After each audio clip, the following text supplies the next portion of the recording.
Otherwise, on-stage traffic is kind of...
Ladies and gentlemen, can we please take our seats?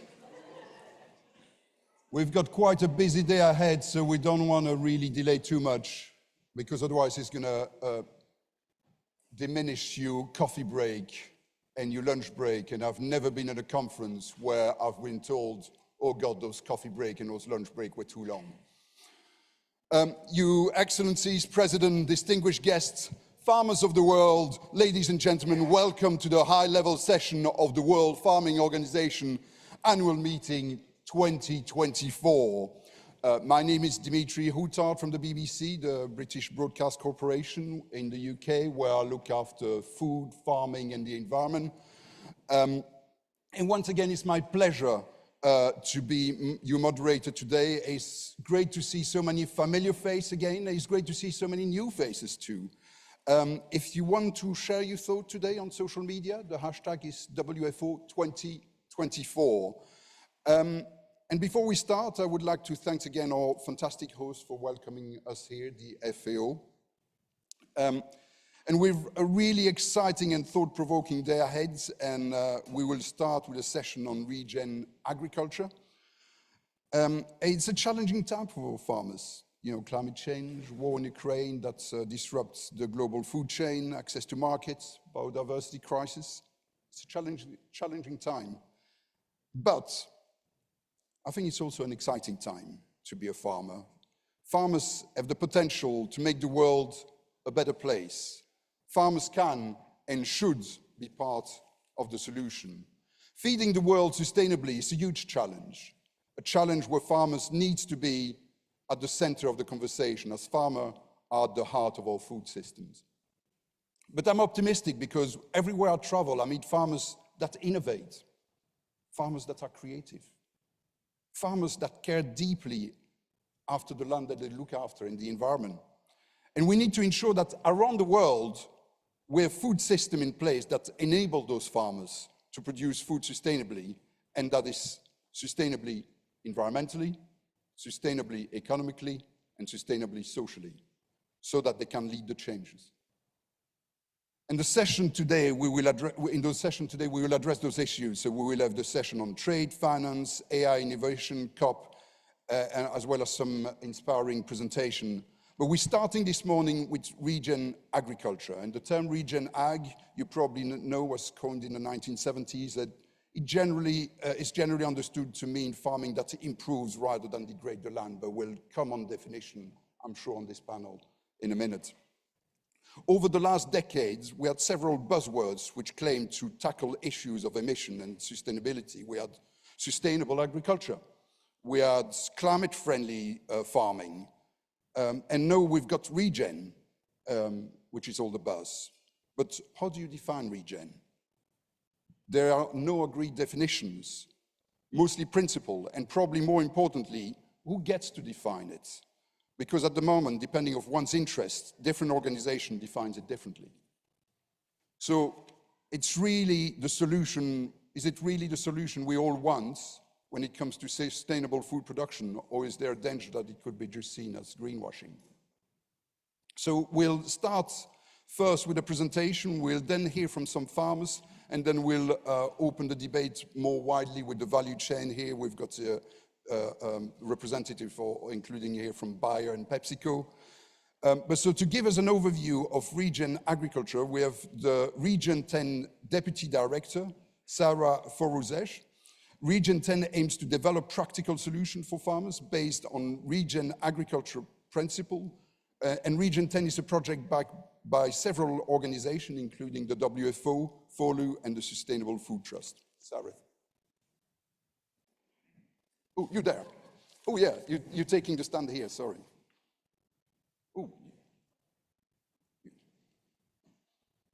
You actually have a seat here if you want to.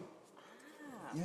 Should I now sit here? It's up to you. You can stand or sit. I'm too short for okay.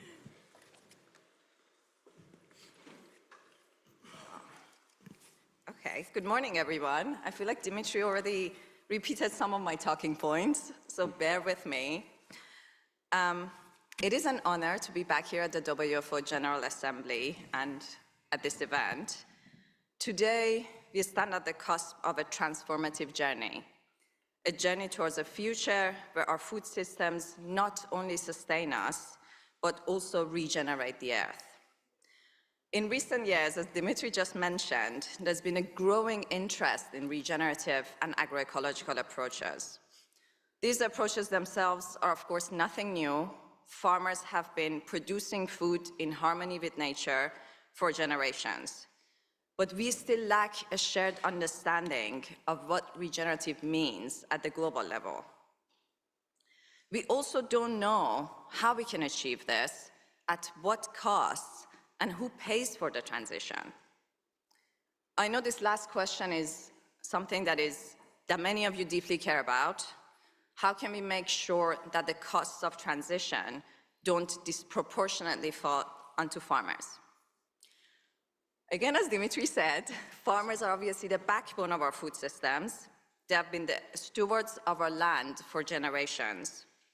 They're also the biggest investors in farming already, especially in terms of labor, land, and personal financial resources.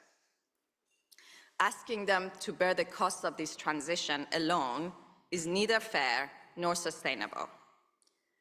At Region 10, we are working to address these questions through a multi-stakeholder approach that aims to put farmers' perspectives and needs at the center of policy and business decisions designed to scale regenerative food systems. One way in which we hope to achieve this is through our outcomes-based framework. It sets out to provide food systems actors with a shared understanding of what regenerative means and how we can achieve it. We recognize that there is more than one way to transition to regenerative, and what works in one region doesn't necessarily work in another.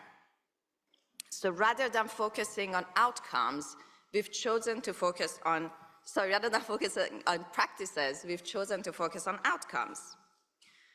The framework will include environmental and economic outcomes, as well as social ones. Despite their importance, these social outcomes are often overlooked when it comes to measuring the impact of food system transformation. We want to change this. By defining clear and measurable outcomes, we can ensure that our efforts are aligned and directed towards tangible and impactful results. This includes improvement in soil health, water quality, biodiversity, and carbon sequestration, but more importantly, lives and livelihoods of farmers and farming communities around the world. Our work is also grounded in principles. We have 10 principles, but I want to highlight 4 of them today. These include farmer centricity, resilience, collaboration and partnership, and innovation. What does farmer centricity mean to us? It's about ensuring the experiences, knowledge, and realities of farmers, fishers, foragers, herders, and pastoralists around the world are at the center of regenerative initiatives and policy processes and what we do. When we set out to create this framework, one of our key priorities was ensuring that it's a useful and practical tool for farmers. And we are working with WFO and other partners to achieve that ambition. We are currently testing the framework across a range of different farms and landscapes in 12 countries. We've also convened 3 consultations together with our partners, WFO, 2 virtual, 1 in person, at the last year's General Assembly in South Africa. I see a lot of familiar faces in the audience. We want to understand how farmers will use the framework and what outcomes are most important to them. The second principle I want to highlight is resilience. Resilience means identifying and supporting food systems that are socially, ecologically, and economically adaptive in the face of a changing planet.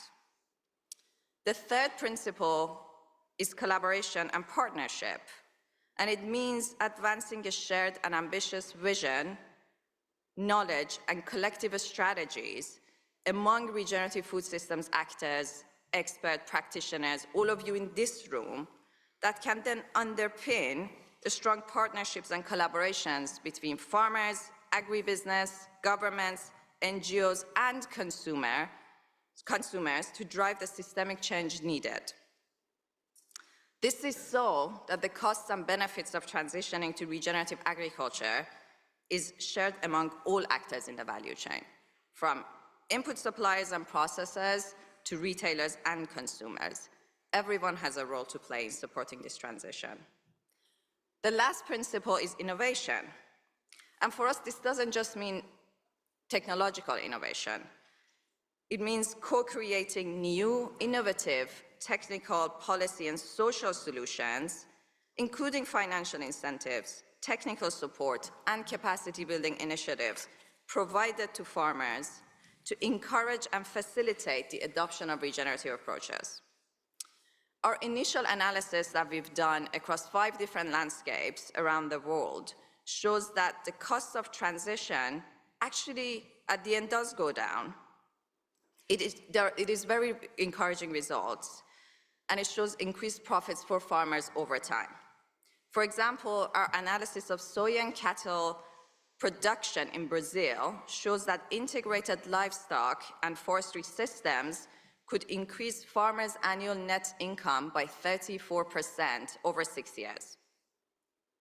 But obviously, we need new support measures, such as rural credits, financing options that permit farmers to put in that initial investment in the transition in a way that is aligned with delayed repayment terms, that is aligned, with delayed revenues. So there are many such examples of these solutions around the world that we are hoping to help advance. We recognize this journey is complex. We've all been hearing and talking about it for years, but it is one worth taking. Imagine a future of food production driven by the people who grow our food, a system where policy and business agendas are informed by the experiences of farmers and by the evidence of the change to the land that they see and can measure and track, including through this framework. Public and private investments that are aligned with the needs and priorities of farmers that can incentivize and empower them as they progress towards this journey. It will be a new way of advancing towards regenerative food systems, prioritizing inclusion and equity, lives and livelihoods, while protecting and restoring nature. Obviously, to realize this, we need collective action, including from all of you in this room.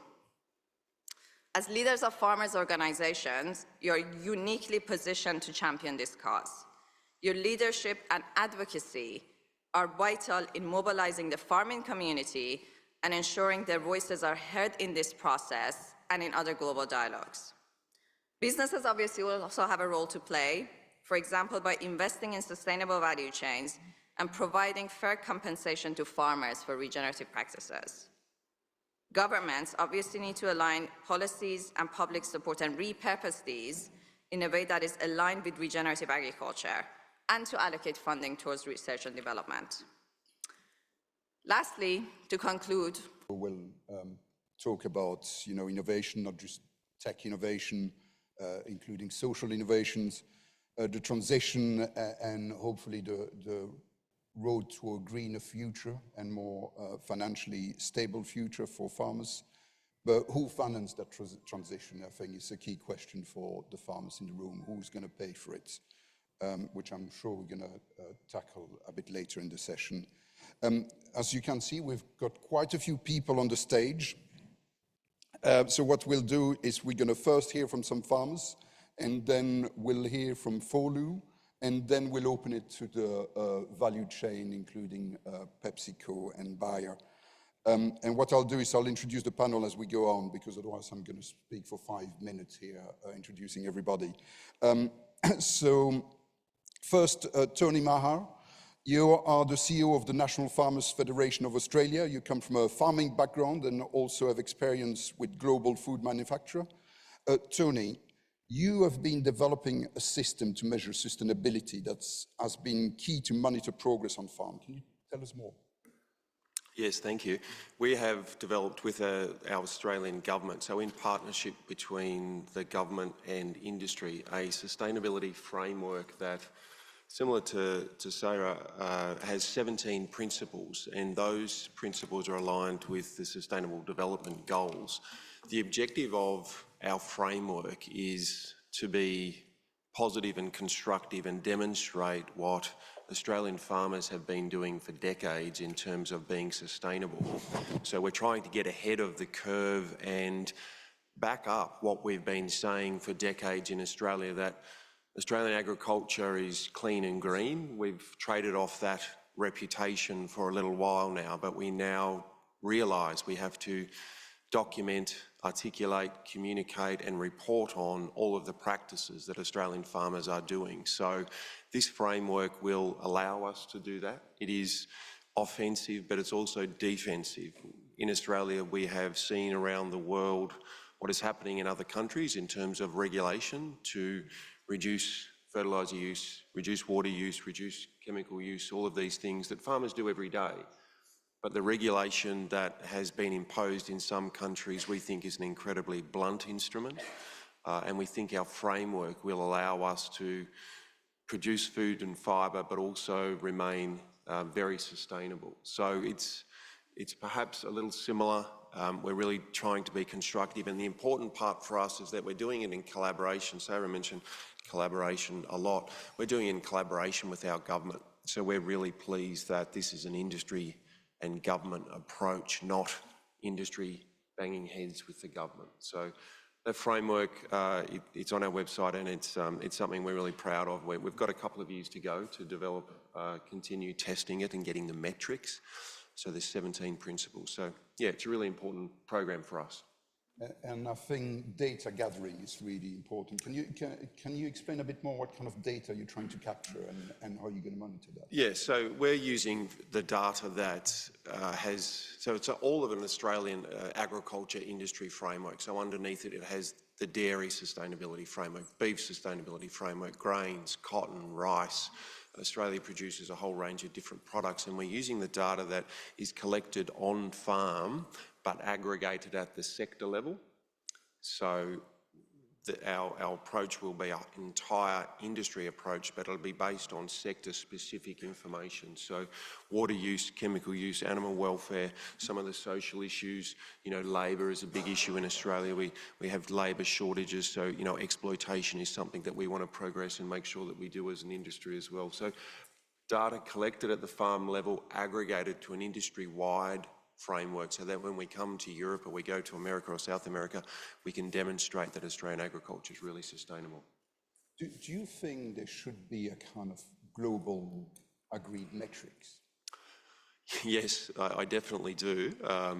It's going to be difficult though, because, and I use Australia as an example, farming in Australia is incredibly different from the top to the bottom, to the east to the west. So yes, I think there needs to be a standardised approach, but with that, a regional focus, so a place-based sort of recognition of the different characteristics that and different production facilities that definitely in Australia, but we know around the world, are different. So I think that should be the aspiration, but we should recognise that each community, each business is probably just a little bit different, and we have to have that innovation to allow us to have a high level standardisation, but applied at a local level. Sarah, sorry. Framework, as I mentioned, the reason it focuses on outcomes is exactly to recognize those differences in practices that work in different contexts. And we are not going to be prescriptive about what that practices look like across different landscapes, but we do want the framework to be informed by those. And it focused a lot on outcomes. Underneath outcomes, we will have a set of indicators and metrics and different measurement options also that work in different contexts for different farmers. But really the idea is that we can collectively at the global level agree on a set of outcomes that we would expect to see in regenerative food systems. And I don't think a lot of people would argue against, for example, improving soil health or water quality or, a lot of the social issues we are grappling with. And I think global farm metrics in many ways is similar, but they are not outcomes focused. Moving on with our farm story, Luca Bianchi, you are the Vice President of the Italian farmer organization CIA Agia. You are an organic farmer, and specifically you've been working with bees. And how can bees help regen agriculture? Buongiorno a tutti. Ringrazio per l'opportunità. Come possono le api lavorare in qualche maniera nell'attività di biorigenerazione del suolo, nell'attività appunto di agricoltura biorigenerativa? Stiamo portando avanti un progetto nel quale, utilizzando delle cover crop per colture primaverili, quindi prettamente primaverili, andiamo a selezionare e scegliere queste cover crop tali per cui avvenga la fioritura nel periodo di fine agosto, inizio settembre. Tutto questo in realtà è fondamentale per cosa? Per produrre e raccogliere il miele non per l'uomo ma per le scorte invernali delle api. Perché? Perché comunque l'ecosistema è in un equilibrio molto delicato e utilizziamo le api anche come bioindicatore appunto dell'ambiente e della salubrità del suolo. Tutto questo in realtà fa parte di un progetto più ampio che è quello dell'impollinazione, che molto spesso non viene considerato, invece è fondamentale. È per questo che appunto noi svolgiamo apicoltura stanziale, pertanto le nostre api sono presenti sui territori per tutta la durata dell'anno, per 12 mesi l'anno. E quindi non facendo nomadismo, non facendo diciamo quell'attività appunto di spostare continuamente le api per rincorrere i raccolti, facciamo diciamo un servizio ben più ampio che è quello dell'impollinazione. Tutto questo appunto avviene in maniera più che naturale e il discorso delle cover crops in questo caso è fondamentale perché grazie proprio a questo connubio, quindi api, impollinazione e terreni che logicamente possono offrire una sussistenza, un alimento fondamentale per diciamo, superare diciamo, dal punto di vista alimentare l'inverno, è fondamentale. Quindi diciamo, questo connubio non è solo agricoltura, è agricoltura e apicoltura che finalmente dopo anni tornano a parlare insieme e lavorare insieme in simbiosi. Thank you, Luca. So would you recommend everybody to put bees on their farm, regardless of what's happening on the farm, because you think it improves the output? Le api possono compiere dei voli fino a 3 km, quindi avere le api stanziali ferme in una determinata postazione logicamente consente, sebbene ci sia la rotazione, l'avvicendamento dei terreni e quindi comunque le fioriture potrebbero essere anche non vicinissime, non limitrofe agli alveari, in realtà riescono comunque a svolgere questo, diciamo, questo servizio di impollinazione. Perché? Perché nel periodo della fioritura, quindi fine agosto, inizio settembre, logicamente stiamo parlando dell'Italia centrale, poi dopo ogni zona, ogni luogo ha diciamo, i periodi di fioritura e di attività delle api diverso, logicamente in quel momento si ha pochissima competitività, nel senso che le uniche fioriture presenti sarebbero proprio quelle delle cover crop. And you feel that for you it's increased yield? Sorry. The bees result in increased yield in your outputs? More production? You get more produce from your fields thanks to the bees?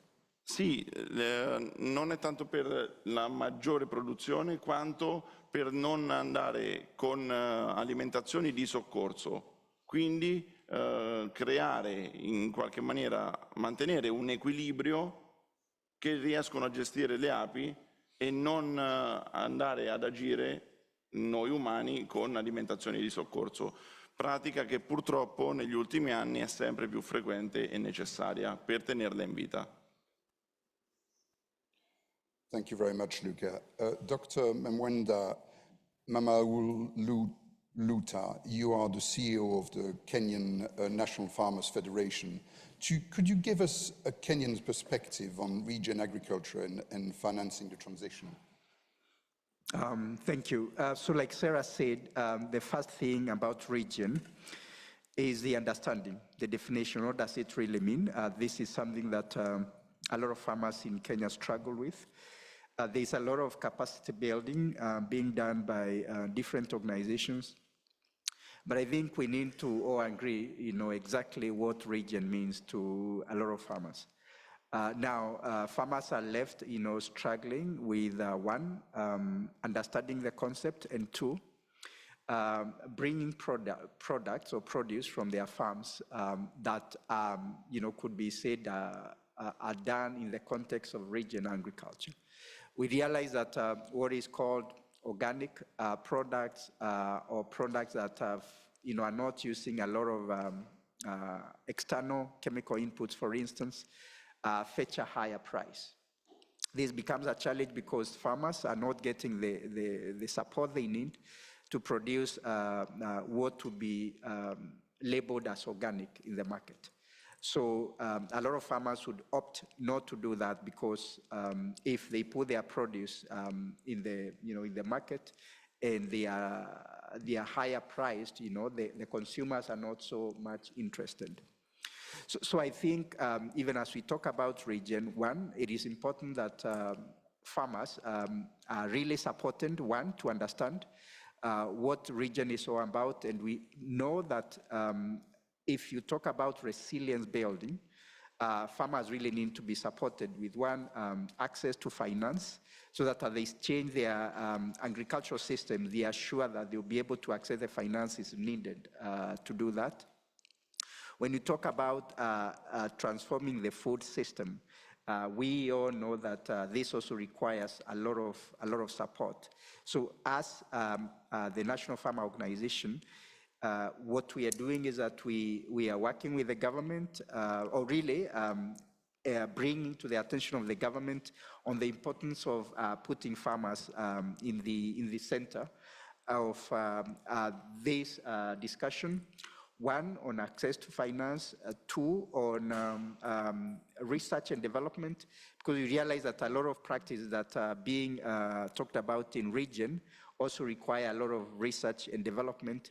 This is not something that we are seeing a lot of investment in, particularly in the case of Kenya. So this is also something that we are telling the government that we need to invest more on research and development in the context of regen agriculture. Then on our part, we are monitoring several parameters to access farmers' understanding of regen. One of them, of course, is soil health, which is a big topic. In Kenya currently, of course, recently there was a scandal about subsidized fertilizer in the country, but we want our farmers to monitor soil health. And we are also telling the government that among the things that farmers need really is to understand the status of their soils before you talk about what fertilizer to apply in that soil. Then the other thing that we monitor is biodiversity index on the farms. This includes farm forestry, the soil integrity, including how whether water runs through the soil, how fast water runs through the soil. We have bees, like my friend here from Italy has mentioned. So our farmers, particularly the ones who are interested in regen, also monitor the presence of bees on their farms. We also monitor water efficiency use, so how efficient water use on the farm is. This is another parameter we monitor as far as regen is concerned. And then we also look at the biomass index, in the soils. This is also something that we think for farmers really to understand or to appreciate the import of regen, they need to understand the biomass index, the the level of organic matter in the soils. I think that is what I'm trying to allude to. So these are some of the parameters that we are monitoring, along with, of course, bringing to the attention of the government on the importance of access to finance and research and development as far as region is concerned. You start by saying that there's a bit of a difficulty for farmers to understand exactly the concept, because what would your definition of regen be? Well, I would say that it is, agricultural production that is resilient, of course, in the face of climate change, for one. And this is particularly important for Kenya because Kenya is generally a water scarce country. Our level of, our percentage of arable land is about 21%. And climate change, really, Kenya seems to be in the forefront, being where it is on the continent of Africa. It is agricultural production that is adaptive to climate, that is sustainable, that is resilient, that is not external inputs intensive. That means that farmers do not have to use so much external inputs to put so much external inputs into the system. So that's what I understand regen to be. So it is adaptive to climate change, it is resilient, it is sustainable, and it is not using a lot of external inputs. Okay. Finally, we have a young farmer, Dinalina Swabi, from the Jamaica Network of Rural Women Producers. In Jamaica, access to land and finance can be an issue, isn't it? Thank you very much for the opportunity. Good morning, everyone.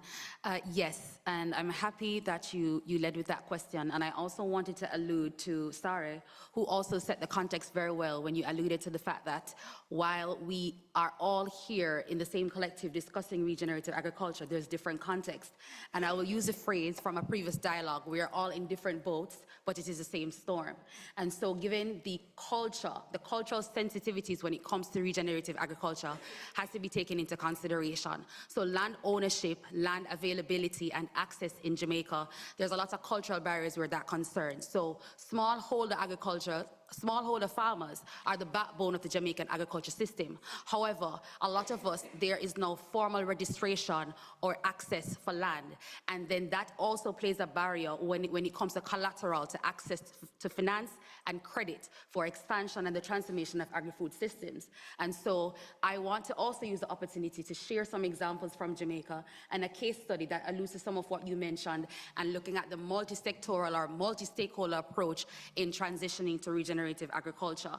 And also, my good friend from Kenya, you highlighted the issue with organic farming, and we can also relate to that, where you have farmers having to grapple with the short-term income versus the long-term benefit. And so there are steps to really push organic agriculture in Jamaica. We have the Jamaica Organic Agriculture Movement that have received certification for organic farming. And so they are also trying to incorporate capacity building around agricultural farming, primarily around high mountain coffee and other high-value cash crops for Jamaican farmers, engaging youth, engaging smallholder community groups in rural areas for that kind of exposure. Now, I want to look at some of the stakeholders that we believe should be involved in footing the cost or sharing the burden with farmers in facilitating a just transition to regenerative agriculture. The government, financial institutions, corporations, consumers, NGOs, and international bodies, we all have a role to play. Now, I want to wrap this up through a case study that I have dubbed Bear Witness. Beer, a play on beer that we drink. So some of you may know that Jamaican pride through music comes from Bob Marley. But Jamaican pride in a bottle is Red Stripe beer. And so some of the points that we have mentioned here, I link this back to a case study with Heineken Jamaica. They had launched Project Grow. This was an initiative to substitute high fructose corn syrup, substitute our local cassava for, and to reduce the importation of high fructose corn syrup in the making of the beer. And so there were several examples of the multi-stakeholder effort that can really drive regenerative agriculture through this experience. So the beer company decided to use local cassava, and while they could not bring, and they needed the support of small farmers to assist in bringing acres of local cassava into production. Now, with this example, the farmers not only planted cassava, but they intercropped with other short-term crops. So that's one example of the regenerative approach. Additionally, now that the beer company engaged small farmers, the small farmers were entered into long-term or short-term contracts with a large corporation. This allowed them to be able to take this contract to the bank and financial institutions to get a loan to advance their inputs and other resources that they would need to expand cultivation. Additionally, through the government and other research entities, there were trial plots that were established. So I'm running tests as it relates to the yield, the impact of climate change, and other approaches to agriculture or irrigation. For example, there was cassava being planted on one plot that was rain-fed, one plot that was irrigable. And so the data and the research findings was fed to our National Extension Service delivery, which meant that our extension agents and technical agents were able to now impart that information to other farmers. And another aspect of this approach was that the farmers received training through other organizations in farming as a business development, how to build that capacity. So there was an entire ecosystem around pushing regenerative agriculture. Another experience that I'll also pull on, my friend from Italy and others mentioned apiculture. I see your face, I'm gonna wrap up now. But with the apiculture, you mentioned that there's an emphasis on the social outcomes when it comes to regenerative agriculture. Jamaica is geographically, we're vulnerable to the impacts of climate change by nature of our geographical position. So regenerative agriculture also harbors hope for agriculture being positioned as a disaster preparedness or disaster risk reduction mechanism, because from the legacy of colonialism or plantation society, we now have to shift from monocropping. Jamaica had the banana industry. We saw with more frequent and intense hurricanes that we were susceptible. The banana industry was basically wiped out. So with apiculture and the training and introduction of different rural communities with apiculture, it's not just the agroforestry aspect that's being pushed, but there's an opportunity for income and livelihood diversification that links back to the disaster resilience. Similarly, in other communities that suffer huge impacts from flooding, there is a planting of riparian strips and buffer zones that is helping to stabilize the soil. We spoke about soil health as well. That's another focus, because our farmers normally focus on what can we get from the soil instead of what are we putting back in the soil. So we have several agroforestry initiatives through the Jamaica Network of Rural Women Producers and other entities that are promoting resilience through agroforestry, resilience through apiculture, and also looking at how we can continue to partner with governments, other stakeholders, whether internationally or regionally, through research and innovation to drive the change and advancement for regenerative agriculture. I think the future of farming leaders are in good hands with young farmers like you, Delaney. Thank you very much. And I like also you comment on food being more than food and culture, and it's actually something that Chu Dong-yu, the FAO DG, mentioned in the opening ceremony. You know, food is more than nutrient. Food is history. Food is culture. Food is also pleasure, and I think that's important to remember. It's not just nutrient. Before we open it up to the wider panel, I would like to ask Liz Kirk to come up and give us a reflection on what we've heard so far. Liz is from the Food and Land Use Coalition. FOLU is a community of organizations and individuals working to transform the way we produce and consume food and use our land for people, nature, and climate. And they support science-based research. FOLU is one of Region 10's partners. I'll leave you the space. Hello, everybody, and it's an absolute pleasure and a privilege to be here and hear about farmers' accounts and challenges of implementing organic farming and regen agricultural projects in Kenya, Jamaica, Italy, and Australia. In my input, I wanted to reflect on what I've heard and compare and contrast some of the experiences and challenges to some of the initial feedback that we are getting from farmers with whom we're testing the outcomes framework that Sarah talked about in her introduction.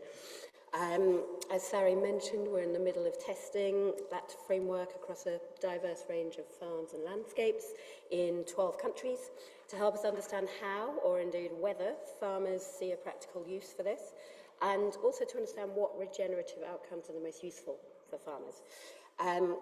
So the question I'm centering this around is, in the feedback coming from our trials, did we see the same issues as we've been hearing about from colleagues working in Italy, Australia, Jamaica, and Kenya? And this feedback is coming out of trials so far carried out in also Australia, Malaysia, and the US.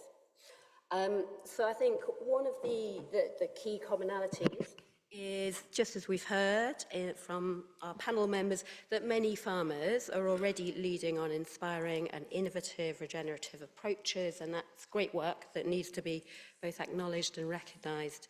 I think, as we've seen and heard, the pull factors that we're finding in our trials for adopting regenerative agriculture vary massively by context. So in Malaysia, we were finding that the real focus and impetus was around income diversification and risk management to reduce potentially disastrous risks if you had a failure in a monocultural production system.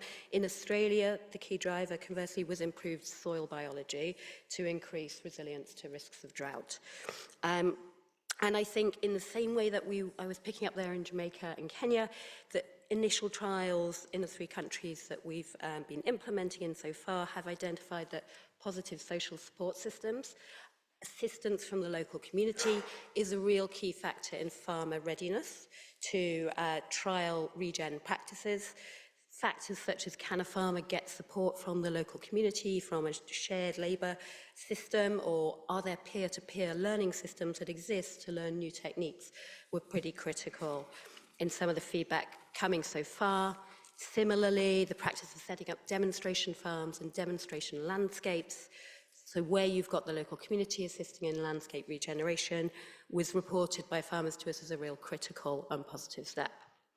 On the side of the challenges that are coming up, and I think given the theme of this session, who pays for the costs of transition, and the experiences we've heard from Kenya, Jamaica, and others, it'll be no surprise that a key barrier is around the absence of cost sharing across the value chain and the need for more finance, particularly in the initial transition period when you are potentially looking at changes in yields.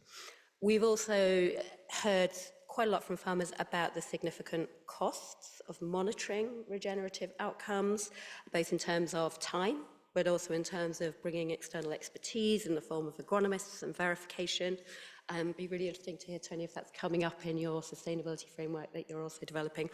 And finally, I think, an additional cost that I've just slipped over is an interesting one, hearing from farmers about the social costs of being an early adopter. So we got anecdotal feedback from US trials about arguments with family or feeling ostracized from the local community for being an early adopter. And really, I think a common message coming out of those trials was the importance of support from the value chain and support from a policy regulatory environment to provide technical support, and particularly finding a way to embed into payment systems and decision-making in order to actually reward changes in practice. So just before I finish, I just wanted to close with what Regen 10 is doing to help try and overcome some of those challenges that we've also heard about from colleagues on the panel. So 2 things mainly. We're working with companies in the value chain through our collaboration with the World Business Council for Sustainable Development, looking to try and agree and align corporate ESG reporting to get some of the measures of regen outcomes that are being trialled at the farm level and the landscape level incorporated into corporate reporting. And we're also supporting value chain consultations with BCSD, on the framework to build an understanding as to how businesses can and see a use case for them in the framework. And just a few reflections from consultations with business that have been held over the last month. Certainly, there's a real appetite from businesses to understand what are the outcomes and the metrics that are the most important for farmers. What do they want to use to measure regen food systems? We're hearing a real desire, you heard it at the beginning, there is an absence of definition about what is regen ag. So there is a real desire for a shared North Star, a shared understanding across all stakeholders in the value chains about what are the regen agricultural outcomes that we can all get around for food systems, and also acknowledging the challenge of catering for a variety of farm types. As Tony, I know you referenced that being a challenge in the Australian farming system, just the sheer diversity of production. We're also hearing a strong appetite to connect the framework with all the other frameworks that exist out there that are used, and to alleviate some of the duplication and reach alignment.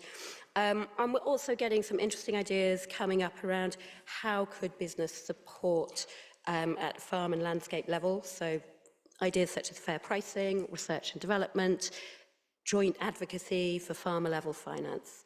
So those are just a few flavours of the key themes coming out, both from trials, the degree to which they agree with some of the experiences we've heard, and from consultation so far with the business community. Thanks.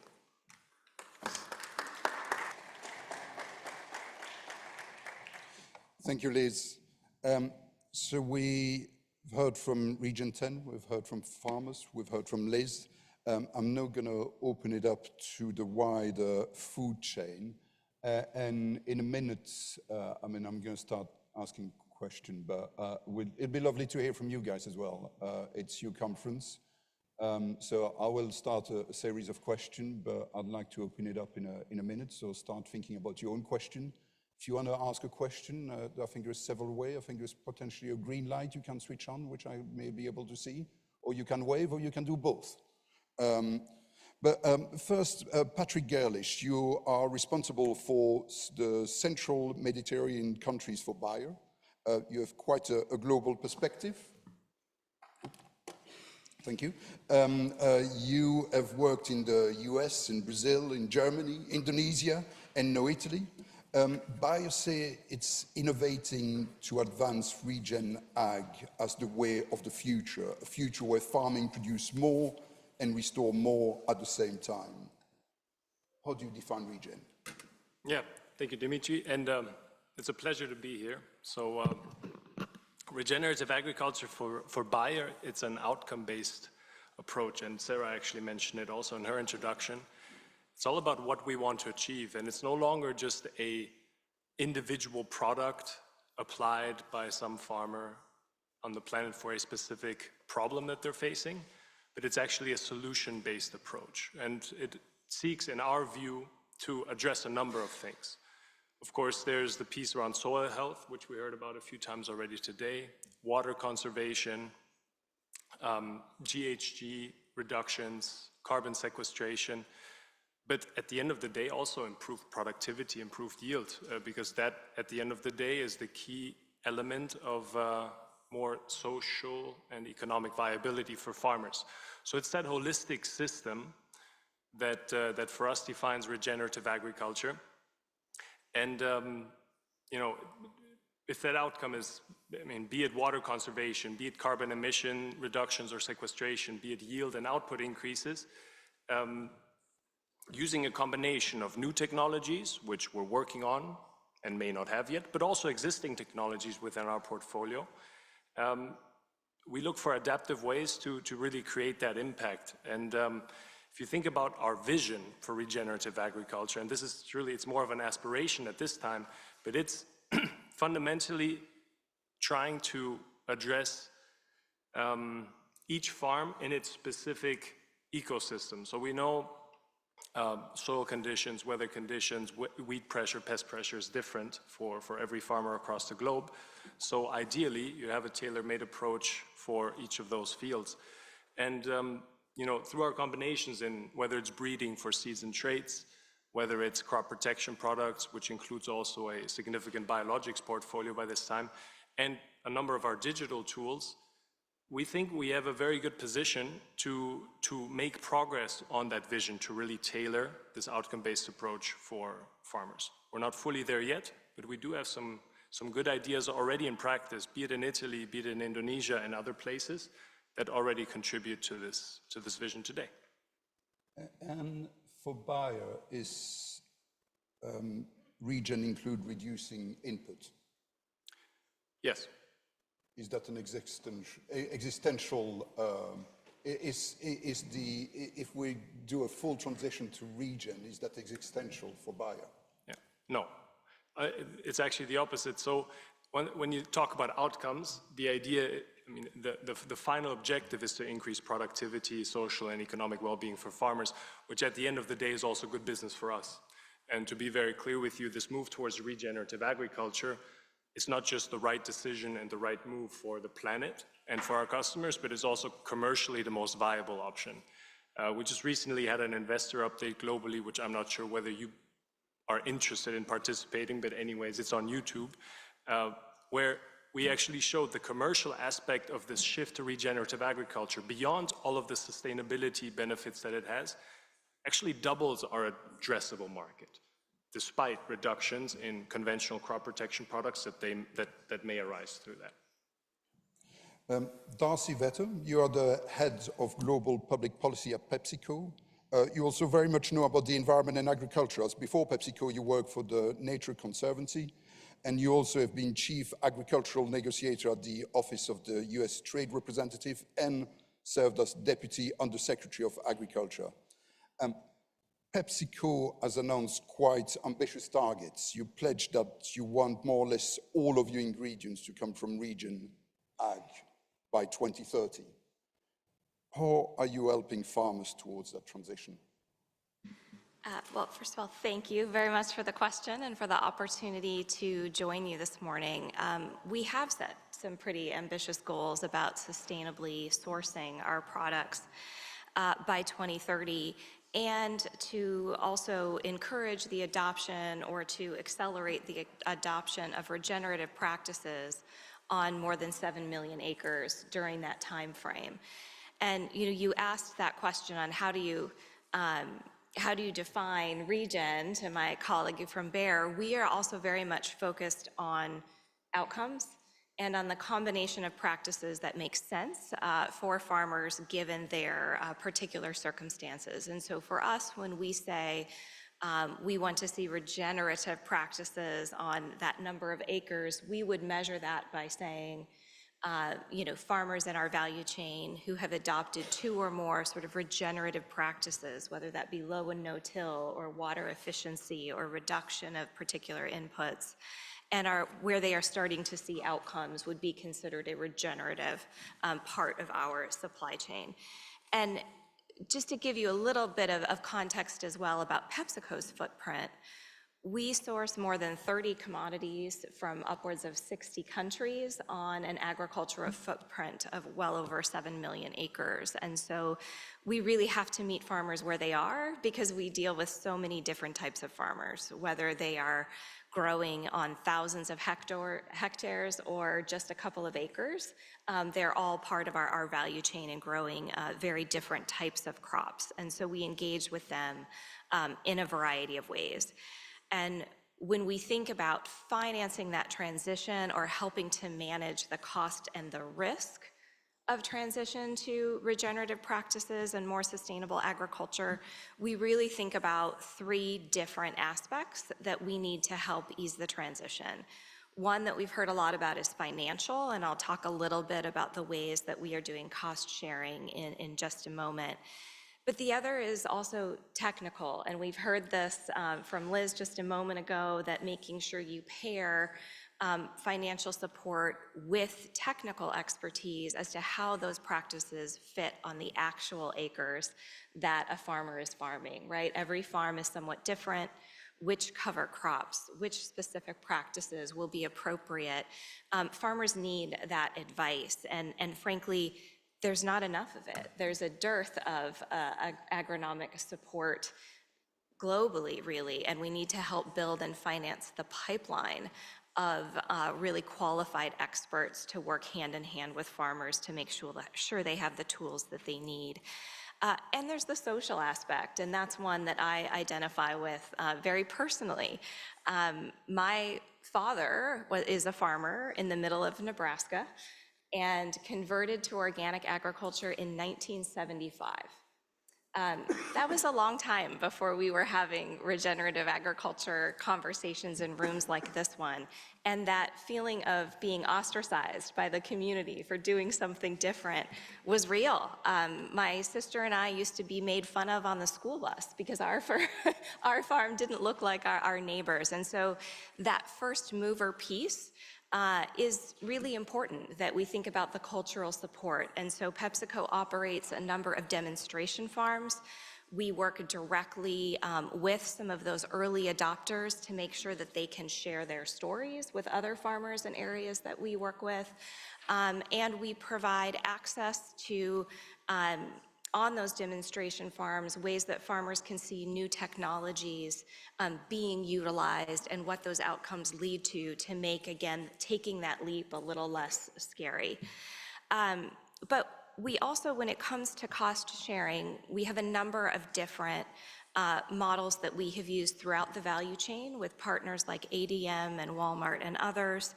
And importantly, with local farmer organizations to build out programs for farmer participation.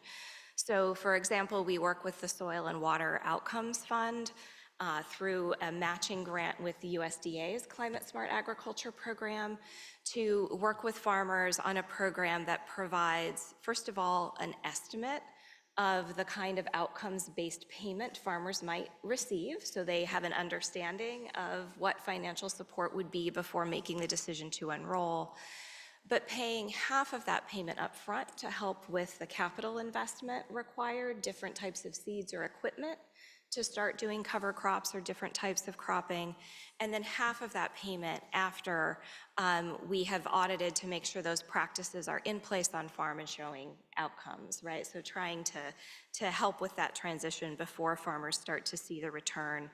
We have similar cost share programs with the Illinois corn growers, with Practical Farmers of Iowa, again, farmer-based groups that know farmers well, that have contact with them on cost sharing for adopting regenerative practices, but that also pair farmers then with financial analysts to help them figure out how and when they will start to see those returns to income and to reduction of input costs and be able to adapt their business model accordingly, or that when they enroll, pairs them directly with an agronomist to help them figure out which of the practices are most appropriate for their particular farm. So again, trying in each of our programs to take a practical approach and to think about the financial, the technical, and the social all together. And I think, frankly, to end, I know I've gone on too long, but for me as the policy person at PepsiCo, there's a wealth of data that we're also collecting about what makes farmers re-enroll, what they find encouraging or difficult to manage about our programs. And I think a big next step for us is to package those experiences and make sure we use them then to inform policy and the other frameworks that we've been hearing about this morning. Some really interesting things you do to help the farmers transition. But if some of you farmers that you're using at the moment are not ready to transition or not able to transition, will you stop buying from them? I don't, again, our goal is to make sure that we are promoting those practices on the full breadth of our agricultural footprint, right? And so that's a yes then. I think that what we have to figure out is how can we bring them with us, right, and assure supply. And for a company like PepsiCo as well, we directly engage and directly purchase from farmers who farm our potatoes, for example, very close to our production facilities. If you think about how we purchase corn or wheat or other commodities, it's usually through traders like a Cargill or an ADM, who we also work with to develop these programs. So I think we procure in a variety of ways, And so we work with a variety of partners to reach as many farmers as possible. I think that was a yes then. Helena Laurent, you are the Director General of Consumer International, the membership organization of over 200 consumer advocacy groups empowering consumers. Before joining Consumer International, you worked with the World Economic Forum as well as several large companies, including Unilever. Obviously, there is a cost for farmers to transition to those regen practices. Surely the cost will need to be passed on to the consumer at some point.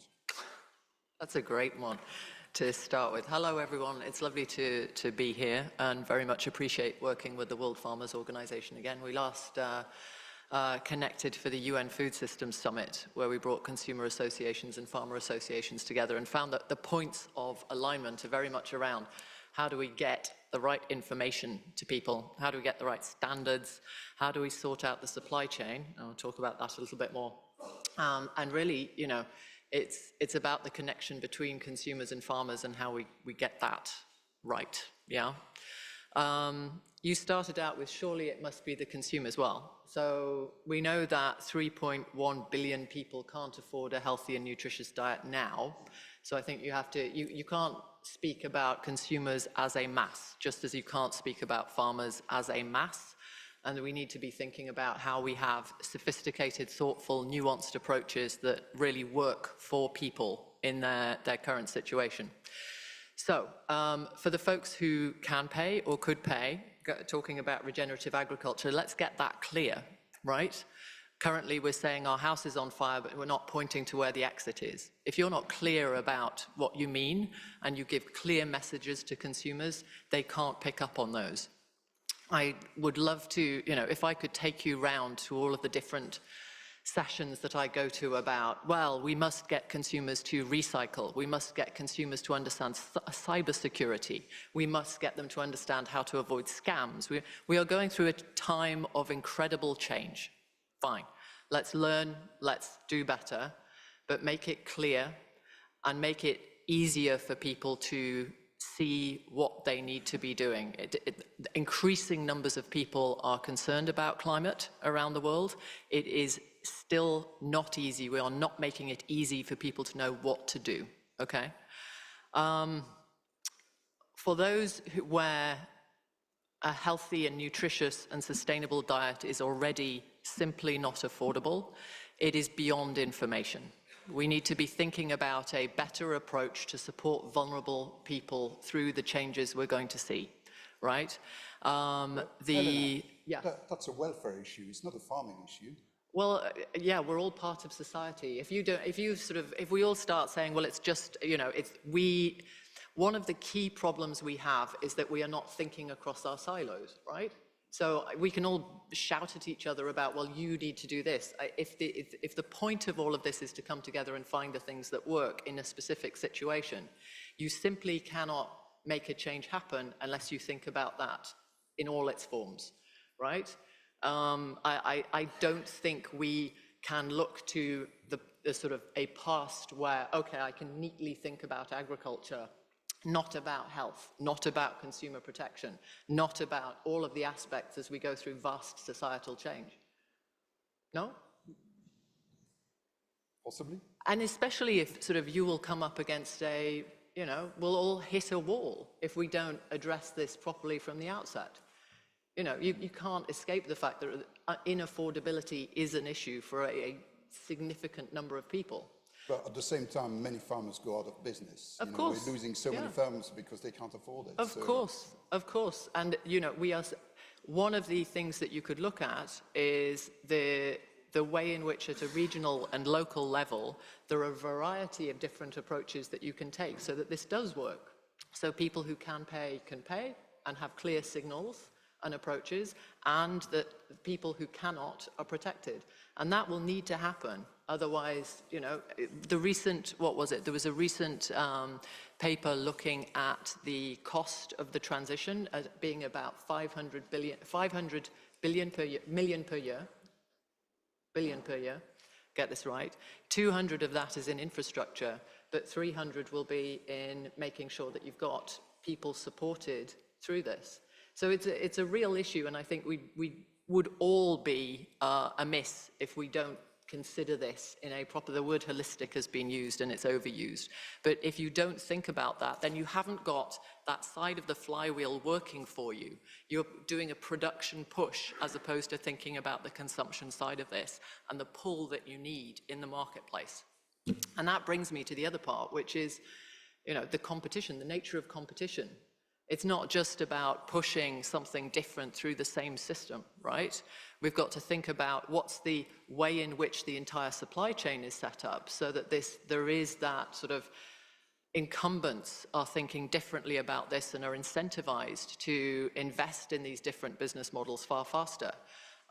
We've got to be thinking about you know, the strength of competition authorities in places where they simply can't look at the fairness of prices and how those are passed through the distribution channels. We've just been working in a couple of countries in Africa, looking at the state of farm gate prices through to retail prices, and, you know, up like a rocket, down like a feather. Consumers are bearing that cost, and the farm gate price doesn't shift. It's, you know, we really need to be thinking about how that is strengthened. But back to regenerative agriculture, there was a recent piece of work looking at about 79 companies. 50 of them mentioned regenerative agriculture. How many of them talked about measurable outcomes, and how many of them talked about supporting farmers financially? 4 in each case. I don't think they were the same 4. But we are not giving the level of clarity. So this conversation about standards is so important so that you can get that flywheel moving now. Thank you. I'll keep on asking questions, but if anybody wants to come in, including on the panel, feel free. Darcy, often individual farmers feel powerless against the big agri-food companies, and they can feel like they're being used by big corporations just so that those companies can achieve their ESG targets. And actually, some of those discussions have been happening in the last 2 days in this room where, you know, it looks like everybody's taking decision for the farmers to do, and it's just the farmers just need to implement what everybody else has decided. And to be fair to PepsiCo, I think you've been one of the good guys. We were talking to Emmanuel Faber, former CEO of Danone, a couple of weeks ago. For those who may know, Emmanuel was kicked out as CEO of Danone by the shareholder because he had quite ambitious kind of view for Danone to move to regen. It's a journey that I know started with PepsiCo you know, over 10 years ago, so I know you've been quite serious about it. But at COP last year, a PepsiCo senior executive said that farmers are all tools to increase our sustainability level. Do you think that kind of language helps your relationship with farmers? I think farmers are our partners in helping to achieve those outcomes. And if we don't drive resiliency on farm level through partnership and understanding in some of the particular programs that I had talked about before, you know, that's our business model that's at stake, right? I mean, we are starting to see already in some of the places where we source, 1/3 of our, you know, oat crop wiped out by, you know, storms or climatic variability, right? So we don't, the idea that we have sort of all of the answers, or these are just tools, or we have a lot of options and can just, you know, choose if this farmer doesn't, the next farmer will. That's just not right, right? One, it's not the right way to be in partnership with suppliers who are critical to our business. But 2, it isn't true. The volatility, the pressure that farmers feel first and foremost in how to be, you know, resilient producers is, you know, something we are looking at to say, what is our business model going forward, right? And so if we aren't making strong investments with those farming communities, that's, you know, that's imperils our success. So tool, no, I don't think that's the proper language. I don't think that's the culture at PepsiCo. Partner, most certainly. And we have to partner because the conditions are so different by commodity, by crop, by geography, to be able to to be able to get this right. So, I think that was perhaps an unfortunate choice of words. We all have to be developing and fostering tools in that system. But again, going back to those comments we made about agriculture, that those last two syllables are culture, right? If we're not fostering a culture where farmers feel that they have help in managing risk, that they will be supportive in making change, that they have the ability to transition as the climate demands that they do so. I know on my farm, we don't grow all the same things we used to grow when I was a kid because the climate has changed. Our growing season has changed, and these are monumental shifts that farmers will have to make, and we will have to partner in making with them. Question from the floor. Thank you for the opportunity. Barend Uys from SAI in South Africa. We are a family farmer network, so we've got the privilege to have very big commercial farmers and the smallest small-scale farmers in our organization, including in the deep rural areas of South Africa. And we've got a very specific focus on developing the small-scale farmers in the deep rural areas. And I just want to quote two things from the agenda. So the words are using, we want a transition, and then we say, while maintaining productivity. And then, of course, we say we need to increase sustainability and resilience. And just, there was a comment about inaffordability, but in many of the areas we work, we are not even at inaffordability, we are at availability or actually unavailability. It's one thing if you cannot buy food. It's a very different thing if there is not even food available to buy. So I think we are agreeing here that we need to be more sustainable and we need to be more resilient. But it's really important to understand that at different places, our starting point is really different. So of course, if you are a really successful commercial farmer, there's lots of reasons for you to move into a direction of more resilience and sustainability. But if you are a small-scale farmer, and in your community, you do not have food security, then of course your priority number one is to increase production. And again, I mean, this is the situation we are in. Luckily, we've got successfully commercial farmers that are partnering with the small-scale farmers. But if we are specifically talking about financing transition, there's a very big difference to say you are a successful commercial farmer, and of course, you need financial support to transition. And I don't think we should say, while maintaining productivity, because we need to understand, we all know that there's a drop in productivity, at least in the first portion.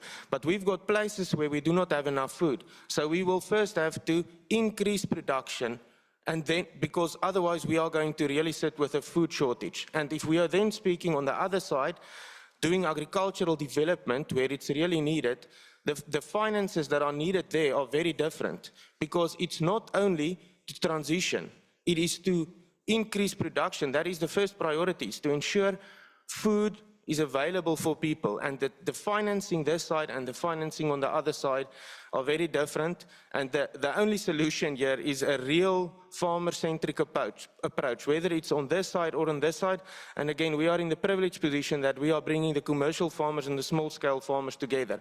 But currently the small projects that we are doing are all self-financed, so we are really looking forward to the day when we can get finance to do these things. Thank you very much.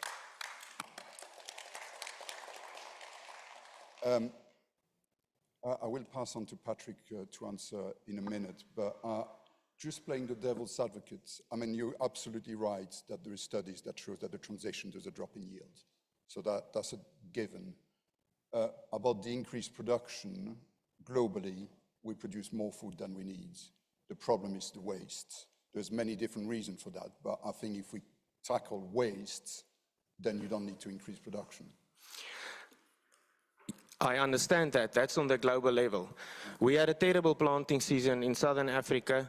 In South Africa, we might end up having enough staple for our own country. Namibia, Botswana, Mozambique, Zimbabwe all declared disaster. Now, it's great if there's maize available somewhere else in the world. And if it's wasted somewhere else in the world, great if we could save that. But then you need to get that maize from wherever it is to South Africa. And the only real solution is to get the maize produced in Southern Africa in a sustainable way. Patrick. Yeah, thank you. Super valid comment, and although I don't have any experience in South Africa, which I believe is where you asked the question from, I do want to mention a comment because my previous role was in Indonesia, and as you all know, as Bayer, we research and develop a number of agricultural input products. You're probably all aware of or guessing that we have a very strong focus on the big markets, Brazil, Argentina, the US, and surely a lot of our investment R&D dollars are going there. But I want to give you one quick example of what we did in Indonesia, and we actually do it also in parts of Africa, parts of Latin America, and parts of India, which is the so-called Better Life Farming Program. And it addresses some of the aspects which you mentioned here. It's all around making sure you've got the closest possible farmer connect in areas where it's not about producing necessarily that additional ton of yield more, but it's actually about getting to a certain level of subsistence farming, making sure those farmers, those smallholder farmers in those cases, which in Indonesia there's 30 million of them, and it's about half a hectare per smallholder farmer. So the key challenges they face and that we try to address with this Better Life Farming Program is access, of course, to agricultural innovation. That's an easy one for us because that's what we produce. But it's also access to knowledge. And I think Denalin, if I pronounce that right, and our friend from Kenya mentioned the need to help farmers understand not only what regenerative agriculture is, we're trying to understand it ourselves, but also to understand how to use the products that are available, how to get access to offset markets, how to get access to the right microfinancing tools, etc. And that is something we try to address with these Better Life Farming Centers. So if you, and I'll close with this comment, Dimitri, because I know you've got an agenda to run, but basically, if we make it very simple, we build these Better Life Farming Centers, which are basically kiosks in the middle of rural Indonesia that serve as a one-stop shop for farmers and actually also the rural community to go to not only buy agricultural products, but also get knowledge on how to use them, get knowledge on how to manage their field in the most effective way, get connections to off-takers in a fair way, because of course we have the ability, maybe due to our size, to also go into some of these value chain partnerships with off-takers to ensure these farmers get fair prices and get the right kind of compensation for the yield that they're producing. What we did with these kiosks, though, goes beyond that, because it actually includes some of the other division expertise that we have in our healthcare and our consumer care space, to make sure we're not only addressing the farmer, his or her own challenges on the field, but the entire rural family and rural community spectrum of things, which goes along nutrition, prenatal nutrition and general nutrition through our consumer health business, but also things like information on contraception and family planning, which are things that are maybe not directly related to farming, but they're extremely important for the social and economic well-being of farmers, especially in these very rural areas. So I just wanted to put that example on the table to show that, I mean, we're not only investing in the super shiny, high-tech products that we're selling in the US and Brazil, but there's a significant amount of effort, time, and money going into initiatives that don't have a direct return on investment for us today, but they very surely will in the long term. Elena, you talked earlier about the 50 so definition of regen with not much kind of specific outcome linked to them. Does the consumer see regen as greenwashing at the moment? I don't think they know what it is. I don't think anybody, outside this room probably really knows what it is, or within a small group. I'm not sure people in this room know what it is. Well, fair enough. Yeah, look, there's value in capturing people's imagination. There's value in learning. There's value in understanding a changing nature of safety, right? One of the things about consumer associations, consumer rights, believe it or not, you as a consumer, as an economic actor, you have rights at the United Nations for access and safety and protection when you're vulnerable, and economic choice, conveniently forgotten in some cases. So for us, this is safety. This is our redefinition of what safety means in a modern context. And that has to take in what it means for our online marketplaces and how we get information there, how that works for us, redress, the countries setting up digital public infrastructure around the world, but not considering what it means to have redress in those systems. And of course, sort of what safety means for us on our planet. So fair enough, we need to be learning, we need to be thinking, we need to be coining new terms that help us. But, you know, we'll bring up another, just to recycling. We did a study of the number of different labels that exist in plastic recycling, just recycling a plastic bottle, and it's somewhere in the sort of 450 range. Just to go and recycle a bottle, you know. So the faster we can both capture the imagination and use sort of not starting perhaps from where we are, but from where the consumer is, to bring them into this and sort of go even to, you know, just those core values of efficiency or style, or sort of really, really, you know, where in the world is our collective approach to giving information to consumers in a way that will bring them on this journey, rather than staying within our silos and talking about what matters only to us, but then clarify that, standardize that, make that meaningful for us all so that we can track and monitor it. This is the other thing. I mean, we're going through a bit of a loss of civil society at the moment as well, right? And our civil society's ability to keep the world and the marketplace accountable is being lost also by that lack of standard and clarity.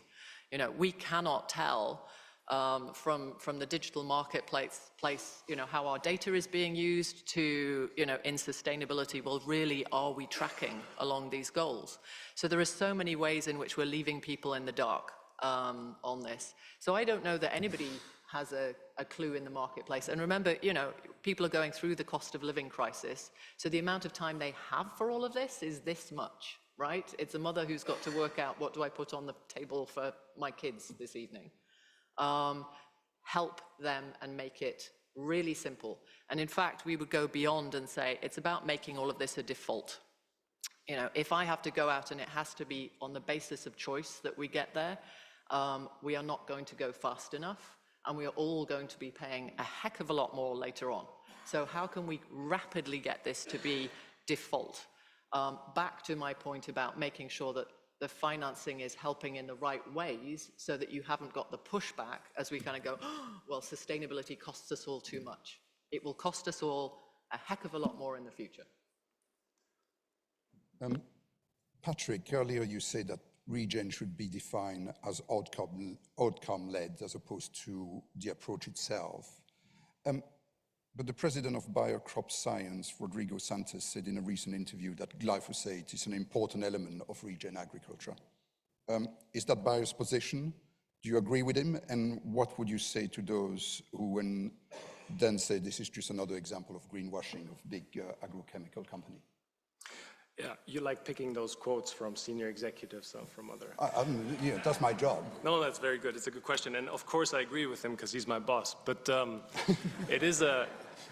So glyphosate is one of the tools that is extremely... And I mean, I'm preaching to the choir here probably in most cases, but glyphosate has been a crucial element of farming for the last 40 plus, 50 plus years. And with all of the impacts that it has today, positive impacts, on the environment, we believe it also will continue to be an important tool to drive regenerative agriculture in the future for things that we don't need to get into the details of, but from no-till farming all the way to, you know, allowing with a more precise, but with a more high-tech formulation, which, for example, here in Italy, which is the business I'm responsible for, we just launched a new formulation, higher formulations, but higher tech formulations, which at the end of the day also have a better safety profile and a better sustainability profile.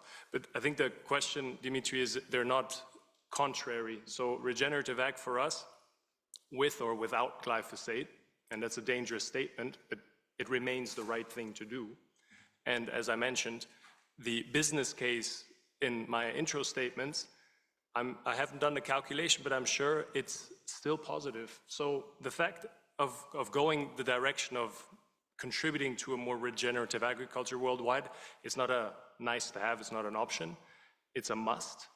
And us as the largest agricultural input provider in the world have a key role to play. And by the way, we hold ourselves accountable for that. We've got sustainability commitments which are published, transparent, and are validated and audited by external parties.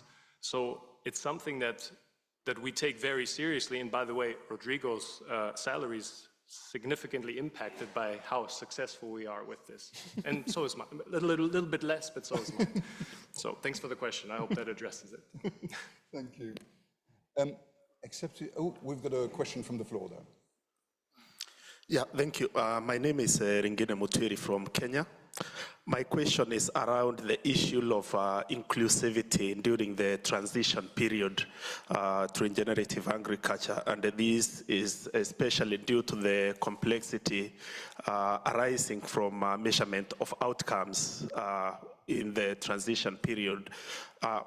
In regard to the outcome-based cost-sharing models that have been applied in a number of areas during transition, what we have seen is the small-scale farmers who may take a longer period to be able to measure outcomes, to learn how to measure those outcomes, are actually left behind.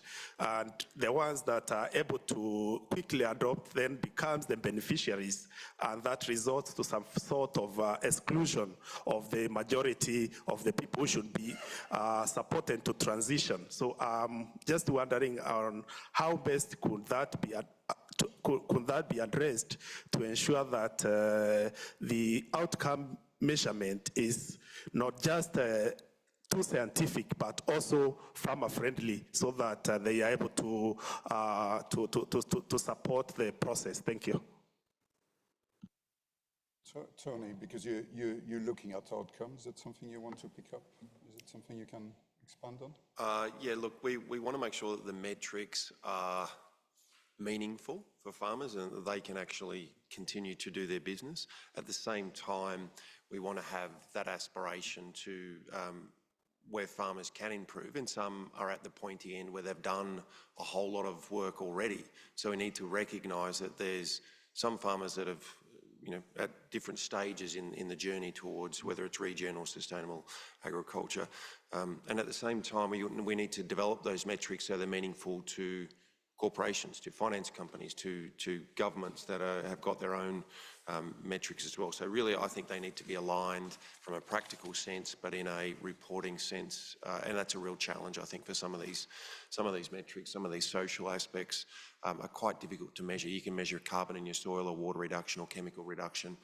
Some of the social things are much more difficult. Can I add to that? Because Tony, exactly your last sentence is on point. And thanks for the question, because obviously we as Bayer don't set standards globally for the industry, but we do set them for ourselves.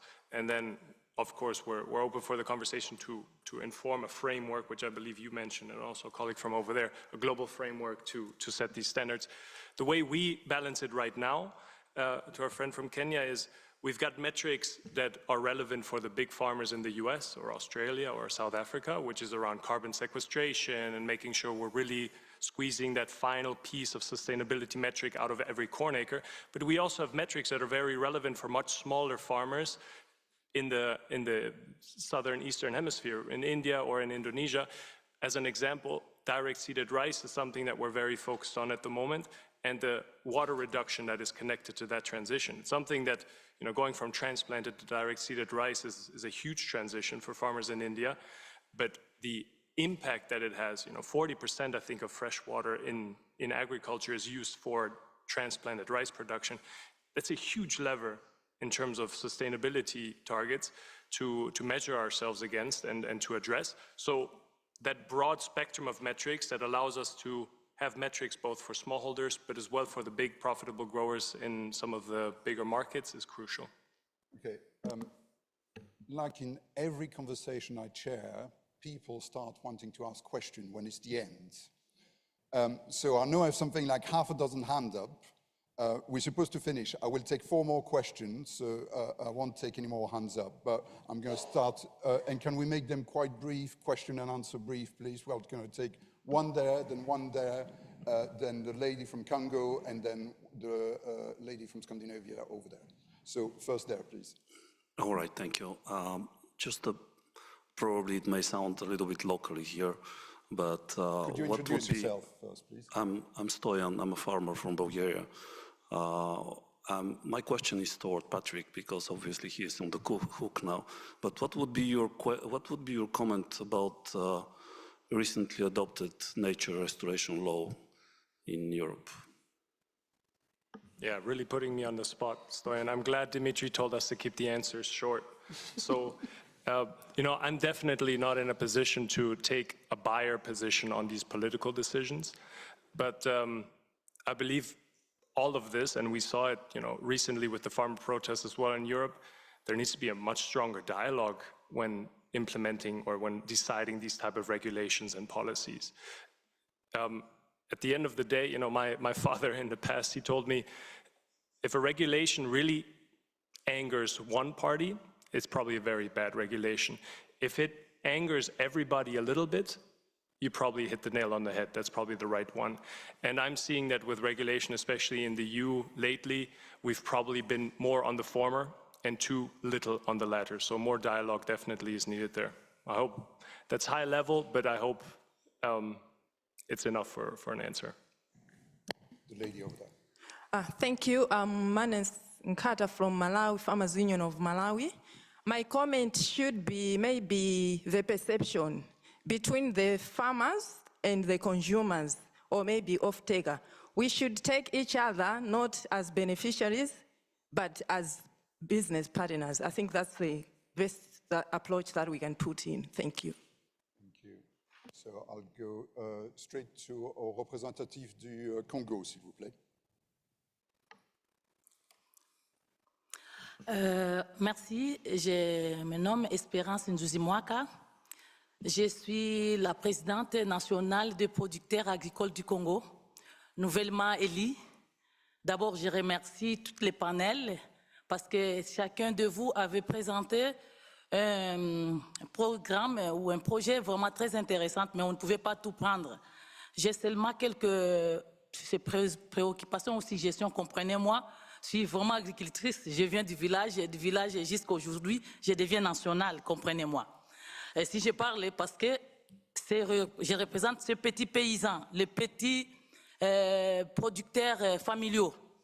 Et là, je suis dans une assemblée où je me retrouve devant des grands et les plus petits. Et je ne sais pas par rapport, pas maintenant, mais par rapport à une suggestion que je donne. À la prochaine, si on pouvait voir aussi des carrefours, de voir les pays émergents et les pays qui sont encore trop bas par rapport à l'agriculture familiale. Parce que si je pense à notre niveau, le Congo, c'est le cœur d'Afrique, mais la difficulté du Congo, je pense que vous le suivez dans tous nos pays. Il y a la guerre, il y a beaucoup de choses, et même tout ce qui est des problèmes du développement agricole, qui est un pays émergent, un pays solution, mais le développement agricole est encore très, très fragile par rapport aux innovations qu'on parle aujourd'hui, par rapport à la normalisation, par rapport à ça. C'est comme ça, ma suggestion d'aujourd'hui, je ne pouvais pas poser des questions comme telle parce que tout est utile pour moi, mais je suggère de voir un peu comment vous pouvez m'accompagner comme nouvellement présidente d'un grand pays comme le nôtre. Rien que pour arriver à atteindre toutes les 26 provinces, c'est déjà un problème pour que mon pays puisse aussi avancer au développement agricole familial. C'était juste une demande que je fais à tous les partenaires qui sont ici et à mes collègues producteurs agricoles qui pouvaient m'accompagner. J'invite tout le monde. Nous avons les cafés, nous avons les cacao, nous avons toutes les filières d'Amazon où les gens, nous n'avons même pas la possibilité de les vendre.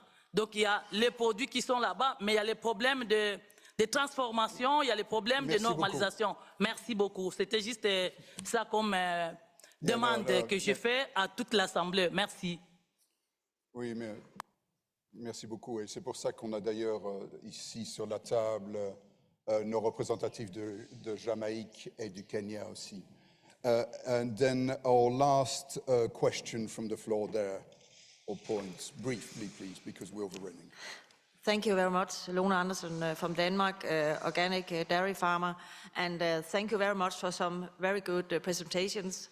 But it's very confusing as an organic farmer and as farmers, and I think it's also very confusing for the consumers. So I would like to ask you, will there be one definition, certificate, because we have this about almost one for organic. We know what you buy when you buy organic. But when it's regenerative, it's so many different, we can hear it from you. So the consumer can be very, very confused and can be greenwashing. So are you working for one certification from this? And is the bottom, is this organic and then regenerative or what? Thank you. One of our farmers want to take that? I mean, who's gonna define? I started by asking that. Who should define regen? We've heard from Patrick that from his point of view, regen includes glyphosate, which is probably not in agreement with our organic farmer there. So who should define it? I'll be really quick. I think once you define it, there's going to be someone outside the line and it becomes quite divisive. I think if you take it out of consumers' hands, they want safe, affordable, quality food, and however you get there, you put a definition on it, I think someone is going to be on the wrong side of the line. It's a commitment towards, making sure that the land and the industries and products are produced sustainably. I think a definition is divisive.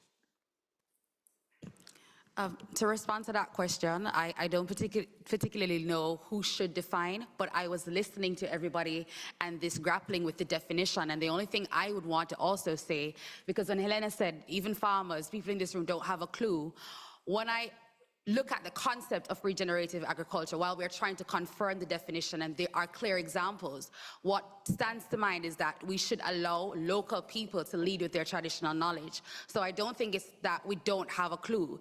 One of the things I realized with the changing terminologies, if you think about global warming, climate change, climate smart agriculture, organic, regenerative, traditionally, people understand the examples. When you go in, in Jamaica, we have farmer field schools. When you sit with farmers and tell them the term, they think it's something new. When you give them the example, they can think of a traditional way of doing it. The difference is that you're incorporating innovations and technologies behind something that you're improving the process. So even here, we're being hosted by FAO, and their 4 betters come to mind. What we're all moving towards is better production that leads to better nutrition, better environment, better life. So, and then, even I would want to echo the sentiments of my African colleague who spoke a while ago, that we have to address, I don't know if it's an elephant in the room, but the reality that even in the context of global south and global north, there are different kinds of motivations, some that we can borrow from each other. So people have an interest in how the food is made and where and those kind of issues. But then in my communities, in my country, my context, it's a matter of what is it that the farmers need to know? Am I familiar with this? Are you introducing something new to me? And they need the acknowledgement that they already have that knowledge. It's just a different way of doing something that we've always done. Thank you very much. We could really carry on this conversation all day. Unfortunately, we do need to bring this session to an end. We'll move straight away into our next event, which will be a presentation about the food system database. But for now, I would like to thank Lorenzo Marcelli from the WFO Secretariat to help putting this session together. And everybody on the panel, please, a round of applause for our panel, please.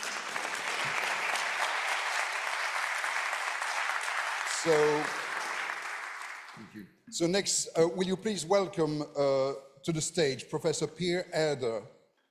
Pierre is a member of the WFO Scientific Council. He has been a strategy advisor, researcher, and investor on global food systems since 2004. He is the director and founder of the Global Food and Agribusiness Network, and he also teaches at the university in Germany and Luxembourg. Pierre.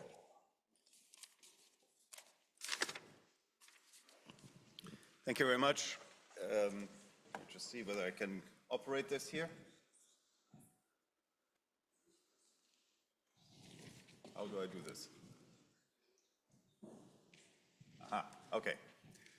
Thank you very much for giving me the opportunity here to speak in front of the esteemed audience of the Global Voice of Farming. You may have seen me before at previous General Assemblies. I want to give you a small insight into what I believe is the role of science in these debates that we, for instance, had this morning, these very pertinent, very important questions, and what can science contribute to that, and what can it not contribute to it? So I'm speaking to you on behalf of the Scientific Council, which had been installed 4 years ago, and which I'm helping to coordinate and make available to you. I'm calling it your Scientific Council because every member of the Scientific Council is available to every member of the World Farmers Organization. So if you have a question, please do address the Scientific Council, and we'll try to help you finding the scientific evidence as an answer. I will give you a few examples of what tools the scientific community can provide to you in your policy setting process. Now, these are the members currently on the Scientific Council. We have members from many different disciplines, in law, in ecology, in economics, in philosophy. Many different disciplines are represented in this council, so many different questions can potentially be answered. One of the activities that some members of the Scientific Council had been working on 2 years ago is the Dublin Declaration. And this is one of the examples that I want to showcase of what scientists can do, and should not do. Now, the Dublin Declaration, in essence, says that policy should please be based on the basis of scientific evidence. It's a one-page statement with regards to livestock farming, but in essence, we're calling for please make scientific evidence the basis of your policy decisions as much as possible. And that declaration had been signed by more than 1,200 scientists. Now, this declaration over the last 1.5 years has become probably one of the most powerful tools to request that scientific evidence should become the basis of policy process. And the reason why I say that it's such a powerful tool is because of the strength and the frequency of attacks on that declaration by those people who are basing policy on ideology. So on the strength of the attacks, we think it must be quite a powerful instrument. For instance, last year in November, a few co-authors of the declaration, including myself, had the honor of having a long article written in The Guardian about us and what horrible people we are. And The Guardian was saying that, my colleagues and myself were basically responsible for stopping the EU Green Deal agenda in agriculture. Now, that's not true. We have no intention of stopping the Green Deal in agriculture. As scientists, I have my personal opinions about it, but that's a different matter.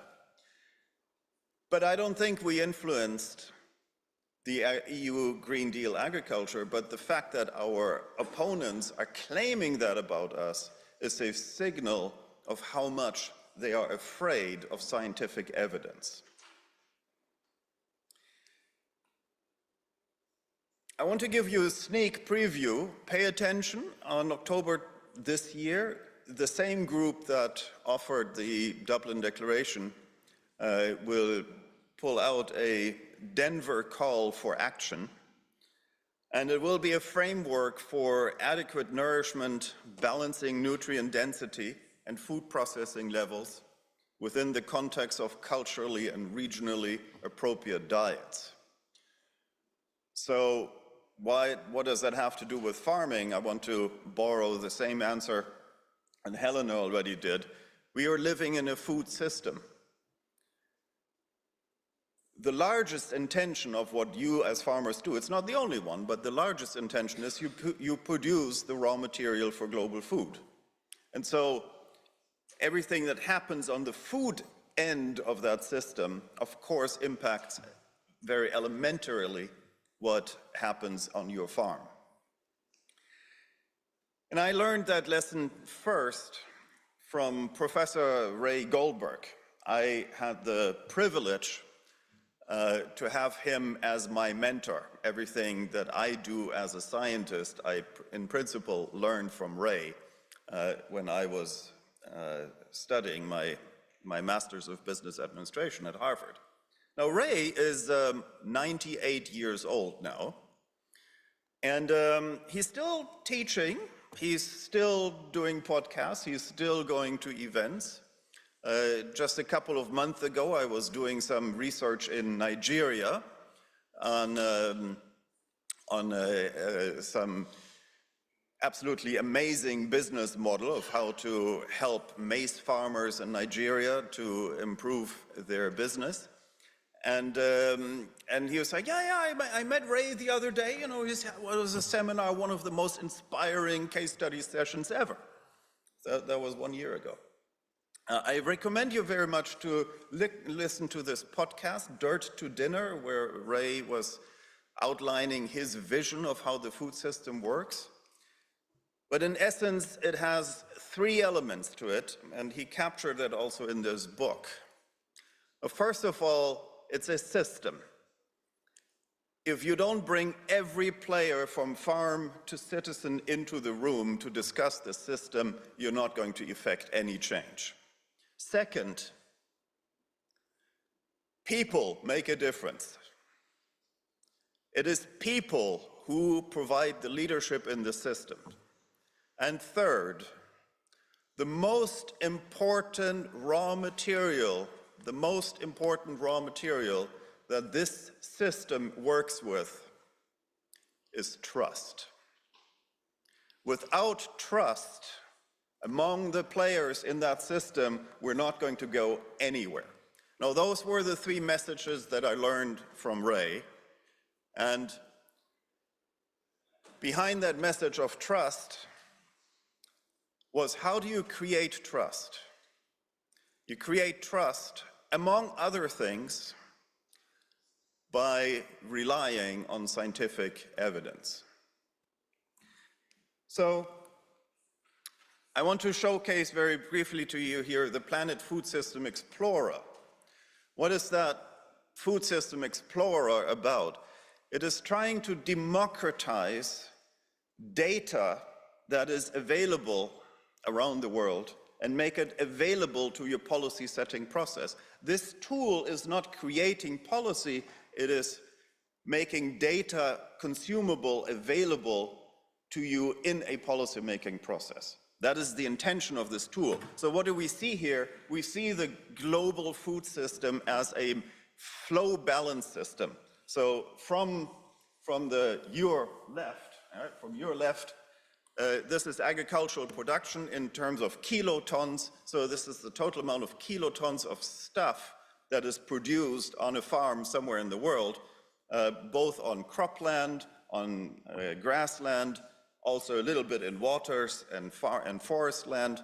So on the left side, you see biomaterial, and as that biomaterial, this material flows through the system, it becomes processed, it goes into animals, it produces all kinds of intermediate goods, and ultimately at the end, on the right side, it produces food, okay? So this is the global representation in terms of a biomass flow of the global food system. Now, this whole tool, it's freely accessible, right? So you can, on goalsciences.org, you can enter that, you can play around with it.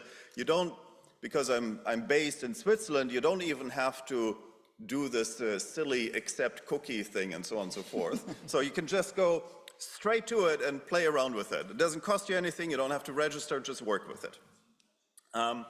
So it's interactive, and you can go around and, for instance,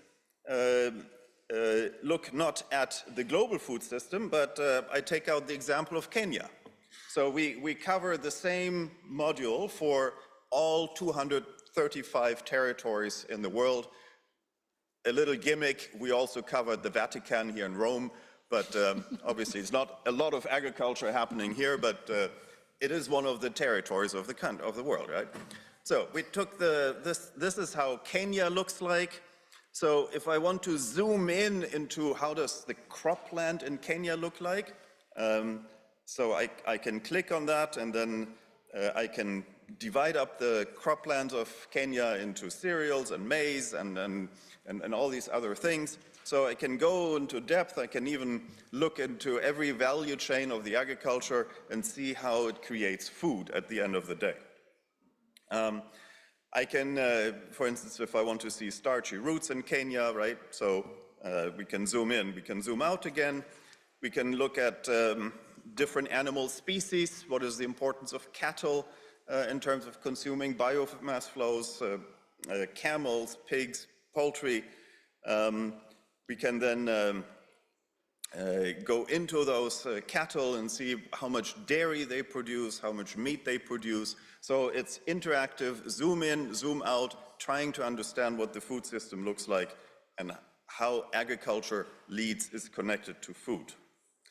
Now here's a function where you can do different scenarios, right?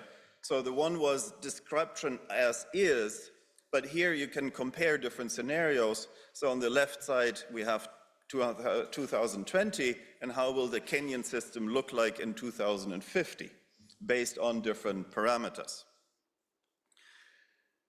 We also have in here different representations. So for instance, we have global maps on describing world quality of food, here with the proxy of the protein sufficiency. And so you can see, for instance, that Mongolia and Greenland have very high quality food. Now, why is that? Because they use a lot of animal source foods in their food supply. You can go by food system types. So for instance, all the green countries here are now categorized as informal and expanding food systems. This is a classification by a researcher from the World Bank. So, and then you can investigate those countries. Let's say we want to go into Vietnam. We can call up a profile giving us all sorts of agricultural indicators for Vietnam. And within Vietnam, we can then compare diets. So if we compare the Vietnamese diets in terms of availability of calories, the red portions, they are animal source foods. The green are fruits and vegetables, and the white are cereal-based. So we have different comparisons, peer groups comparison. On the very right, we have the high-income group compared to Vietnam. So these are diet comparisons. We can have it in protein supply comparisons. And we have a very broad measure of how has Vietnam been doing in terms of health outcomes of its food system. Now, every dot here is a country, is one of the 180 countries that we were able to cover here. And you see that Vietnam is at the bottom right corner, which is a very, very good performance. Because what does that mean? On the x-axis, it means that the Vietnamese population over the last 30 years grew on average. The young males at 18 years of age today are 4 centimeters taller than 30 years ago, which is the result of a food system providing nutritious food. On the y-axis, we're not talking about length, we're talking about width, okay? So if you became wider, then that's not a good health outcome. So you can see that quite a lot of countries, they became taller and wider, but there's a bunch of countries like Vietnam that were able to give their populations a sufficiently healthy food so that they could grow taller in length and remain at a, we do this also for other countries. Here I put out Mauritius, also a country that has been doing very well. For Mauritius, of course, we have again this. In Mauritius, we have another tool for, again, available for every country that we have. This would be land utilization, also interactive. What is this little green bar? This is the amount of vegetables that are occupying Mauritius land. I can zoom into this and then I can find out that Mauritius vegetables is dominated by pumpkins. Not sure if you wanted to know this, but if you did want to know it, you can learn it here. So coming back to Ray Goldberg, we can use these tools to democratize access to data. And with the democratization of access to data, we can generate scientific evidence. And that scientific evidence, as us scientists, we can supply to policymakers such as yours. But we scientists should not be wanting or making policy. We scientists should be supplying the evidence to you, and then you make policy out of it. You make the compromises, you make the balancing of the different interests. This is not what we should be doing as scientists. And this is also where I draw the line between the function of the scientific council of the WFO and you as a policy-setting body. We are here to help you with finding the right evidence, but you need to make the policy. So your scientific council is available to you, and there's an organizational chart at the World Farmers Organization, and somewhere there at the very end of that organizational chart you find this very important fellow, Macaulay Jones, who is our coordinator for the Scientific Council. So if you have any question, any request, please go to Macaulay and he will do his best to give you an answer. Thank you very much.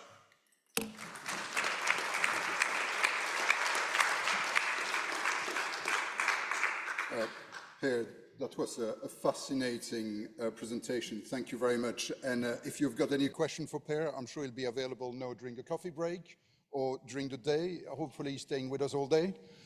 So yeah, he's there. But no, let's take a break. We bang on time. Thank you, Per. That was perfect timing. We'll meet back in 25 minutes at 11:30 for a session on AI and innovation. Thank you very much.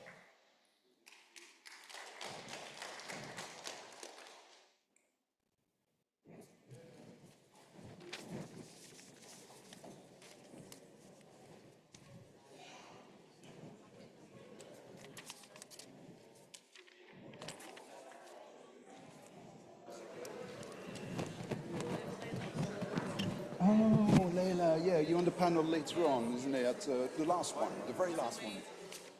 Yeah, it's the morning. Yeah. Thank you.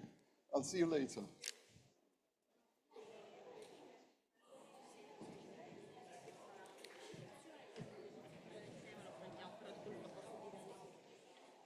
Can I change my mind? Yeah. And I'm going to try to stand all day because I can see better the speaker. I think if I sit, it's difficult for me to see them. Okay. So I will try to stand all day. Okay, this was the reason why. But Yeah, no, you were right. Sorry, it's just. Okay, so you prefer to stay at the left then? Yeah. Okay. Sorry. Well, Chad. Thank you. Good work. That was great. Thank you. Thank you.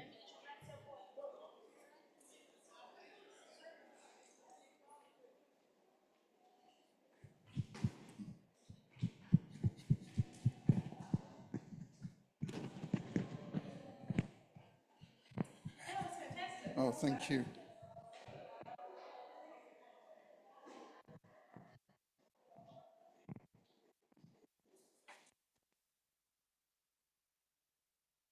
Hello, hello.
No, I don't want them. Ooh. Wait. I think they can. Wait.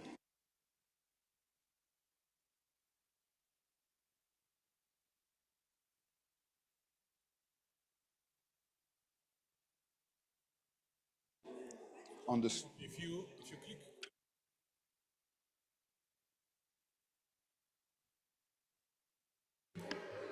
So it goes straight to red.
same screen I have here. Yes, this is what you...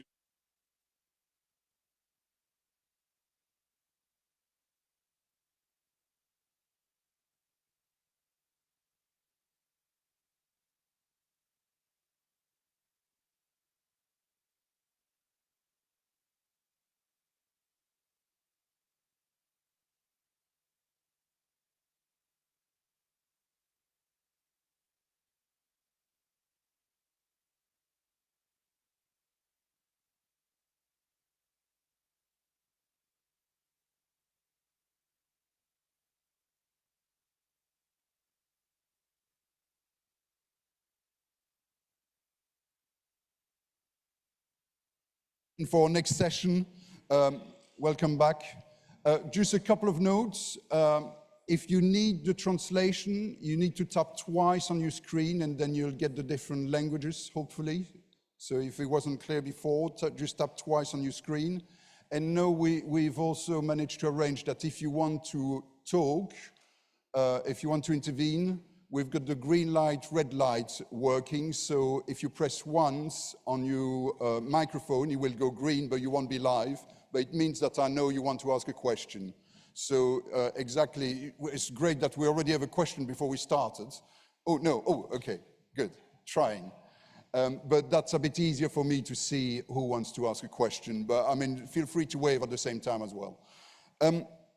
Our next session is crucial for the farming industry when farming is faced with so many challenges. More than ever, we need creativity, we need solutions, we need new ideas to help farmers' resilience. So we're going to discuss innovation and hopefully we'll also touch a bit on AI, I hope. And it's fitting we are here at the FAO as the UN Secretary General recently highlighted that harnessing smart technologies and embracing circular agriculture is key for the implementation of the SDGs. And the potential for AI to revolutionize every economic sector is undeniable, and agriculture is no exception. And in the spirit of embracing innovation, for this session, I even tried to see if I could get ChatGPT to write this introduction. It didn't quite work, so you've got my introduction instead, but who knows, maybe in a few years this conference will be moderated by an AI bot, we never know. So a lot to talk about. We will first have a presentation and then we'll follow this with a panel discussion. And again, we will welcome your question and intervention. But for the presentation, he needs little introduction. Theo de Jager from South Africa is currently the president of SAI and obviously the former president of the WFO. As a farmer representative, he has traveled around the world to COP meetings, Food Summit, Davos, and many other places. He's a passionate advocate of farming. He's a great storyteller as well, actually. And he's also an advocate of African farmers and family farmers. What you may not know is that Theo also is an author of several poetry books. But when it comes to farming, he has always been clear that the industry needs to embrace technology and science. So, Theo, the floor is yours, and I very much hope that your presentation is in prose.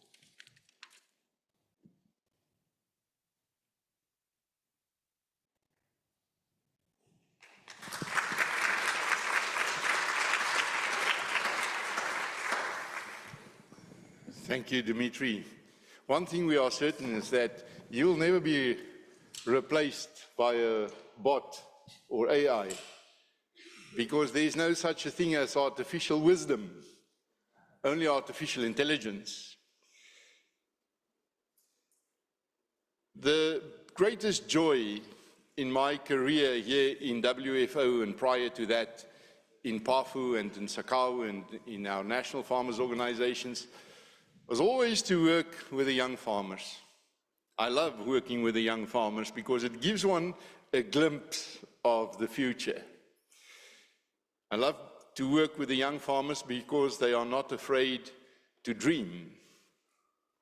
And I know that I'm on the wrong side of 60 to do a presentation on AI.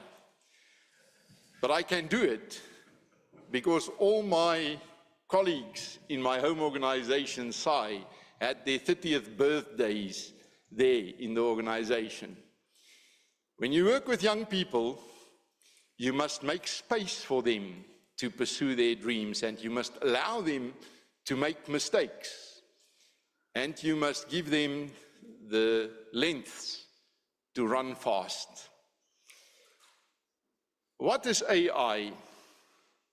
It is actually a simulation of human or animal intelligence. It gathers data on the environment or on a certain topic in order to react to it, and it does so by mining advanced search engines like Google to compile its solutions. At this stage, ChatGPT, which is one of the more popular and open sources of artificial intelligence, platforms for artificial intelligence, touches on about 86 billion data points in a few seconds to come up with an answer. So it's super fast research of sources.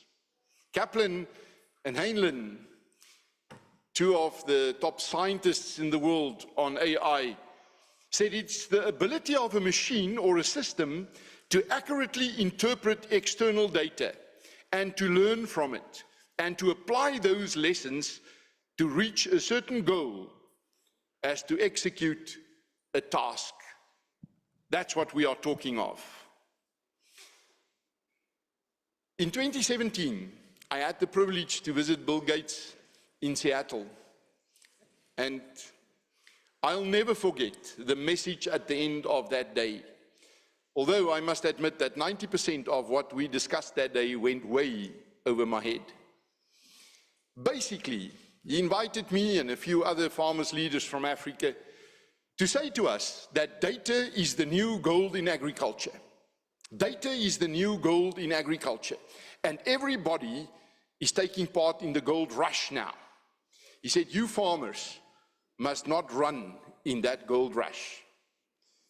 You guys must open the shops selling the spades to those who want to mine for the data. Data is the precision part of precision farming. Data is how you will produce more and more on less and less with less and less.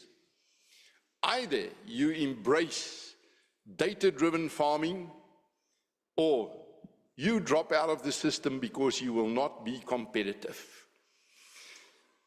But he said, you have a few years to ensure that your farmers' organization take possession, take ownership of their own data. Because once you've lost it, you will never be in a position to buy it back again. He said no one, not even Microsoft, can go from farm gate to gather the data. But in your farmers' organizations, you can build one big gate through which everybody must go to get to the data. We also need, in artificial intelligence, to be able to verify the sources of the data. And from South Africa, we have very keenly followed the progress of a case before the courts in Austria, where a private rights group called None of Your Business, NIOP, took ChatGPT to court for providing the wrong answers. And I tried it myself. If you ask ChatGPT, who is Theo de Jager? I did. It says something about my farm in South Africa, and it says something about the WFO and PAFU, and something about nature-friendly agriculture. And then it says that I'm the coordinator of LBGTQ somewhere in the Netherlands. And I'm not. So this court case is about the wrong answers. And ChatGPT simply said, we cannot control the outcome of the answers. Hence, when we started to work on artificial intelligence in my home organization in SAI, we said we need to be able to verify the source of the data, because that's the only way we can put a stamp on the integrity of the product. It's all about the traceability and the transparency of the prime resources. So how this system would work is a farmer would pose a question on this platform. In our organization, we've developed our artificial intelligence platform on WhatsApp, because most farmers already have WhatsApp and they are a bit reluctant to download more apps. This question will then go to billions of data points. At this point, they say 86 billion data points. And then it will bring up an answer based on the dominating narrative to the farmer. And then you can refine the question by asking another question on this answer until you have a refined answer, which comes to you as a kind of an advice, as a kind of a digital extension officer. So the first time I was exposed to the challenges of this was in Uganda, where about 40 kilometers from Kampala, a relatively big farmer asked me to show him ChatGPT. And I showed him on my mobile device, and he said, I want to ask the question here. He asked, given my pin drop, given where my location is, given my microclimate on this farm, given my minimum and maximum temperatures, my soil type, etc., and given my farming enterprise, which is goats, nuts, some cassava, and now he plans to plant macadamias. What must I do to ensure that in 10 years from now, I will be competitive on the global markets? And within 20 seconds, the answer came. Expand on the nuts, plant-based proteins, get rid of your goats. The world is moving away from animal-based proteins. Now in Uganda, this is the wrong answer. Uganda still suffers from a lot of stunting because of a lack of animal-based proteins, especially with pregnant mothers and children to the age of 2. Immediately back in South Africa, I said to my colleagues, can you believe that ChatGPT would tell an Ugandan farmer to get rid of animal production? The wrong answer, and they said it's because that's the prevailing narrative on the web. It's also the prevailing narrative on television shows. There are 42 documentaries on Netflix against animal-based proteins, and not one in favor of it. So we must control the narrative. Hence, we changed the cycle. A farmer would put the question to the platform, and this question would first go through a filter of verified sources.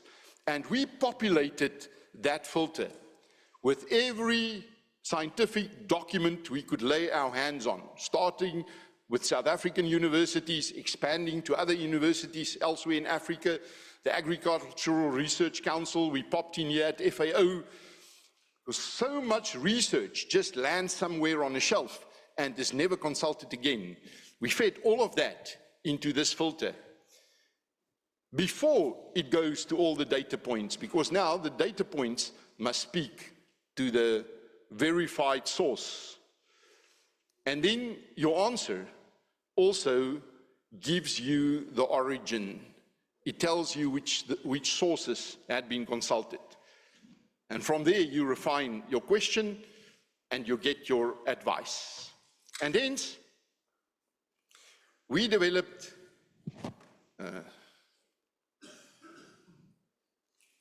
I think the batteries of this thing might be gone. Can you roll it over? Thank you. We developed this platform, which to us in the organization is a super data harvesting machine. We know at the back of it exactly who asks what, where they are, what is trending, what are the implications of these questions, and it gives us unbiased, unpolluted advice in farmer-friendly language.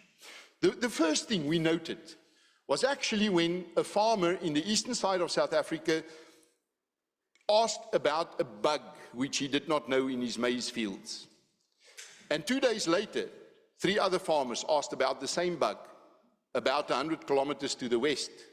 And another 3 days later, a number of farmers asked us in the next door province to the west. And we could see this bug spreading from the east to the western side of our country. And we knew there's something new here, that the value of the data, no money can really buy that. So how it happened that we developed our own artificial intelligence platform in South Africa was in November 2022, when ChatGPT revolutionized access to artificial intelligence, making it accessible to the common man in the street and every teenager out there. Already, some of the youngsters in our organization said to me, "Sir, this thing is going to change our lives as much as the internet did. We must get on top of it." So they developed it in its original form on WhatsApp, which was called HiSci, because our organization's name is HiSci. And this is the poster of the local newspapers in Pretoria, which said, "By Shiri, HiSci." By March to June, we managed to refine it so that any farmer could use it. 2023, we migrate to an app called ILA, or AI Farmer. 2024, we already had discussions in Canada, New Zealand, Malawi, and Mauritius to set it up as a digital technical advice to farmers. And then in April 2024, when the complaint was launched in Austria against ChatGPT, we could immediately step in the space it opened for us to say, but ours has a filter. We can verify the source. This is what it is all about. Sorry. And how do I play this?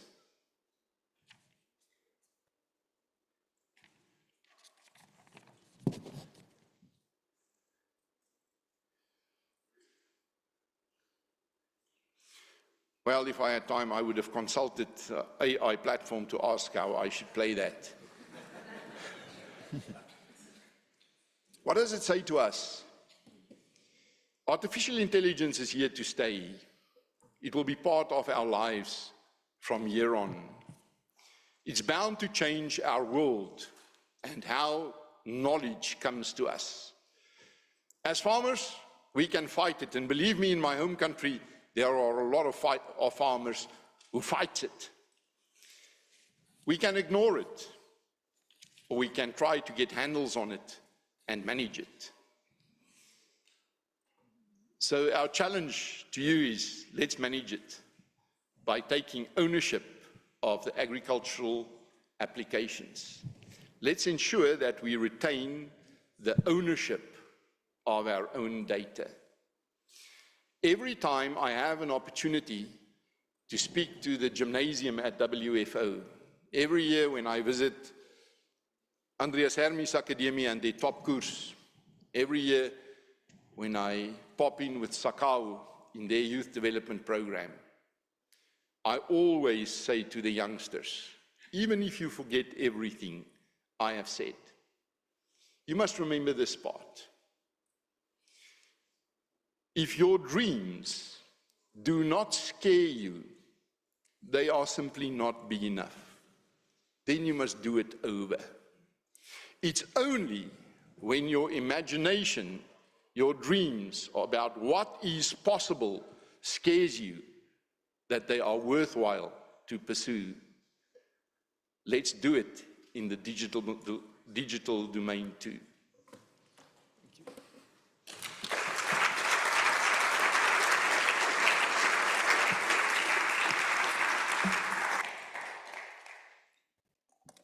Theo, or representative of the LGBTQ+ community, thank you very much. What a fascinating presentation, and being early on those kind of new technologies, so important. I think Sai really show what can be possible and how best use and harnessed AI. I think it's a fantastic presentation. Thank you, Theo.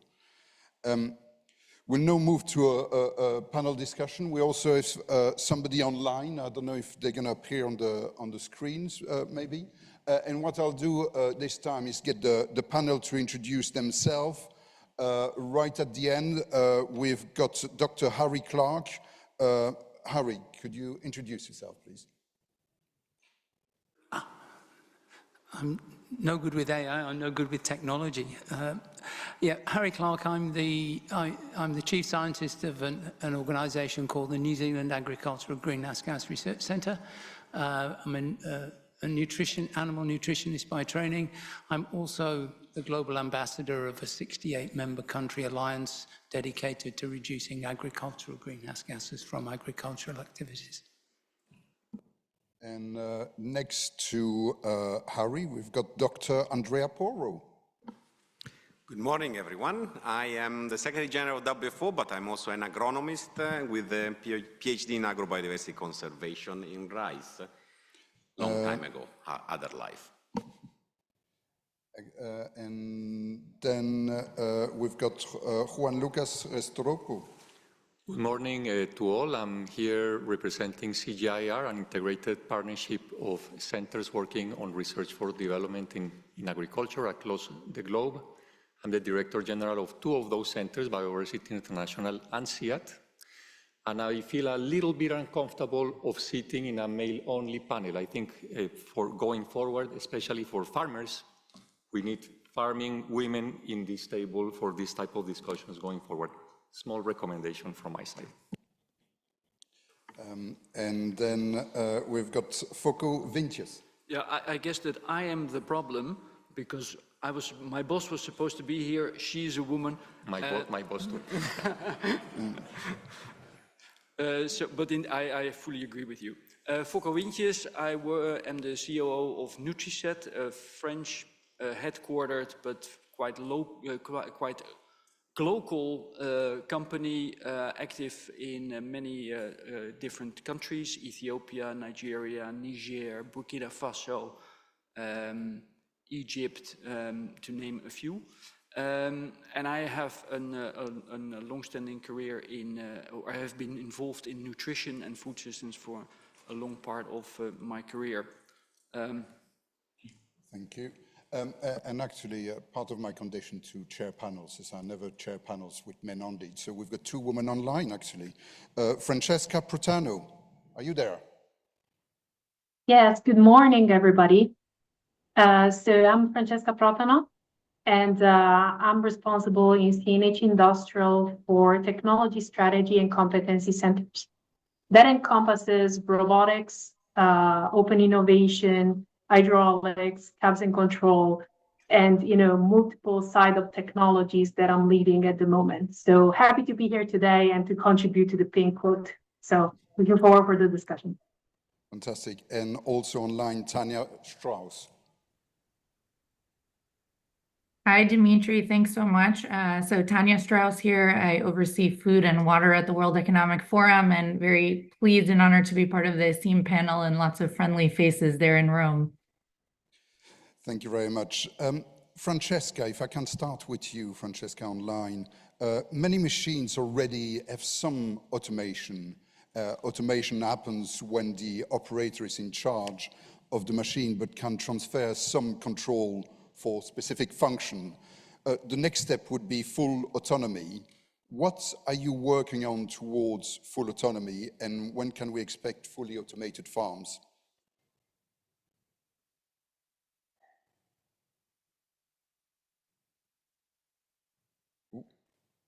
Do we still have Francesca online?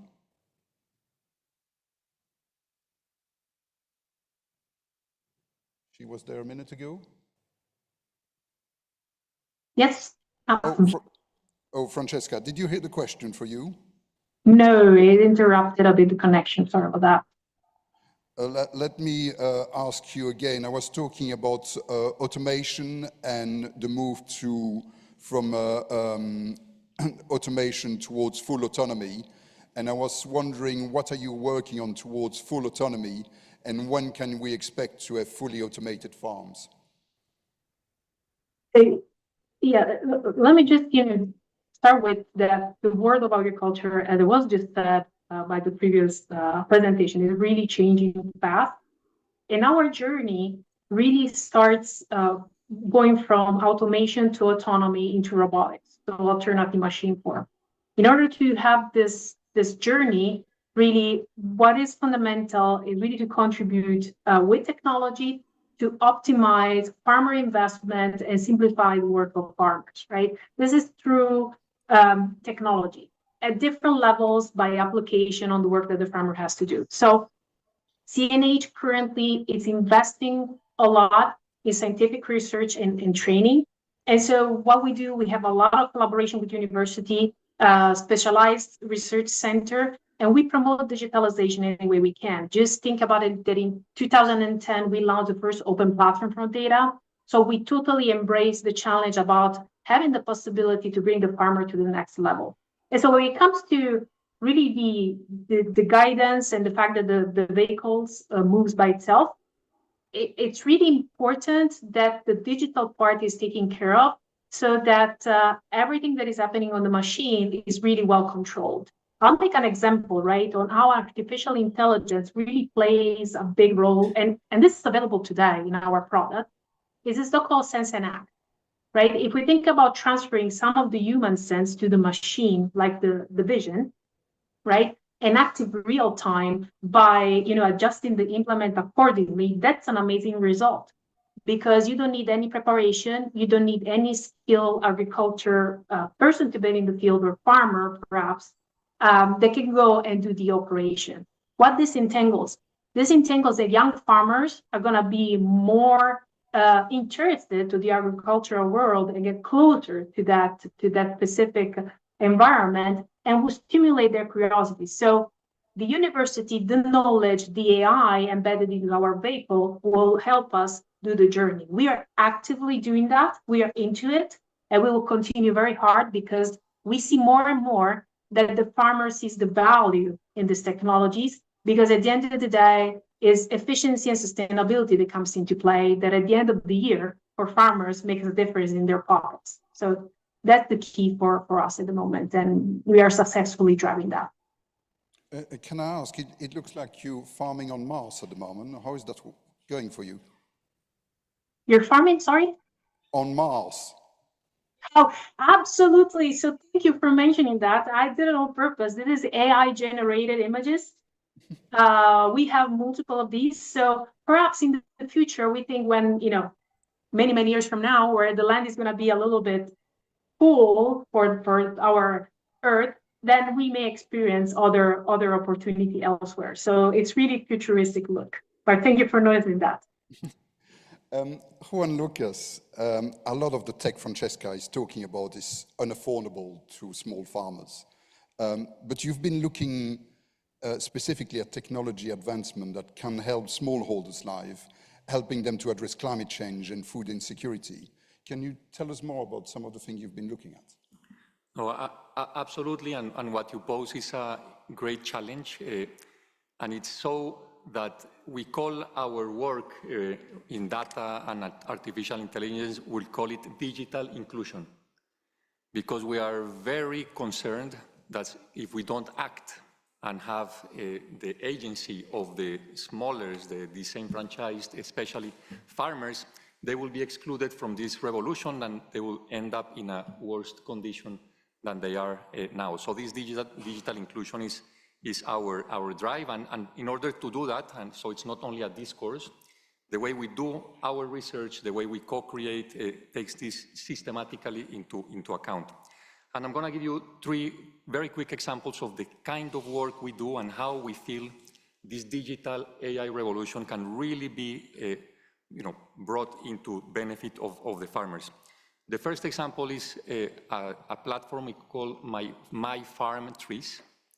And it's taking a lot of knowledge and research on tree biodiversity that has important functions in the farm to support production, for restoration, providing ecosystem services, and identifying that diversity in the natural forests, identifying those trees that are critical to bring back into agricultural landscapes, and through blockchain and connecting those trees that provide the seeds with a custody chain into schools, into communities that have nurseries, and then into the fields of farmers where individual trees that follow this process are monitored, are connected through blockchain into payment for ecosystem services, and there is a lot of money for that, so farmers get additional income for bringing those trees that serve specific functions in their system. So, and then you connect that to digital payment services. So it's a beautiful way to connect knowledge about biodiversity, farming opportunities, ecosystem services, and technology. That's and all the farmer needs is a mobile phone. It's very simple, mobile phone, and it's all, the payment comes into the phone, and the monitoring of the trees, how they are nurtured, taken care of, is also done digitally. Very straightforward. The second one, it's called Ndisi, and Ndisi, it's in Swahili, and it's basically natural language processing. So our scientists that usually go sit with farmers, take these very long surveys in paper, now have the ability to interview farmers in their own language, and having those recordings be processed, including emotional bits. So we really capture and understand farmers' preference, how they would like to see new planting materials, new breeds, etc., being developed. And this is another fantastic way to ensure that we are accounting for the farming communities in general. And the third one, that this is kind of big leagues for us, but it's called a project called Artemis.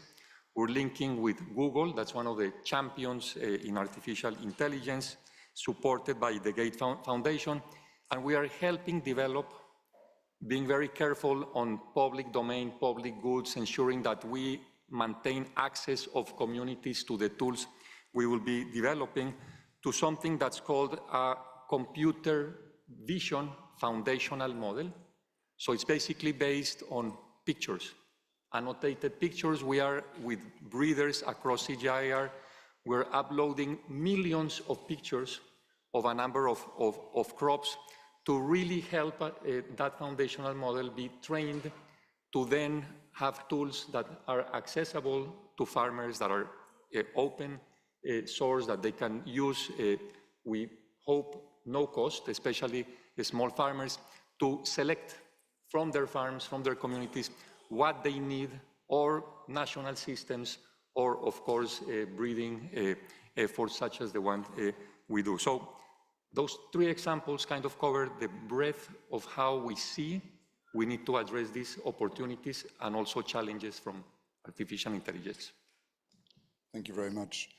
Tanya, online, it's not only about technology, the role of collaboration and partnerships to develop innovative ecosystem can also be important, isn't it? Thanks, Dimitri. And actually, it's a good segue because my example on that is with Juan Lucas, so I'm happy to follow his comments. I mean, I think, in fact, Theo in his opening has really embodied exactly what that ecosystem is and how we must approach this kind of pace and shift that we are seeing, which we haven't really experienced in the agri-food sector like other industries. We haven't seen the level of investment, both in the R&D, but also in the innovation and technology to help us be more productive, to be more sustainable, to be more inclusive. But Theo was talking about leveraging the beginner's mind and valuable wisdom of an intergenerational farmer community to say, how do we think the role of AI will shift, and how do we define the common problem statement before we start looking for pre-baked solutions? And I think that's the heart of the ethos of what an innovation ecosystem can do. With Juan Lucas, the World Economic Forum, and CIAT are working on a Food Innovation Hub, which is basically less about the fanciness of the cutting edge technology, which is important and impressive, but more about creating the let's say, conversation and inclusion of all parties in that ecosystem, maybe defined a little bit more untraditionally to say the food system, if we understand it holistically, globally, represents over 12% of GDP. 40% of all jobs on the planet are connected to the food system. And so this is not a system you can ignore, but you do need to rethink the lines of not just the production, but the wider food system ecosystem, and then solve for those community-defined problems. So the Food Innovation Hub that we are working with CIAT in 6 countries now around the world, in Colombia, is a great example where you have the private sector, you have the government, they have sort of their mandates in terms of creating more productive and sustainable agriculture production. But when you introduce a farming community into that conversation, they change the ethos and design of what that group is trying to solve. They basically questioned why we were solving for commodities. We should solve for the farmer. And when you start to change your approach with that kind of thinking, you start to have different kinds of solutions. So yes, the end goal of that group is still to create centers for excellence that offer participatory understanding and knowledge using AI, using precision ag, using the knowledge of research, cutting edge research like CIAT partners are leading. But ultimately, you're offering, instead of solutions for efficiencies, solutions for the farming community, and that adoption rate will change as a result, and the sort of solutions will be more fit for purpose. So I can't sort of state the importance of not just the technology, but its role as being a fit for purpose tool to solve for that wider ecosystem. And we can't do that without bringing everyone to the table and recognizing that no single sector can work on this alone. And so what are the business models that help to shift us into a space where that collective action and that cooperation, especially at the local and national level, translates into then a much wider global application of that thinking? Thank you, Tanya. And Tanya was just talking about kind of changing our approach to the issue, and actually that leads me into FOCO, because you think, I mean, a lot of people in this room, me included, we always talk about farm to fork. But you think we should rethink that, and you think actually we should also start thinking about fork to farm. Can you explain more? Yeah, I think it's important, and that builds a bit on what we just heard, or adds on it, I would say. The whole system is producing, it should be producing for a positive impact. It should be producing for an overall positive impact. We cannot borrow from one stakeholder to give it to the other. We cannot farm and have a negative environmental impact because we're feeding people. We need to strike that balance, otherwise we're running out of solutions in the longer term.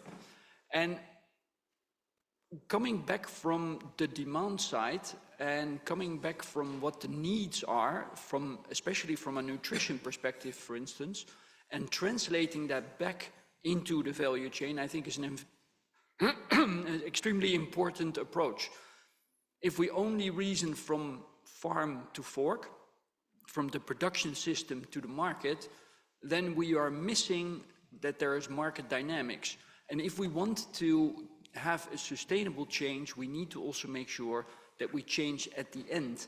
The change needs to also be in a change in behavior from the beneficiary of the system, the consumer, or the industry that is using the agriculture outputs as their input. So I think I would like to add to this innovation discussion and the use of technology. How do we connect the end of the value chain better with the beginning? And there are all sorts of solutions in that. And I think for me, it's important that we start really think about the applicability of innovation. we're working on a variety of projects where we are transferring our needs for high quality, high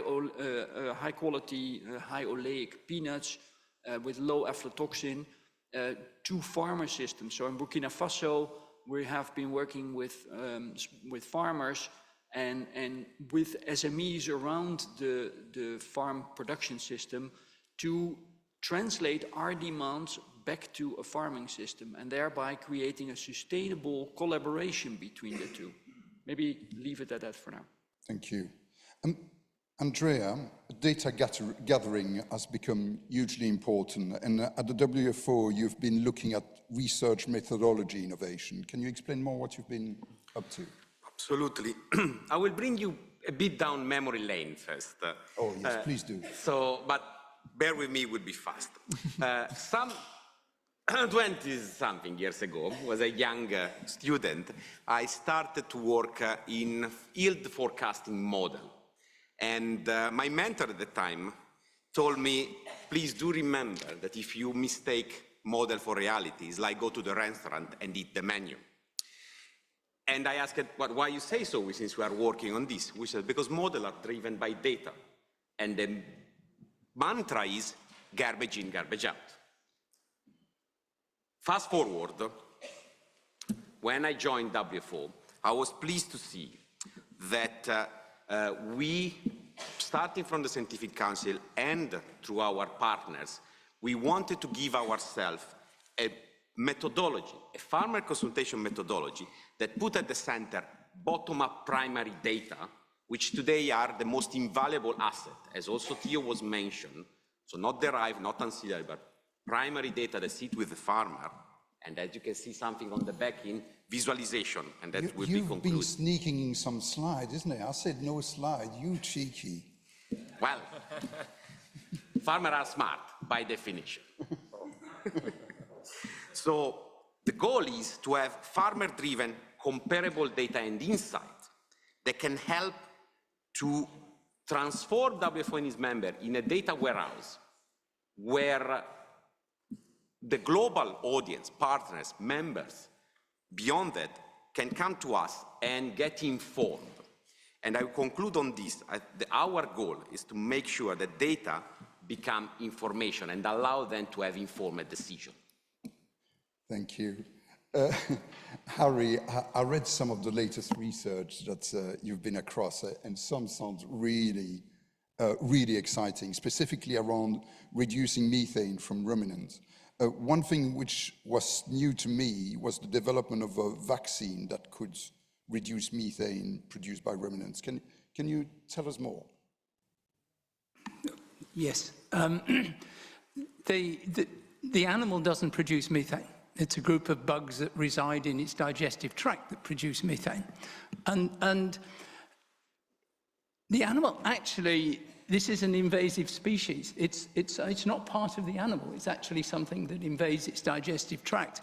And the animal does try and produce a reaction against those bugs, but it's a very minor reaction.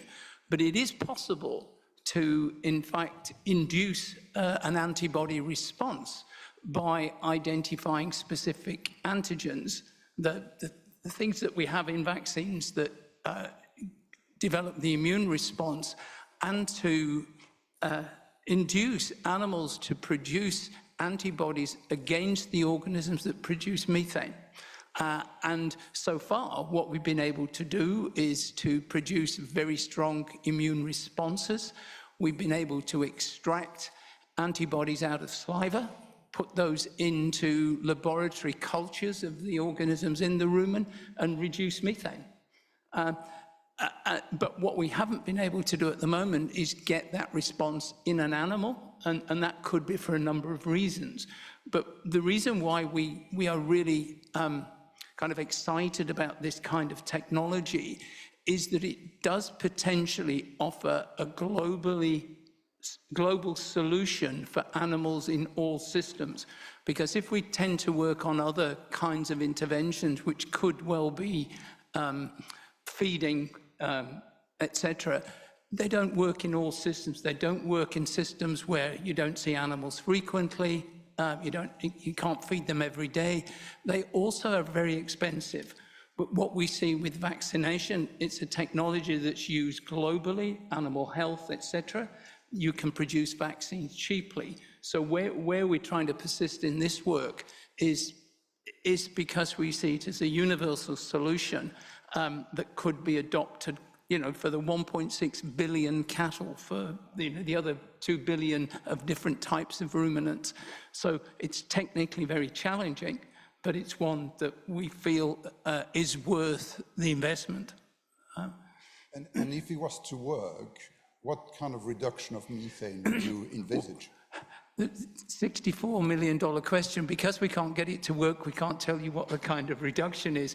But what we can tell you is that targeting similar organisms, we would expect that we could, without affecting the health of the animal, get 30% reductions. And I would like to just link it to the AI. When we started doing work on this, you need to get genomic information from the multiplicity of organisms in the rumen. When we first sequenced the genome of a rumen methanogen, it took us 2 years and cost $1 million. We did that in 2007. Now we can get that done in the tea break automatically by a machine. We now are getting to the stage where not only do you need the genomic information, you have to analyze it to try and identify candidate antigens. And you can now completely automate it. It can throw that out to us in days. And all of that now is taken away. The kind of human part of that, it still has to have a human interpretation, but it allows us to get very large volumes of data that can be interpreted over very short periods of time. And I think that is going to really help in this search for an effective vaccine. So there's a very strong link between AI and the ability to handle very large quantities of data in a very tractable way. When we think about innovation, we think about the future. Theo, Francesca had a picture of farming on Mars behind her. Do you think we should start thinking about that? Has farming got a role in that? Should we be prepared? This morning, I had breakfast with a venture capitalist from Washington who came to see me about a contract which we have signed in our farmers organization to set up nuclear energy generators in South Africa. We have a crisis with our national energy provider, and we have these outages every day. So his proposal to us was, especially in those areas where you need heating and cooling to remain competitive, let's set up a farmer-owned pebble bed nuclear reactor. And when we signed this agreement, there was a lot of criticism. The greenies were on us, the government was on us. But fortunately, the government never thought that it would be possible one day, so the regulations are not against us. They are not there yet. So we tried to take this gap. And when we negotiated this contract, this guy said to us, I read an article about you saying farmers need to own their own data. If you want to manage your own maize, you need access to the silo. Do you have the storage capacity to own your own data? We said, no, of course we don't. So he introduced us to Amazon, who has just set up a massive data center in Cape Town. And now we are negotiating a percentage of this data center for agricultural data. But data and artificial intelligence need a lot of energy. This is where the pebble bed nuclear reactor came up. This morning, this guy said to me, NASA has committed to set up a colony on the moon in the next 6 years. They need the energy. They want to set up a small pebble bed nuclear reactor there. But the next step is, they will need food.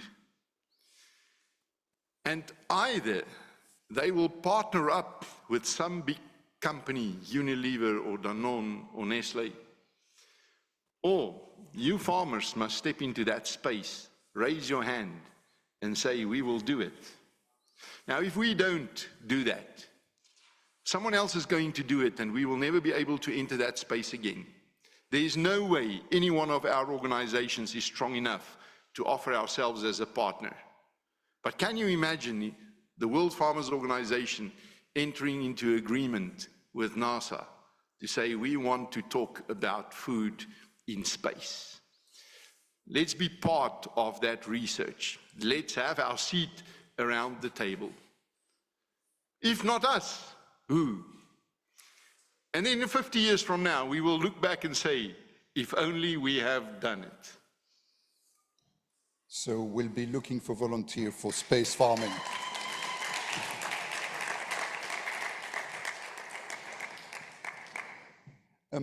Very happy to have you question, thought, reflection as well. So if you want to come in, and also you can use the green light so I can see you better. But the lady, I think from Canada, from Quebec, no, from France, I believe.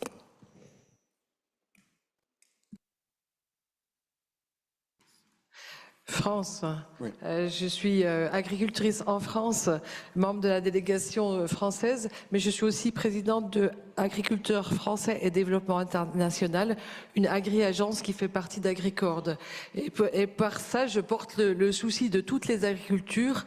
Et il y a dans la salle des agricultures, des responsables agricoles qui représentent des agriculteurs qui sont passés à côté de 2 siècles d'énergie carbone dont nous avons bénéficié pour les pays riches. Et ce sont des agriculteurs qui travaillent encore manuellement, avec difficulté. Et je porte aussi ce souci de ces agriculteurs, de leur développement. Or, je sais que le téléphone portable est pour la plupart d'entre eux une chance, parce que ça permet aussi d'accéder à la connaissance, à un certain nombre de données qui leur sont utiles pour évoluer, pour transformer leur agriculture, pour être plus productifs. Et j'aimerais bien que dans le panel ce matin puissent s'exprimer des expériences qui sont en faveur de ces types d'agriculture-là. Si vous avez des expériences à nous relater, ce serait intéressant de façon à ce que tout le monde ici se sente concerné.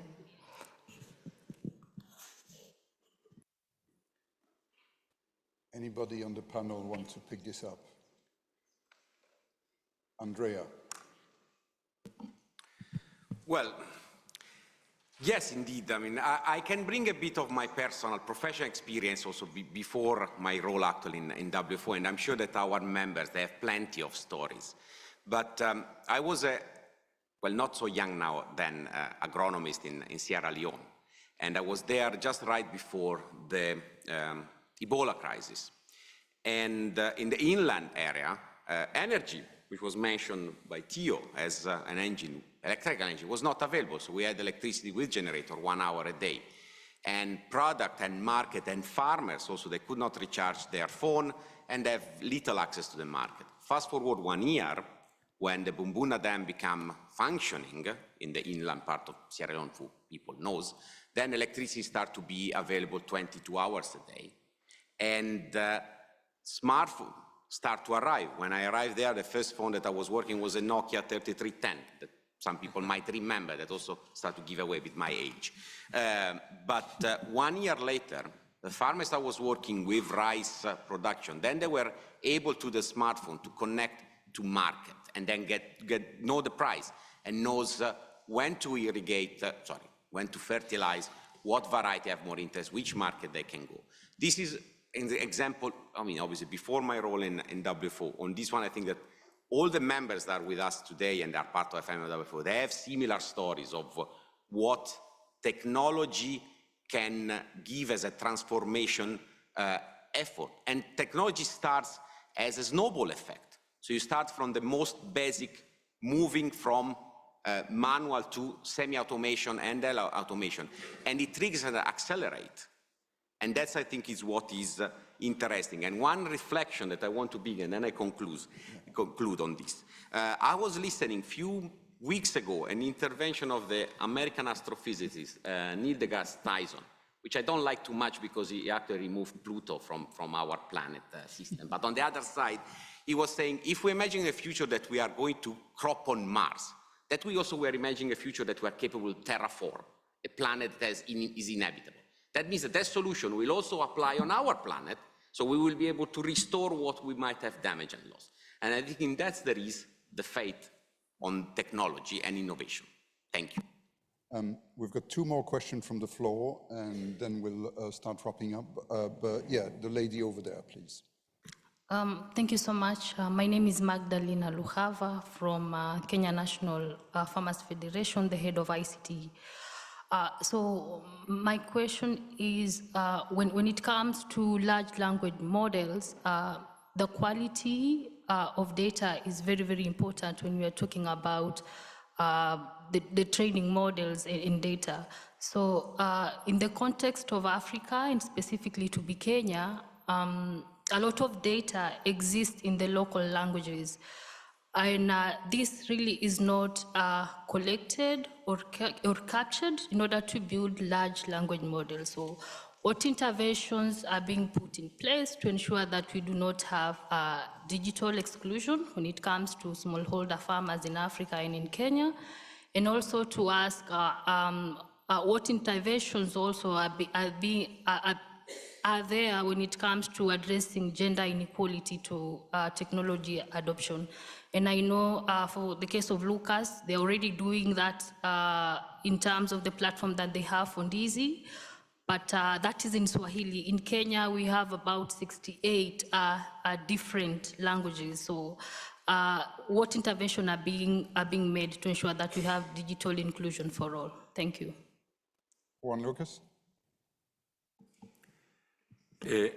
I only know about the Swahili one, but once you open that road, then it's much easier to go and seek other language dialects and bring them in. And there is a very important trend, and Theo was talking about energy. This revolution of artificial intelligence, we still need to understand from society how to tackle it, and energy is a big challenge. There is an issue of sustainability of this technology. It's currently using like 1,000 terawatts of energy, so nuclear plants, cooling sites, etc. That's a big challenge. The second one is that we are using, and I'll go to your question, we are using these technologies, ChatGPT, because we play with it, to respond questions maybe a 10-year-old kid can provide, and that means a lot of energy. So we are not using these tools in a very sustainable manner. And then there is the issue of the data. I heard yesterday that the current data available to train these models will run out in 2026. So there is already this ceiling, and that will be, of course, resolved through two possibilities. One is generating synthetic data, but the second one, related to your question, is going for that very valuable data that needs to be purchased or accessed somehow in order to keep, feeding those models. So there will be plenty of incentives in the very short term to reach out to grasp more community-based knowledge from different ethnic groups, etc. I'm pretty convinced that's going to happen sooner than later. Before I go to the gentleman over there for a last question, because we've been talking about data and the value of data, which is something that Theo raised, quoting Bill Gates, that data is the new gold for agriculture, and when you've lost it, you'll never get it back. Francesca, online, when a farmer purchases one of your tractor, which gathers all that data, what's the agreement on who owns the data? When that happens, and it happens very often because we strongly believe in the digital ecosystem, as I said, the data ownership stays with the farmer. But of course, the accessibility is under an agreement, right? Which enables all the services that the farmer likes to have. And so it really triggers the ability for us to then link based on country, because I heard just the intervention before about language, about functionality. So that's really the enable that we have to elaborate those data, clean up those data, because I agree with the comment that if you have not good data, the output is not going to be high quality. And so that allow us to build a service on top. The services that we really focus on, honestly, are 360 degree. So Tanya mentioned the ecosystem as the others did. We strongly believe in that because we are moving more and more from a single machine fleet owners, but to an ecosystem, which includes the farm, includes the application, livestock, or cereals, whatever is going to be the specialty of the farmer. And for those kind of inputs, there's special expertise that are needed that we allow and connect to. So that accessibility to the data, which does not entangle ownership, that's super important, allows us to provide that information. Just to make one of the examples, is the weather for, just to mention, right? Geographically where you are, we're able to give those advice or planting, seeding, harvesting, because as we all know, we're going to a massive climate change, and the historical data or the historical, let me say, instruction that were given from the grandfather right now, they're a little bit under discussion. So by having the data information feature and enhancement to the farmer allows them to do a better job, and for sure being more sustainable and enhance their productivity. So the farmers own the data, you then use it to provide further services to help their farming enterprise, but I'm assuming there's also a kind of incentive for you as a business, because you can then offer more services. Do you see a time when you'll be paying the farmers for their data?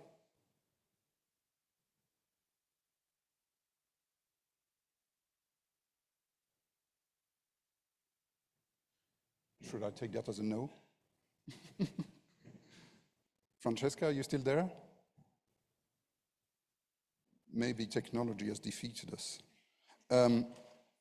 Last question from the floor. Thank you, Mr. Moderator.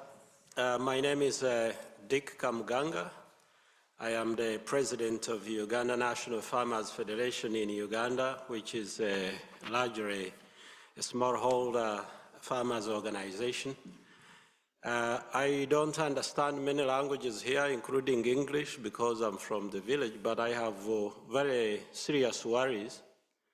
But I am comforted that we are in the building of the United Nations Food and Agriculture Organization. I start with the presentation made by the former president, Teo, on data and the ownership of data and the benefits that come from with it. Everybody has expressed the excitement of how data is the new gold and etc. Let me start with my source of hope, which is also an appreciation with respect to being hosted here at the United Nations. Why? Because for smallholder farmers like those I represent, including myself, our voice amidst this competition for what they call the gold rush might not be visible on the global stage. So the United Nations, I don't know whether we have any representation from FAO here, but I thought philosophically it was meant to provide the playground, the leveled playground field for everyone. For people or smallholder farmers with limited capacity, including even understanding what the language that is being spoken here is. Yes, I'm sure you're asking where is the question? Thank you. The question is it possible to start thinking of an inclusive agenda that includes even the organizations and farmers with limited capacity of understanding the global agenda that might extract the benefits here? Through the World Farmers Organization, are we able to have, I had an opportunity to spend my internship here for 6 months. There were minimum standards, voluntary standards. Theo, in Uganda, we cannot afford to speak to Google or Amazon to have crowd storage for the data and let alone own it. Do we have a UN agenda that could include the smallholder farmers, include our Secretary General mentioned from Sierra Leone and the like, that would bring together and build the capacity, and therefore with basic minimum standards that the UN Charter itself? Thank you. Focal. Yeah, I fully agree with you. I think the technology and innovation discussion needs to be a discussion about the impacts and the purpose that we are serving with it.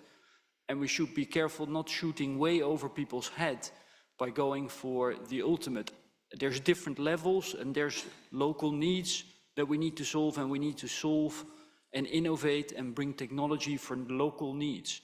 We invest particularly local because we believe that we need to create the jobs, we need to bring nutrition, and we need to bring a new ecosystem in country. So I'm fully with you that we need to make sure that we bring this discussion into a discussion on what are local and regional needs, and innovate and bring the technology that is needed in that environment. And that is maybe different, that's for sure different, and that should be also building on what Juan Lucas said. The inclusion is so extremely important, otherwise we lose and we get a further divide because of technology. So I am fully with you that we need to build much more local and regional roadmaps where inclusion is the key. Thank you very much. Not much of the new and exciting thinking and vision in farming is coming, a lot of it, is coming from our next generation of farmers. So we thought it would be fitting to bring a young farmer's perspective on this topic. So to conclude this session on innovation, I would like to ask Ana Carolina Zimmerman, a young farmer from Brazil, to come to the stage to share reflections on what's been discussed and how does it fit with our next generation of farmers. So Anna is not just any young farmer. She managed a 800 hectares family farm with 1,000 head of cattle on a rotational grazing model. She graduated from the University of Brasilia with 2 MBAs. She's a Nuffield Scholar, an ambassador for the Next Generation Ag Impact Network, and a co-founder of the Brazil Agro Society of Environment. And she also received the Businesswoman Award. So, Ana Carolina.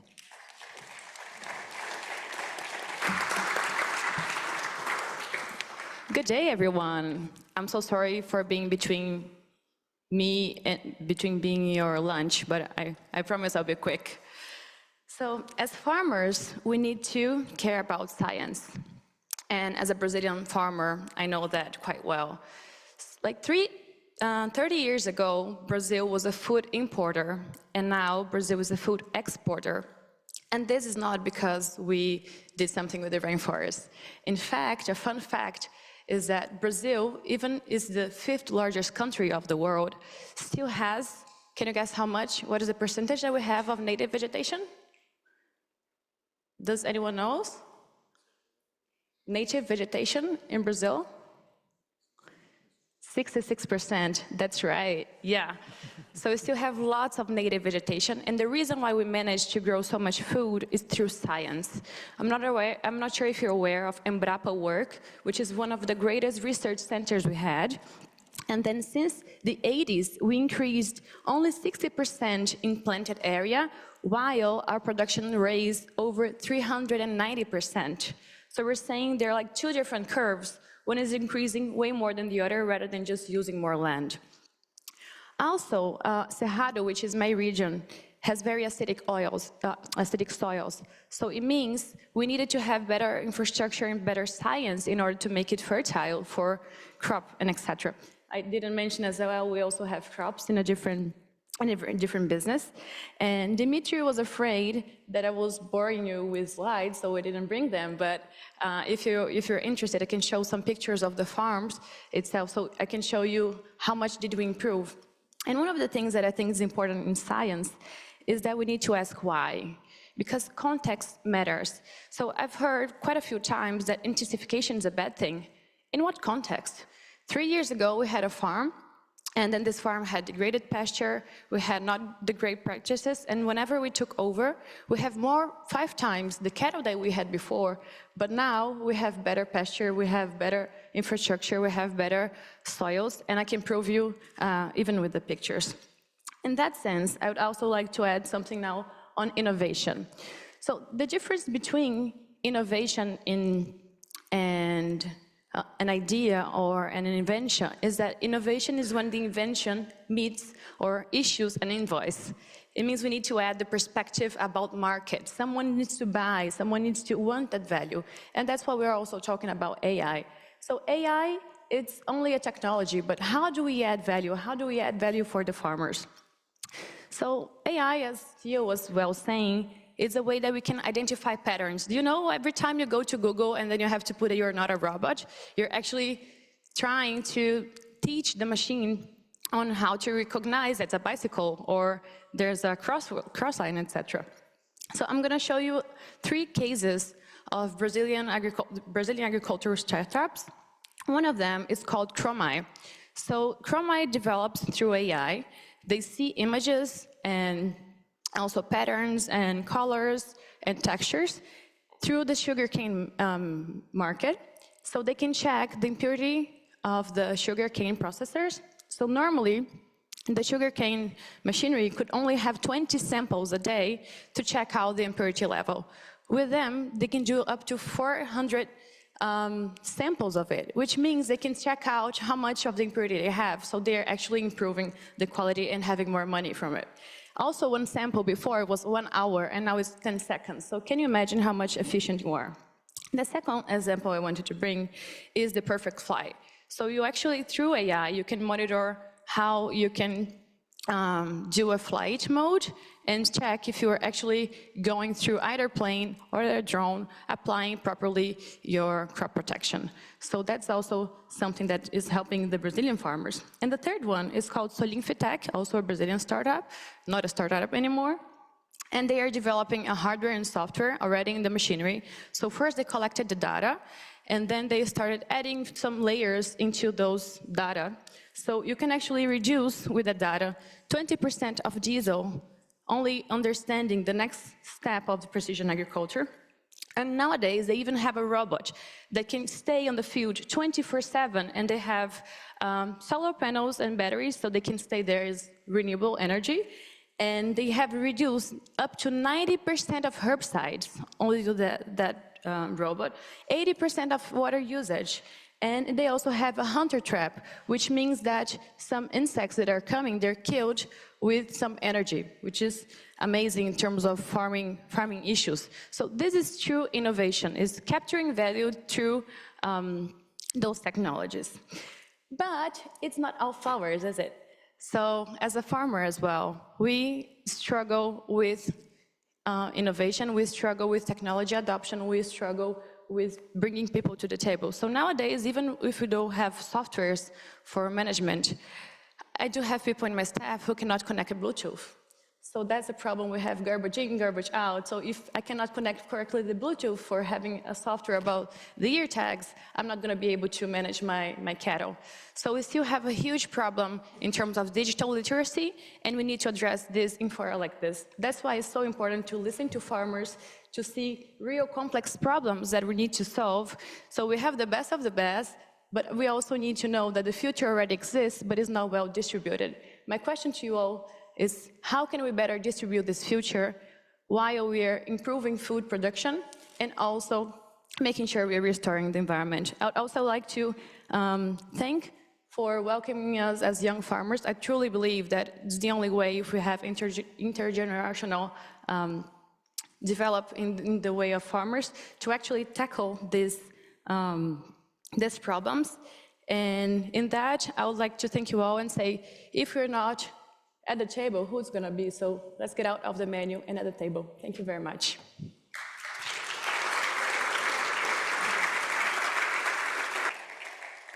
Anna, thank you so much. Wonderful to hear so much insight, understanding, and passion. I guess this is exactly the kind of leaders the farming industry will need. So thank you, Anna. Before we move on to our next part, before lunch, I would like to thank Francesca Maccarella from the WFO Secretariat for helping setting up this session. And also thank the panel here and online. Thank you very much. No, before lunch, we want to reflect briefly on this morning's session so far, and specifically how farmers are shaping the future of agriculture and food production. And to do this, we have the privilege to have the fantastic David Nabarro. Many of you will know Sir David. He's a good friend of the WFO. He's the strategic director of 4SD. David is a trained doctor. He held several key appointments at the World Health Organization and at the UN. He was appointed by Ban Ki-moon as the advisor to the United Nations Secretary General for the 2030 Agenda on the Sustainable Development and Climate Change. And in 2017, he was runner-up to become the WHO Secretary General. Sir David. Thank you very much indeed, Damien. Everybody, it's just great to be here. For so many reasons. Actually, I just have been away most of this week, otherwise I would have been here right through this wonderful assembly. Congratulations, to Teo on your wonderful statement just now. Congratulations, Arno, on your re-election as president, and congratulations to Andrea, wherever you are, on becoming executive secretary. Secretary General. This is the organization that enables farmers to be shaping the future of agriculture and food systems. Oops, but there are a few problems. There really are some very, very big problems for farmers everywhere. And I don't want to be offering you, as we finish this morning's session, with any kind of sugary coating. I want to look at it as I see it. There are huge polarities when we look at the future of farming. We've just heard an incredible discussion on the role of artificial intelligence. But many of us know that there are hundreds of millions of farming households everywhere where the struggle is just desperately difficult. And we must not underestimate that. So we have to be going through this assembly with a kind of combined vision in our minds and in our hearts. The globalist perspective, perhaps sometimes even romanticizing the role of farmers everywhere, and the local perspective, which sometimes looks really difficult. President of one of the East African National Farmer Associations told me in the coffee break, we've had 4 years of drought, with some floods in the middle, but this year, the floods have been so terrible. We've lost farmers, we've lost animals, we've lost hectareage, and we should not assume that transition under those circumstances is even possible. But farmers offer something to the world that nobody else offers. They know about how to work with living systems, animals, plants, that are necessary for human survival and well-being. They're not mechanics who use tools like a machine. They're not waiting for robots to come along and save the day. They're dealing with crisis now, and they're dealing with it with incredible capacity for adaptation. Farmers have wisdom about working with living systems that not many others have. Yes, people like myself who are doctors, we work with human living systems, but you farmers work with human, animal, plant, microbiological systems, and you have wisdom that you've acquired yourselves over generations that no one else has. You're the guardians of land, water, and air, and you're constantly evolving, season by season, year by year. You are dynamic, you are experimental, and you continue to make incredible strides. You do this, yes, through technology, but you do it also through politics, through local interactions, through being really skilled at collaboration, through knowing your animals and your plants, knowing your fields and your water, and finding ways to cope with climate that is constantly bringing you surprises and difficulties. The World Farmers Organization connects between the wisdom of the world's farmers and the globalist perspective of what needs to happen to cope with climate change. The World Farmers Organization connects between the wisdom of the farmers and the capacities of companies and scientists to develop new ideas like we've heard today.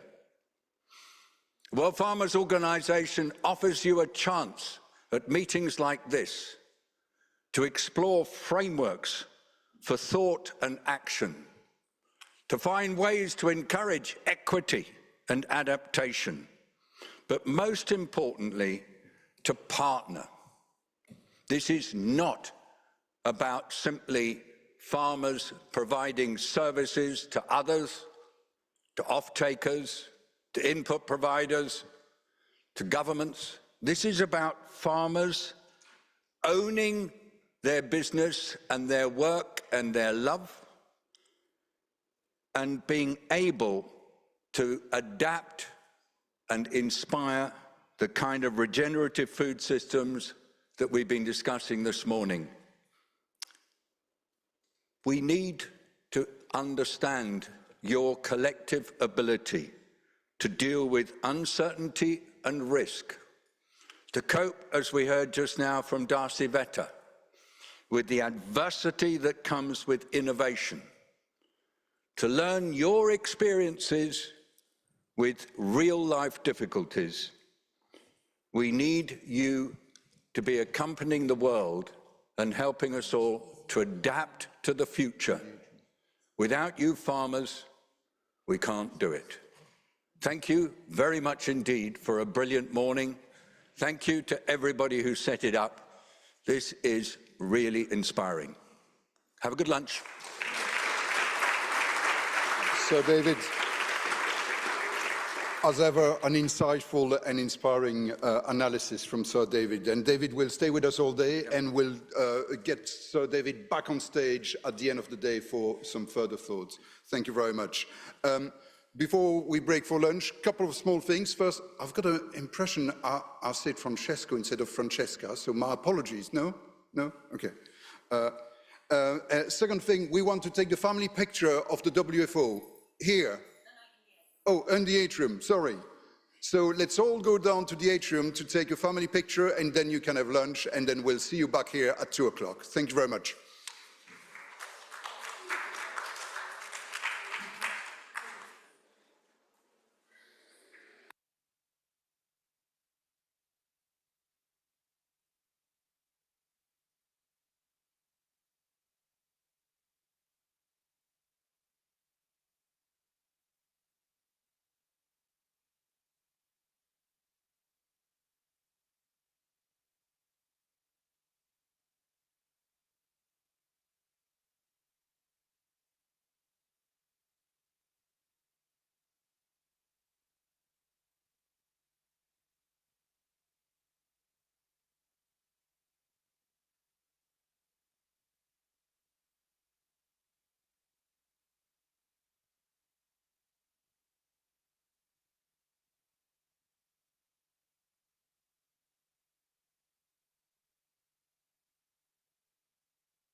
1, 2, 1, 2. Yep.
So somebody left a paper there. I don't know what it is.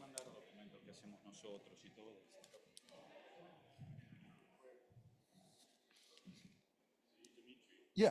Hi. Julian. Hi, Julian. Thank you. How are you doing? I'm getting there. I'm getting there. Yeah, go ahead. No, so Oh, tell sorry. me Oh. the script and where you want me to come in and everything. You in the next panel. So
Welcome.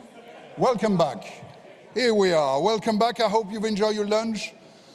Before we start this session, we wanted to play you a short, award-winning film about that tells the story of resilience of some small-scale farmers from Rwanda. It's a film from Pascal Ishimwe, and the film won the Palm Stories Challenge. Thank you. So PALM, the Platform for Agricultural Risk Management, is a global partnership on agricultural risk management for development hosted by IFAD with funding from a range of partners. So we thought, I think it's 4 or 5 minutes, we'll just show that film and then we start the session.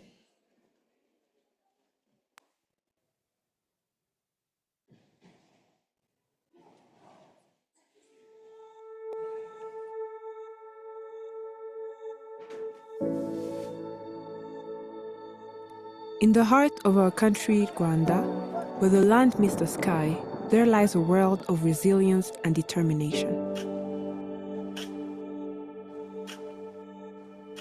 Welcome to the untold stories of rural farmers who have not only cultivated crops, but also their own inner strength.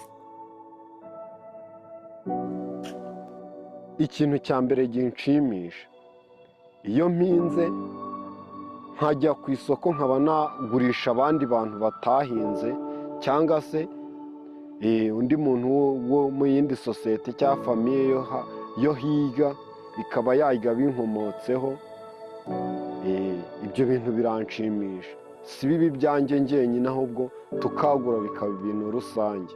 Kuba ndi umudamu mu buhinzi bintera ishema, bimfasha kwigira, mbasha kwigurira icyo nshaka nk'ayo mavuta, nkaba nakira umwana ku ishuri akiga nta kibazo.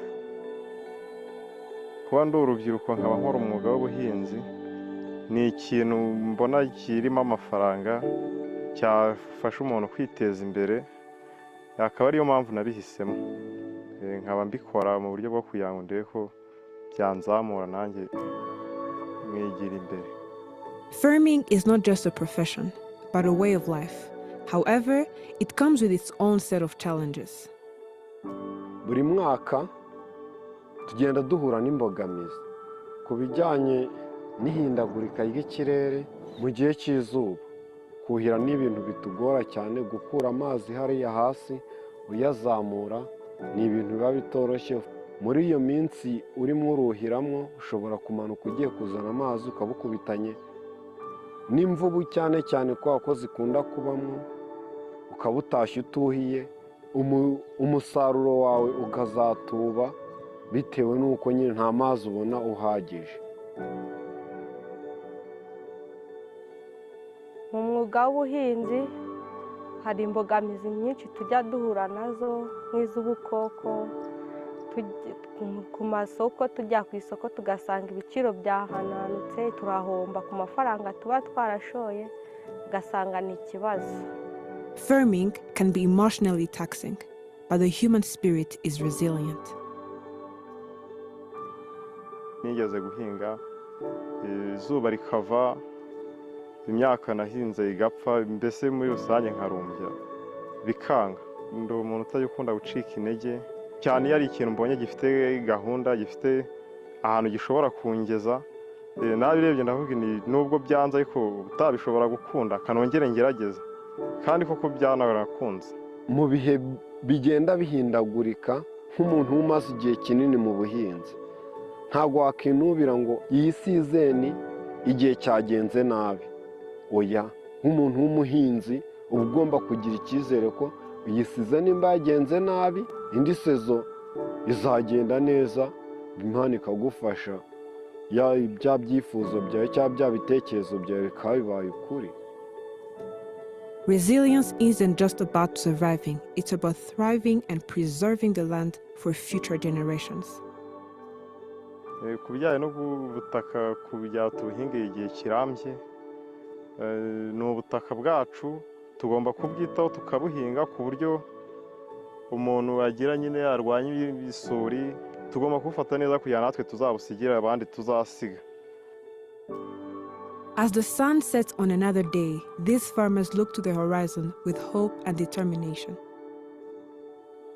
mu nzozi zanjye barumva ko nakagura nkahinga ibibanza bitatu bine mu buryo nyine nimba nagaburiraga abantu batanu buryo nakagura nyine bakaba baba nka 20.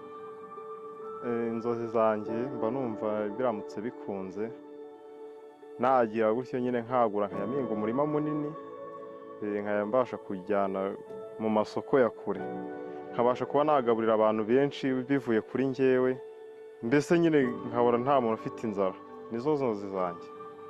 In the heartland of our nation, where the fields are vast and the spirit unyielding, these rural farmers stand as beacons of resilience. The award-winning film from Pascal Ishimwe. No, farmers are not only the backbone of our food systems, but also the frontline warriors in the battle against climate change. And while farmers' resilience and innovation are inspiring, yet they often face an uphill struggle. Despite the critical role that the food system plays in achieving our climate and development goals, agri-food systems receive a frightful small fraction of global climate finance, only 4.3% in 2020. And even more concerning is that less than 1% of this finance reaches smallholders farmers.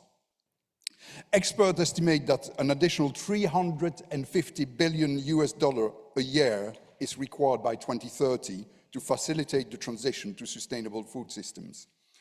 The challenge is not just about increasing the volume of finance, but also ensuring the right kind of finance is made available.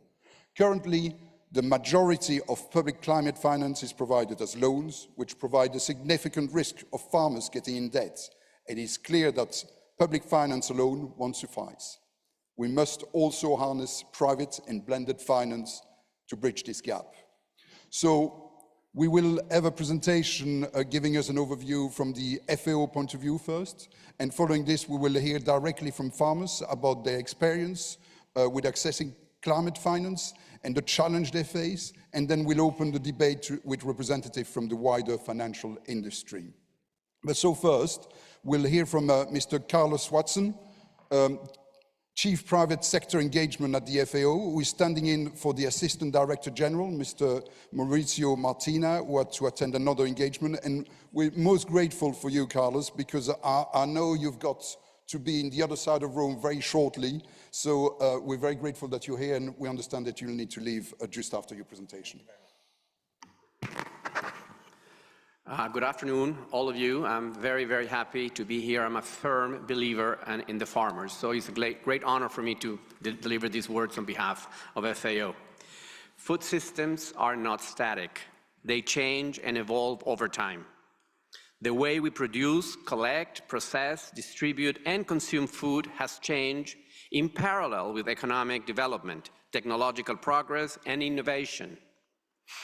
These processes have contributed to creating rich and diverse agricultural and food knowledge, but the agri-food systems we see today face challenges that are of paramount importance, not only for the producers and consumers, but also for the whole planet.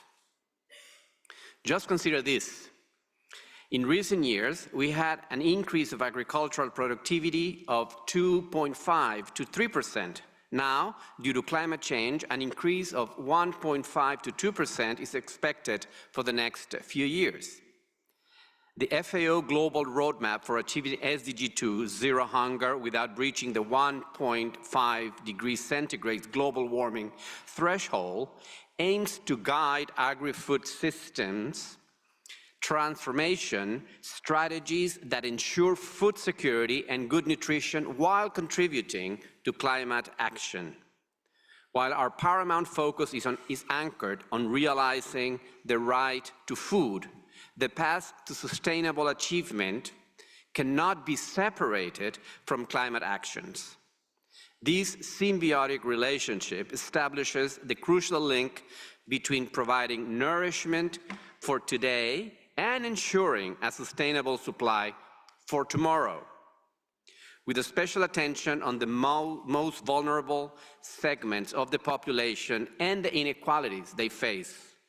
In fact, we cannot address climate change if we do not recognize the unequal impacts of climate change on countries, people, and communities.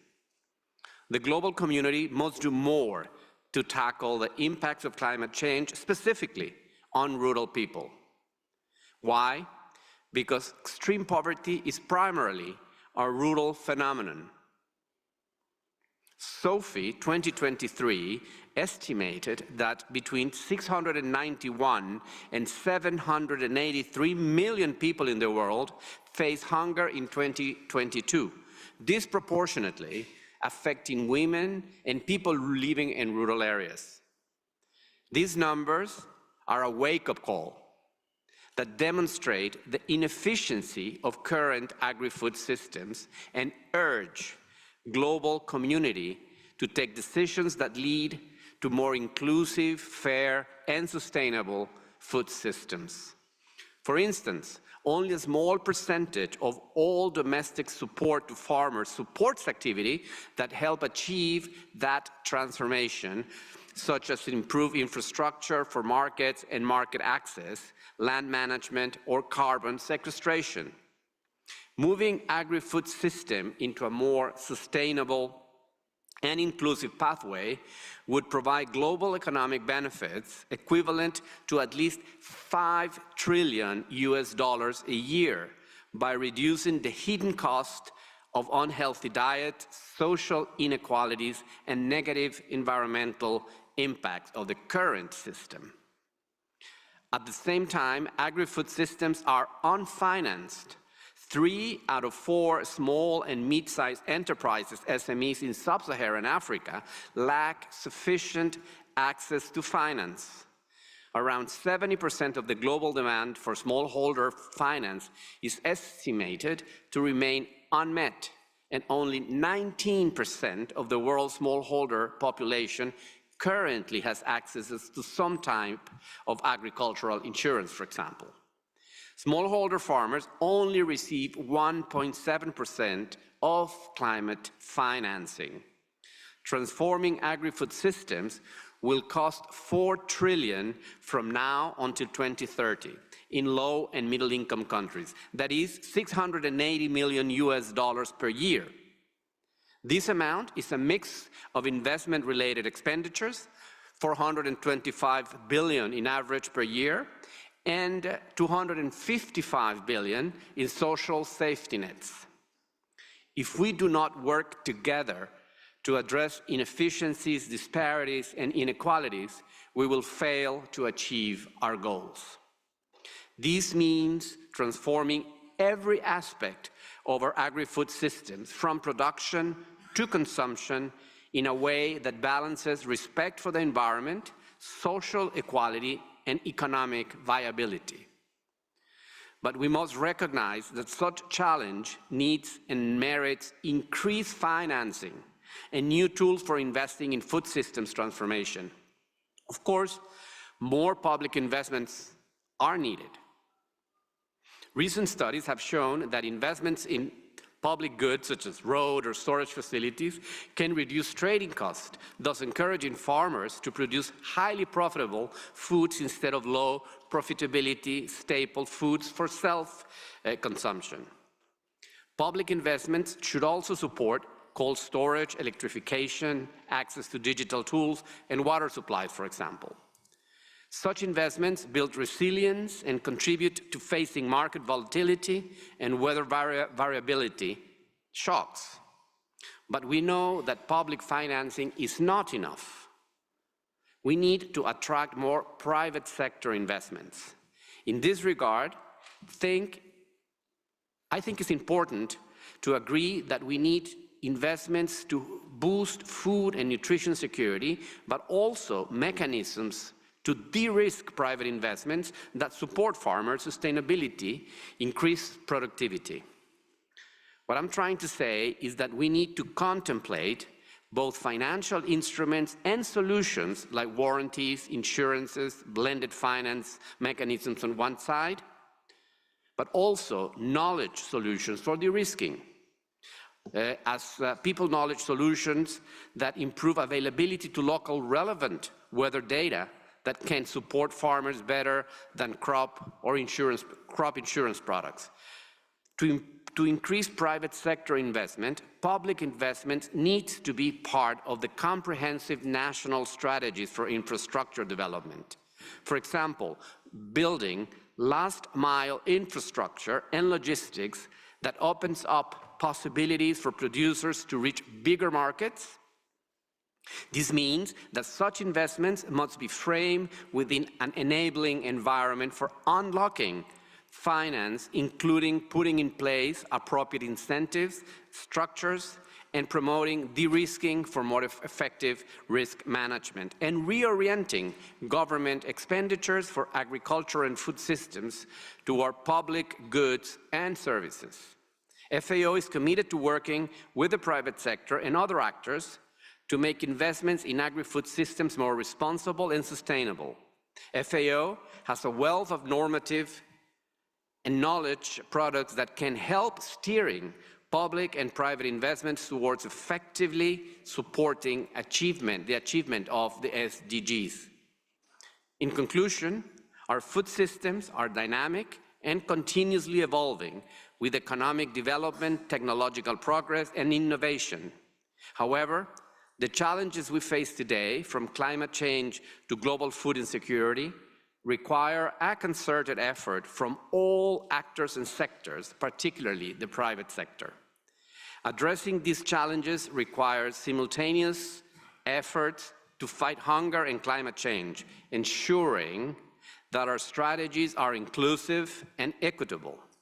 Comprehensive national strategies for infrastructure development, incentivizing private sector engagement, and reorienting government expenditures towards public goods and services are vital steps forward. By fostering collaboration, innovation, and investment, we can transform our agri-food systems to be more resilient, equitable, and sustainable, achieving a future where food security and climate justice go hand in hand. FAO is willing and ready to collaborate with you and each of you at any time. With this, I thank you very much. I wish a successful event, and you can count on our commitment and support. Thank you very much. Carlos, thank you very much for your presentation, because I know your time is precious and you need to go. And also thank you to the FAO for hosting the WFO annual meeting. Thank you. Thank you. Next, we'll hear the perspective from two farmers' representatives, and then we'll open it up to the banks and other financial organizations. So to start with, Dr. Betty Chinya-Manyuamu. Sorry, Betty. She's the CEO of the National Smallholder Farmers Association of Malawi. She is a development economist with extensive knowledge and experience in agribusiness development, food security, and rural development. Previously, she worked as a policy and program manager for an agribusiness project. Betty, Malawi has been particularly affected by climate change lately. How easy has it been for farmers in Malawi to access climate finance? Thank you very much, Dimitri. Starting off with just a bit of context, Malawi is one of the most agriculture-dependent countries in the world. We, over 30% of our GDP comes from agriculture. And the agriculture is pretty much dependent, it's rain-fed agriculture, dependent on rainfall. So obviously, climate has a big impact on not only food security, but the economy as a whole. And recently, in recent years, there's been a lot of climate shocks that Malawi as a country has experienced. And I'll give the example of just last year, 2023, when the country was hit by Cyclone Freddy, one of the most devastating cyclones to hit the country, where over 2.2 million households, about 2 million people were affected, with over 650,000 households displaced. A lot of livestock and crops destroyed. Unfortunately, the cyclone happened during the harvest period. So, and where you have only one season, you can only imagine how devastating that is, that the harvest that you've been expecting for the entire year is wiped away by this cyclone.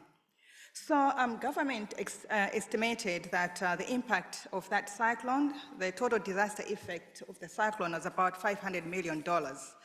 And in order to rebuild and recover, they needed $650 million. And that coming to an economy that is already fragile, it can be very problematic. So, but Malawi has put in place policies, structures, and all those kind of things to manage and deal with climate change. We have the nationally determined contributions, for example, the National Climate Change Management Policy and such things. However, the issue isn't about policies or structures that we need to deal with these shocks. The issue is the financing to support the implementation of the policies. So at the moment, I just said that just on the basis of last year's impact, we needed about 500 million, but government from its own resources was only able to put in 12.5 million. And it was depending on external financing for the rest of it, for the majority of it, and that has been problematic. They were only able to raise about 120 million, so still a very large part of the financing remains unsourced. So when you look at what exactly the issues are, why is it so difficult for government to get the kind of resources that they need? I must say that, one, it is much easier for government to raise resources for humanitarian response than it is for resilience building. And that in itself is a challenge. So when government declares a state of emergency or state of national disaster, then resources come in. But when they've got this huge project where they want to build the resilience of the farmers to be able to deal with the impacts of climate change, the complexities of the procedures is just something else. So at the moment, there are accreditation processes that are not yet completed for the country, for the national entities to be able to access some of the financing. And again, there are long, complicated procedures that make it really difficult for the country. And also, there's limited awareness. I think there are a lot of opportunities, but sometimes things are just not presented in a manner that communities or development countries can easily access and understand what they need to do in order to be able to access them. In addition to that, I did talk of the institutional and technical capacity and the complications of the procedures, but I also think that some of the funds are also, like from the donor community, bilateral, as well as private sector, the size and the scope also becomes a challenge. So when you've got like the World Bank, the size is usually at the right scale, but usually those ones are going to a government program. So as smallholder farmers or farm organizations, to be able to directly access those, it becomes more difficult. And the ones that you're able to access, usually the size is much smaller. So while in the case of Malawi, for example, as farm organizations, we are partnering with government so that we're part of the government processes. It helps, but sometimes you get affected when there are delays on that side. So it would be much easier when there are platforms, or it is easy that farm organizations can access resources that would have to go directly to smallholder farmers as opposed to just going through government entities. I also think maybe the last point that I would like to make is that also we noted, particularly with the government, an increase in loans as opposed to grant financing. And for economies that are already highly indebted, again, that becomes a big challenge. So we are building resilience for tomorrow, but at the same time, you're putting more pressure on this economy that is already fragile on what it is able to do in the future because of all the debt servicing that it has to do. So I think that in general, you did mention those statistics, the 4%, the 1%. Yes, the issues of availability, issues of access, I think are a much bigger problem that we need to deal with. Thank you. Thank you very much, Kathy. Bernard Cruxen, you're the Secretary General of the German Farmers Association, DBV. We've just heard the perspective from the Global South, but the challenge will be quite different for farmers in the Global North. Can you give us your take on accessing climate finance? Well, thanks, Dimitri, for this nice introduction. Yeah, the headline today is Financing the Transition, and before making a comment on financing in terms of climate change, I would like to make some remarks on the general issue of financing agriculture.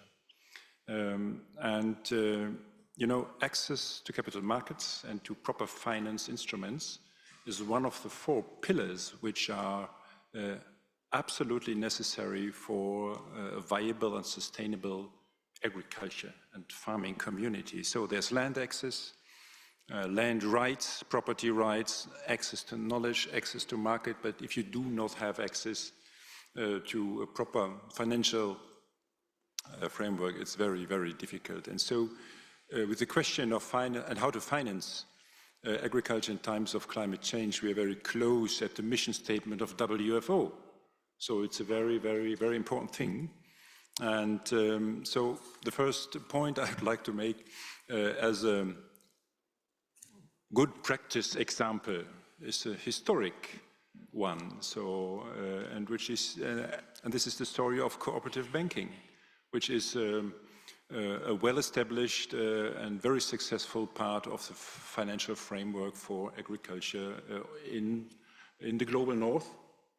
It helps to bring back this memory for this debate. Of course, there are other options for farmers to finance their farms, their farm businesses, but if you do not have a fallback option to a cooperative financial framework, it's very, very difficult to create enough competition. And the second remark I would like to make is, of course, we are talking about transition, but to be honest, there's always been transition in agriculture.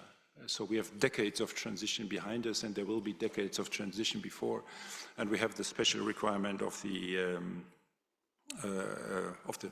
tackling the climate change and mitigating the consequences of climate change. And that's why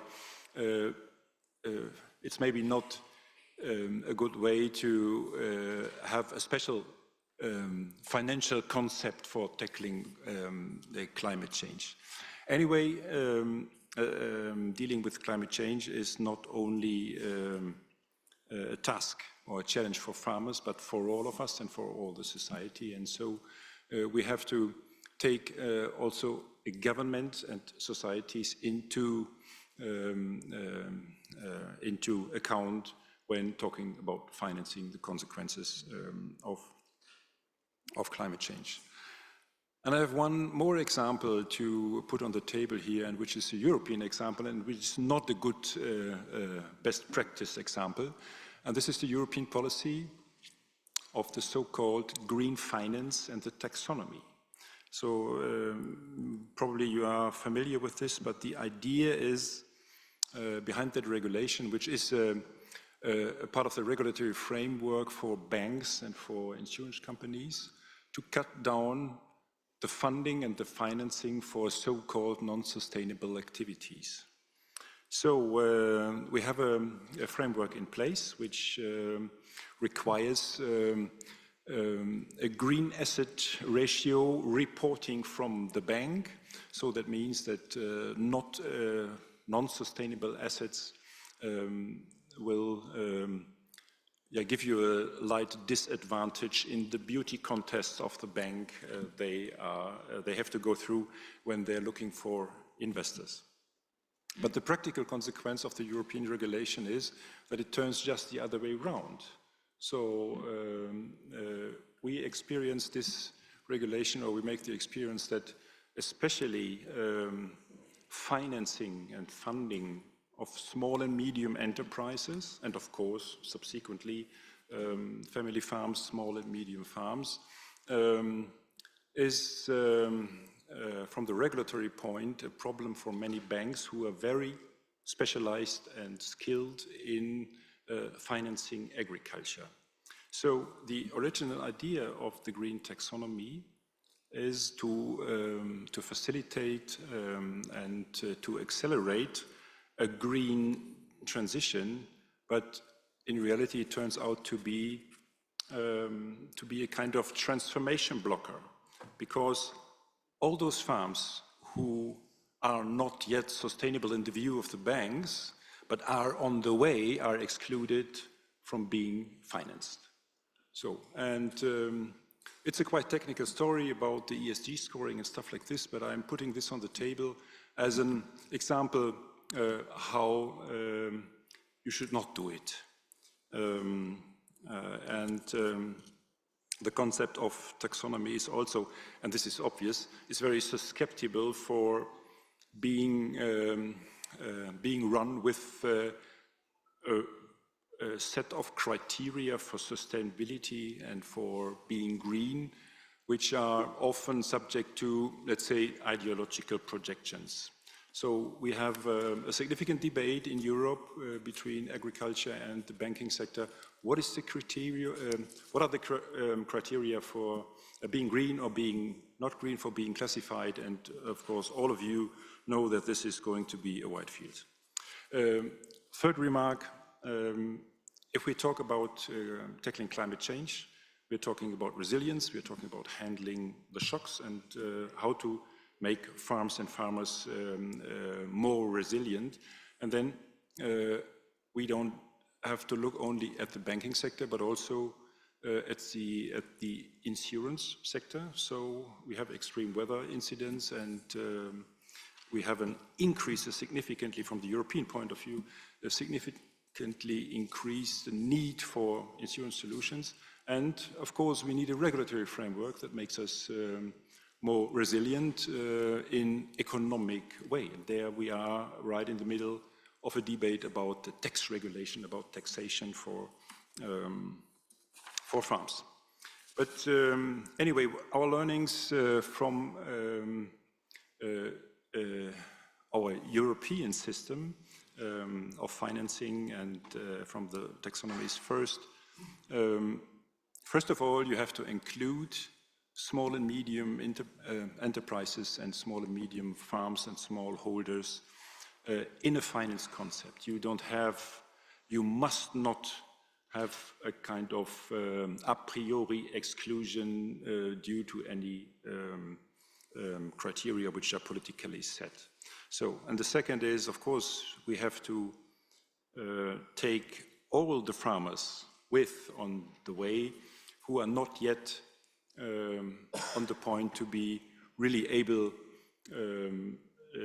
to handle the challenges, but who will still make their way. So there must not be any pre-exclusion. And of course, last but not least, and this is the third point, if we are talking about resilience, and if we want to increase resilience of the farming sector and of the food system, we need a financial and, of course, a regulatory contribution from our legislators and from other stakeholders all around the chain, and also from the consumer side. So far, thanks.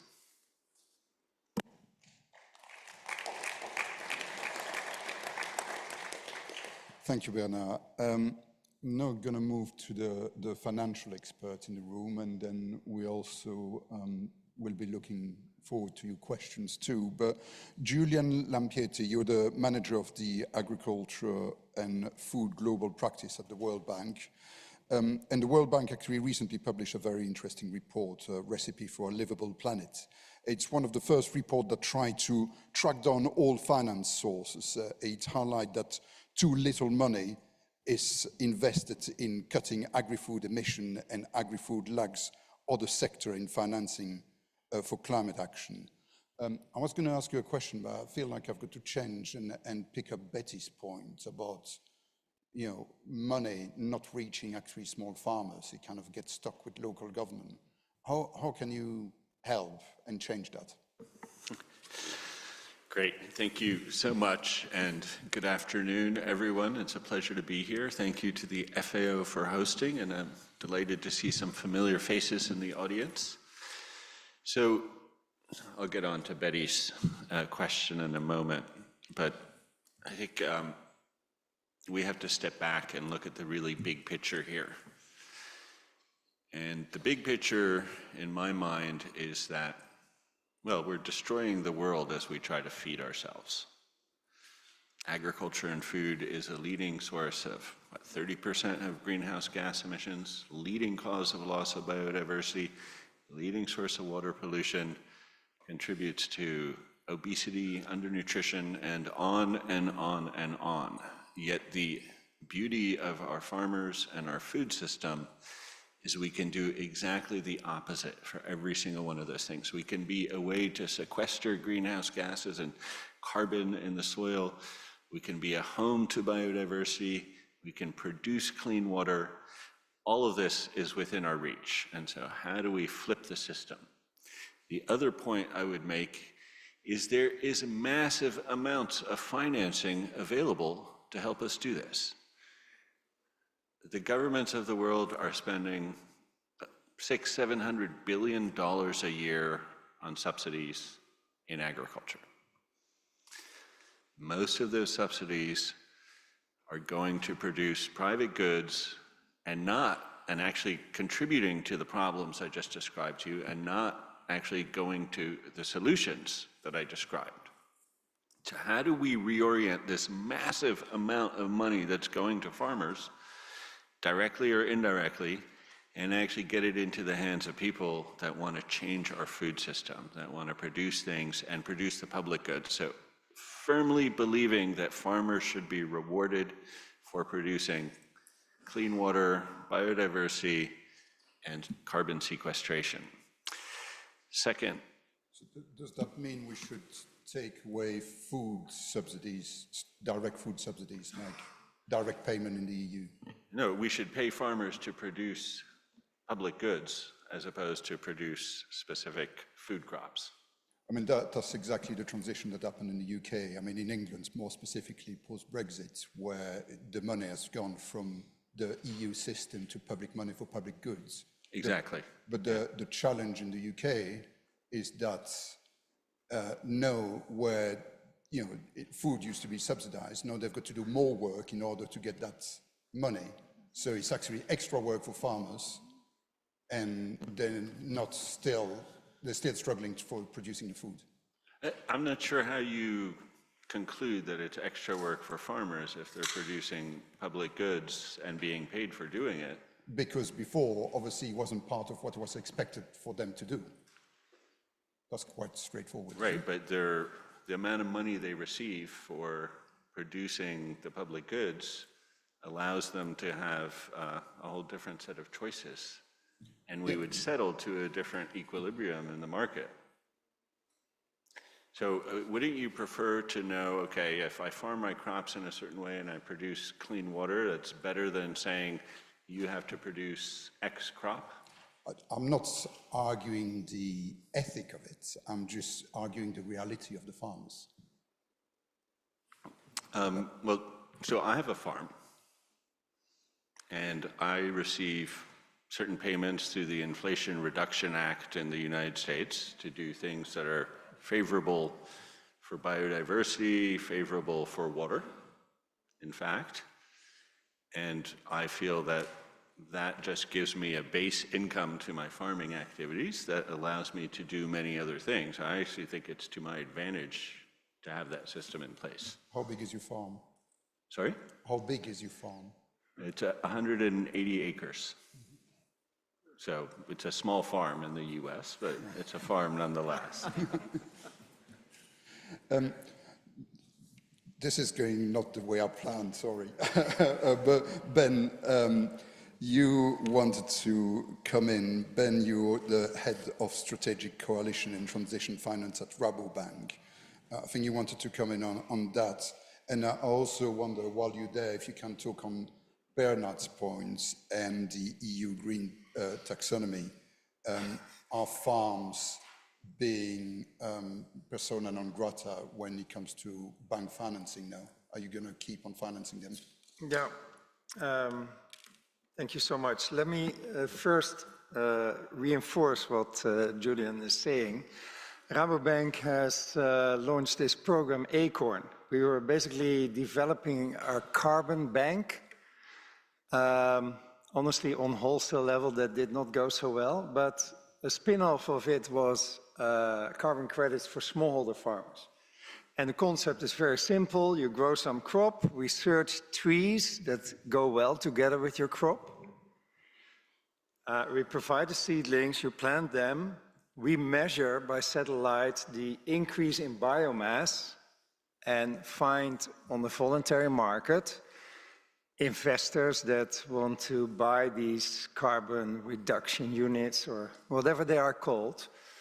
And it typically means that after a few years, these smallholder farmers on 1, 2, 3, 4, 5 acres produce enough extra biomass to warrant an income of a few tens of dollars per year.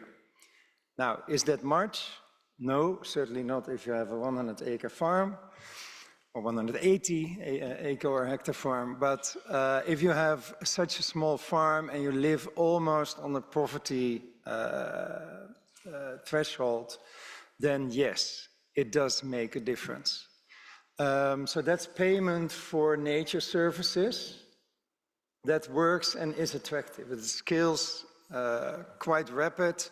There are others that do more or less the same, Bumitra and etc. It's small, so it definitely needs to be scaled. In my view, it also at some point needs to come together with a compliance market for carbon credits. But for now, it's a start that works. The technology develops.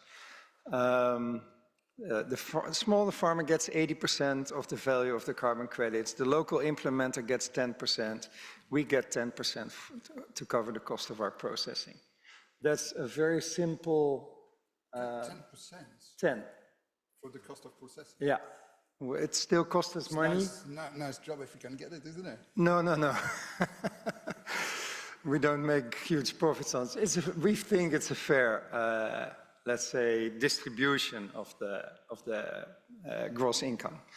But just to illustrate that these type of systems can work, it needs to be scaled 1 million times.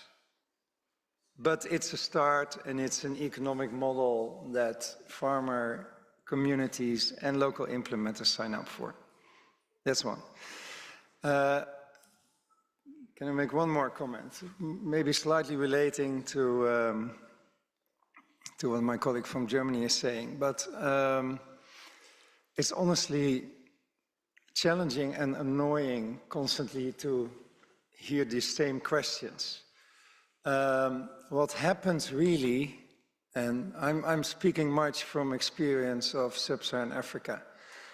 2 years ago, we established with a lot of other partners a platform called Sustain Africa. Initially as a response to the crisis, the market crisis in fertilizer markets, and to alleviate the impacts of that on sub-Saharan African countries and smaller farming communities. But we've done a lot of research alongside those programs. And what we find is that basically we're not only looking at a very underperforming food system, but then we also have this second system, if you will, of nature, soil, water, air and climate and biodiversity. And we have this third system of public and private finance. And they interact. And they interact at this moment each other in a negative way. If your food system and your agricultural production underperforms, you need to import a lot of food. That for sub-Saharan African countries is very often in the range of hundreds of millions to, for the bigger countries, a few $1 billion a year.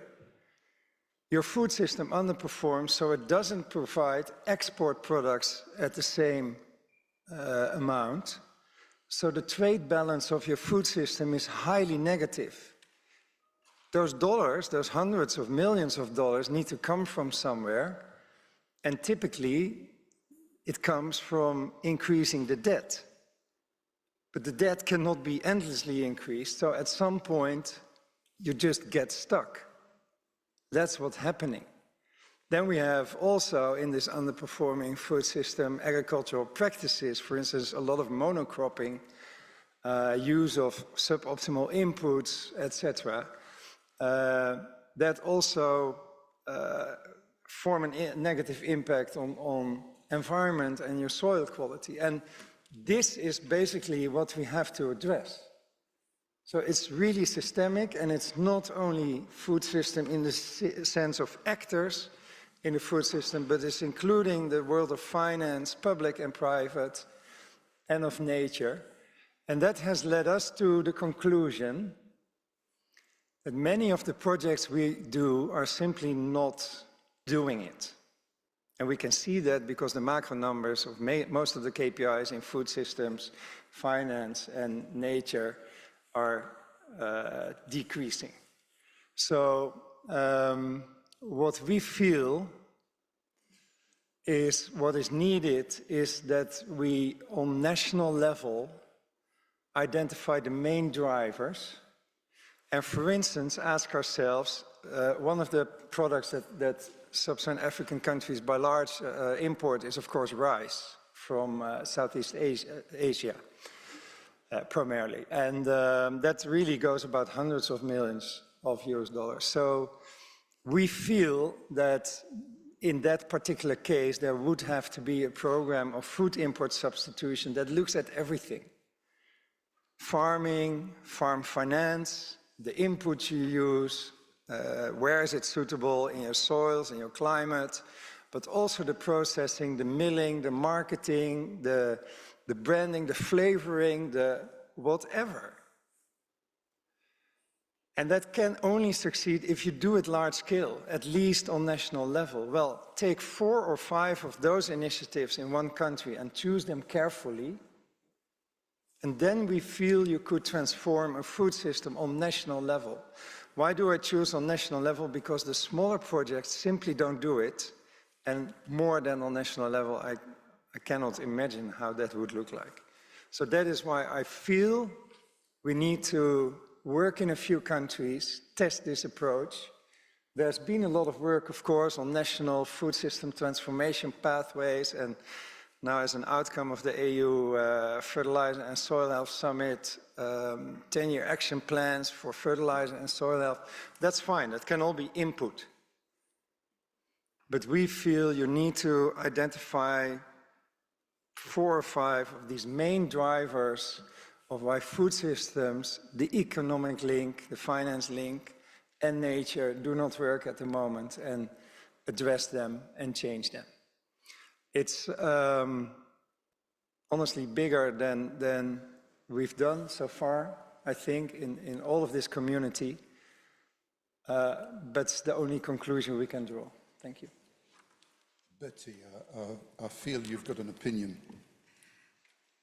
Yeah, I think he raises very interesting questions, comments, and I agree. I think climate change is only making an already fragile situation in many of these economies even more fragile. And some of the solutions that have been, I don't want to use the word imposed, but I think that have worked elsewhere, that are also being used in Africa, are obviously not working. So I like the point that you make that we need to look at dealing with the real issues. So my question to you would be, is that what you're doing, is that in terms of the runway, I think it's very short, because things are getting worse and worse as we speak. So is that the kind of transformation that Rabobank, for example, is looking at, and is that something that we should expect in the very near future? Because I think that's exactly the point that we've been trying to make, that let's look at what's going to work within the context of Africa. And you gave the example of sub-Saharan Africa. I think it's an area, a typical example where a more integrated production and trade system would offer solutions. So for example, there's been a lot of focus on national self-sufficiency. So each country looking at producing the food that they need, even in some cases where they're not able to do it as competitively. So you should be able to produce what you can produce competitively, and import what you're not able to do that. So the kind of integration that is required, both from the production as well as trade, is something that would require support from such kind of financial institutions. So I just wanted to know how far the discussions are going within your organizations, and whether this is just discussions or this is expectations that we should expect in the near future. Yeah, thank you. Shall I answer?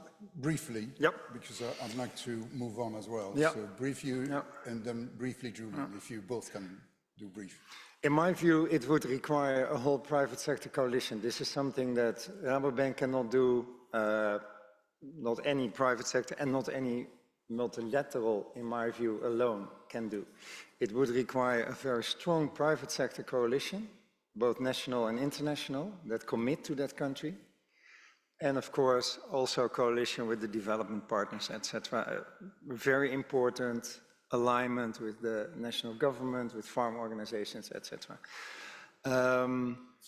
So that is the order of magnitude. I'm fully with you. Food autonomy does not mean you have to produce 100% of your food yourself. That's totally not necessary. But you need to address the big bleeders on the trade balance. That is for sure necessary, otherwise your government budget is never going to carry it. So if you import 300 or 600 million US dollars of rice, then we need to address that. What we also need to address, for instance, in the case of Uganda, is the soil deterioration. Those issues need to stop. So it's not just about economy or finance and agriculture, but certainly also about nature. Thanks. Julian. Yeah, so very quickly from my side, I think, it's complicated, but if you think about the fertilizer problem that Ben was mentioning earlier, Africa, in the middle of that crisis, was exporting fertilizers that were more expensive to Brazil and other places in the world, while importing cheaper fertilizers from Russia and from Belarus and other places. So what is going on that you have a continent with a fertilizer shortage, but they're sending what they're producing outside and they're importing cheaper stuff? And I think you really need to unpack this problem to understand it and realize the biggest part of the problem is the transaction costs of moving things around in Africa is vast, and that is why you can make more money sending it to Brazil than selling it next door. I think the other point I wanted to make is that you raised an excellent point, Betty, about the difficulty in getting accredited to access the massive amount of climate funds that's not going to the agriculture sector. I agree with you. I think the different international institutions have a heavy role in making that more complicated, because each one of us has a system in that country where we interact with the government with our own rules and procedures, and all of that just makes it harder and puts a bigger tax on the government institutions. And so defragmenting what the donors are doing, I think there's 14,000 separate agriculture and food projects in the world, and the donor-driven agriculture and food projects, and the average size is $500,000. We're never going to get to scale to solve this problem. And so from our side, we really need to change the way we do business to have a sort of wholesale approach at the country level. Thank you. Andreas Quiring, you are the managing director and CEO of the Andreas Hermes Academy. The Andreas Hermes Academy, together with the German Farmers Association, is involving countries in Eastern Europe, Asia, and Africa, focusing on strengthening member support organizations such as Farmers Association and people in the value chain of agriculture. What is the role of farmers' organization to ensure financial support reach farm level? Thank you, Dimitri, and thank you that you made clear. So we are not a financial institution. So Andreas Hermes Academy is a capacity building institution. So we capacitate farmer organizations, we capacitate farmers on leadership and entrepreneurial skills. And so in this, we also do a lot of organizational development with farm organizations in Europe and Africa and in Asia.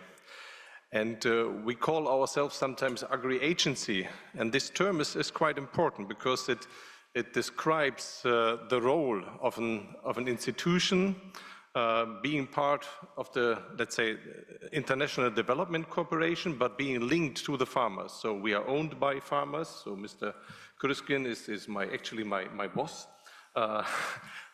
And we are working for farmers. And there is an alliance, it's called Agricor. We have 13 organizations. Katja Viori is sitting there in the back. She's the CEO of Agricor. So we all are from farmers, for farmers, trying to help the farmer organization in this transition process.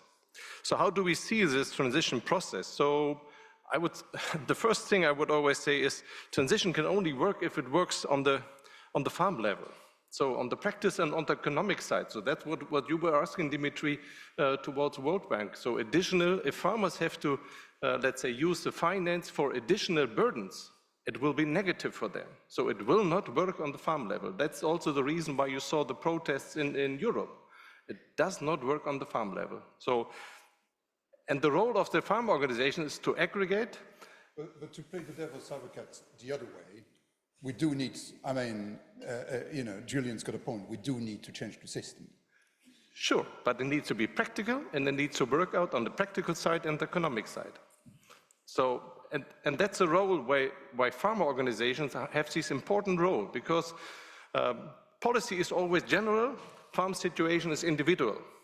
So there is somebody who needs to convene it, and that's a farmer organization. That's the only one who can see what are the very different needs and bring it together. So that's why we see in all this issue of finance and transition, a crucial role of the farmer organization. So if you try to reach out to the farmers directly, you will many times fail, because there needs to be somebody on the ground who is able to negotiate it properly.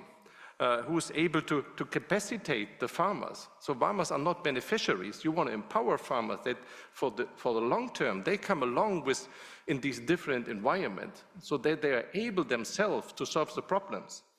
So it's not about sending money, it's about empowering farmers and farmer organizations. So that's the way we look at it. And if we describe our observations, so the first thing what we see is, to be honest, there are way too many conferences for the farmers, because farmers need to be involved. Sure, it's a bad thing if there is a conference and the farmers are not there, and I can see WFO and others really struggling to have enough women power and be capable of being part of this discussion. And there is an industry of institutions, and actually we are also part of it, sure, who are just being able to go on these conferences and also use funding. So we have to always look what are the different roles and how do we make sure that about the things that come to the farm level.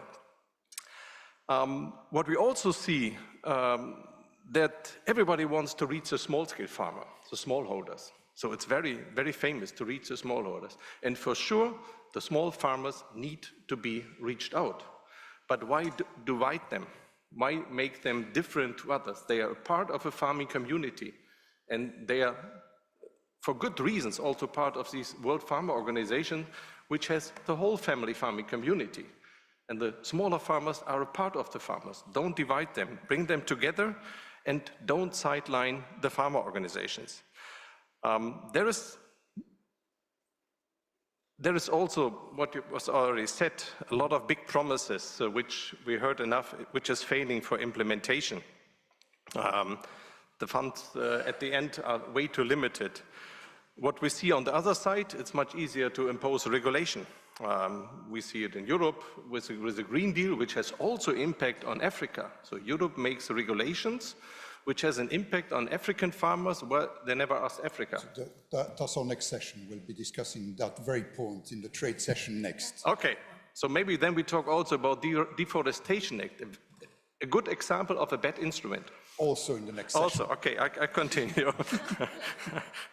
So, for our understanding, the farmer organizations should be the partner by nature, not by accident. So have them, and also make sure that the farmer organization is also, let's say, can cover the costs which are necessary to manage and translate funding. You have to capacitate also the farmer organization, because there are a lot of new topics, and not all organizations are so capable like you see in Malawi with NASFAM. So they managed a lot to be capable, and then it can work. And the last example I would like to give, we work Very with... briefly. Very briefly. Always. So the last example I would give that a capable farmer organization, for example, KENAF, the Kenyan farmers, managed to have a good track record of managing funds, so they were able to also get money from the climate fund to finance nurseries, to get out, let's say, seedlings to the farmers, and to work with the farmers how to use the seedlings to change their farming environment. So and that's for us the best reasons. Go to farm organizations, capacitate them, and let them work with the farmers on the changing system. Thank you. So briefly, I think Bernard, you wanted to come in?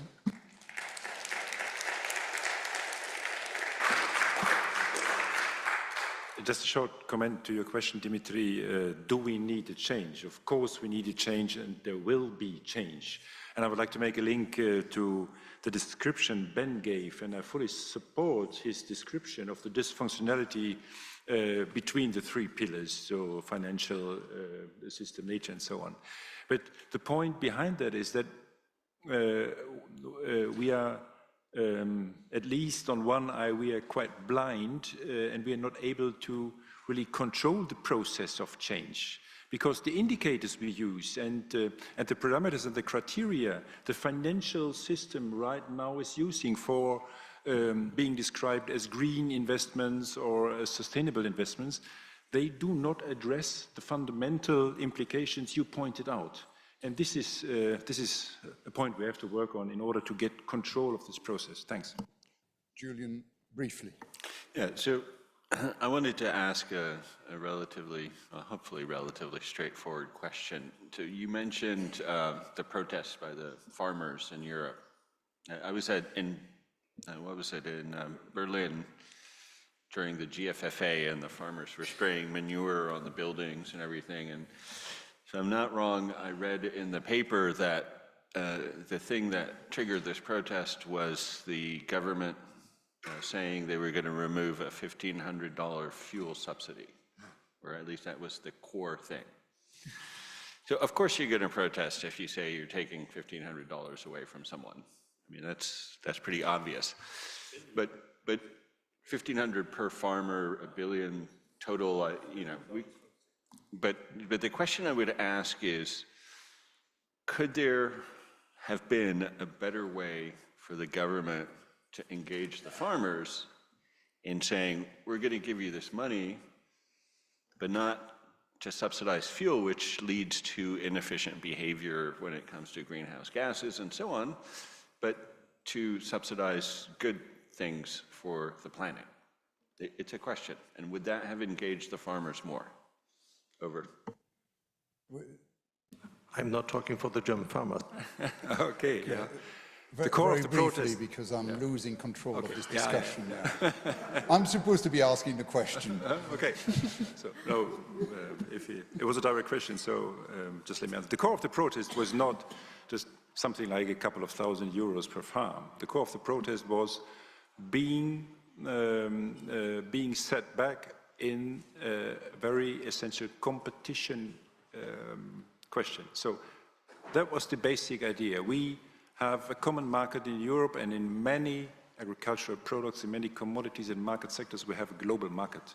And if agriculture is supposed to perform well and carry out their duties they have, it's essential to have equal competition conditions.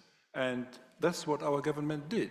They just said, okay, we just take away €1 billion from your sector, and you can see how to get along, and we don't care how much your colleagues in the rest of Europe pay. And that was the core. And this is about participation and about taking into account. And that's a point which is related to a lot of other debates we have on the use of machinery, on the use of fertilizers, and so on. So, and it's not just $1,500. So, of course, we are ready to spend the money to do something good for the planet. We think that most of the things that agriculture does is good for the planet and for the people, but we have to include them all. I think there's probably a few points I could pick up on, but I'm going to move on. And first, Victoria Crawford. Victoria, my apologies. I've been trying to get to you for a while, but I got slightly diverted. You're the Director of Agriculture and Food at the World Business Council for Sustainable Development.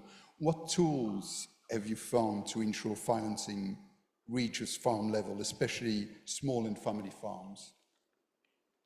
Sure, thank you. And as a way of introduction for anyone who hasn't come across WBCSD, we are a business membership organization. Our members are typically large multinationals, so of companies that are in the room today. We've got PepsiCo, Nestle, Syngenta, Bayer, Rabobank on the panel as well. I think, like, listening to the discussion, some of the things that I'm taking away from this is there's clearly the need for finance at farm level is really clear. And this is like both from a resilience perspective, but also reflecting back on the conversation this morning about regenerative agriculture, about how we finance the transition. And it's clear as well that the costs, but also the risks of that at the moment are falling disproportionately on farmers. And what we need is a system where those costs and risks are shared fairly across all of the value chain and across all of the different stakeholders as well. The way that we look at farmer finance is as a stack of different needs. So there's addressing existing debts. There is a need for discounted interest rates on loans. There is a need for long-term contracts, price premiums, investment in innovation, and then payments for ecosystem services, carbon trading, these pieces on top of it. And we need to see all of that adding up.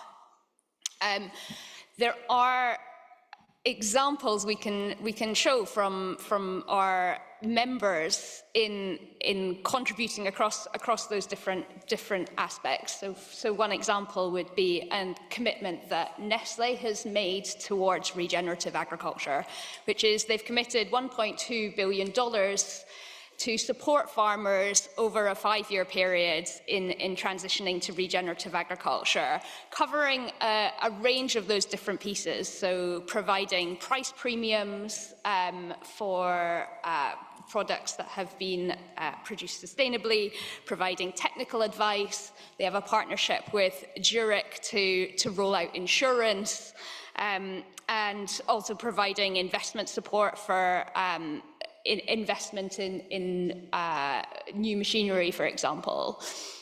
So these types of examples exist, and what we really need to see is scaling those. That needs to become the norm. And hearing the different points from the panel this afternoon, what we're really hearing is the system isn't adding up. The policies are all working in different directions. The incentives don't align in the right way. So how do we shift all of that, whether it's the financial policy, which is trying to address a range of different needs. So balancing needing to get more finance into this sector versus how to reduce risk in the financial system. Like, those are two things that we haven't worked out how to bring them together yet. Similarly, on subsidies, again, like a hugely important source of finance for the food sector, and which has really allowed us to feed the world and boost production, ensure food security, as well as being an important part of farmer incomes. But at the moment, the system is coming at a cost in terms of really encouraging the degradation of nature. So within the agriculture, forestry and fisheries, there's 4 times as much subsidy going towards activities that degrade nature than that protect nature. So how do we align that all? And I think, like, the other kind of big piece to really emphasize is all the stakeholders have a role in fixing this. So how do we come together and work together to solve those challenges and build a food system that is fit for the future, that feeds a growing population, supports farmer livelihoods, and also addresses climate change, nature, inequality issues. Super interesting to hear about the role that farmer organizations are playing in that, and we need to reflect on if we want to do this policy making in a more inclusive way that involves farmers, but also businesses, also all the stakeholders that have a role here. How do we make it simple to do that, so that the processes aren't too burdensome, but that we're genuinely building the solutions together? So I guess my kind of takeaway and challenge to you all is how can we work together on that and build a food system that is fit for the future? Victoria. Thank you very much, Victoria. That's all we've got time for this session. I would like to thank Francesco Brusaporco from the WFO Secretariat for helping me setting up the session. We're now going to take, and also a massive thank you to our panel. Thank you very much.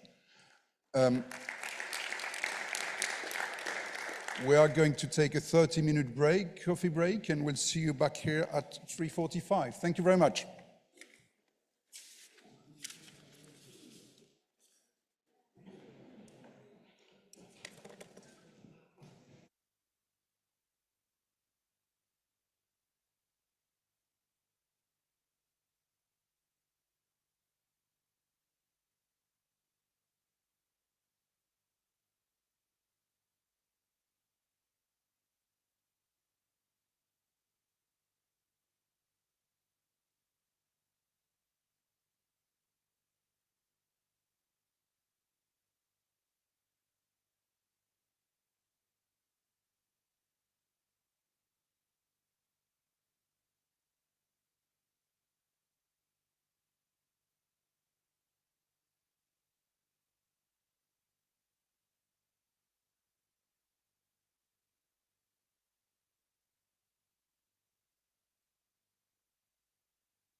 You've seen the one, two, one, two. You've seen the other session.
I need to start now, and it's non-stop, so.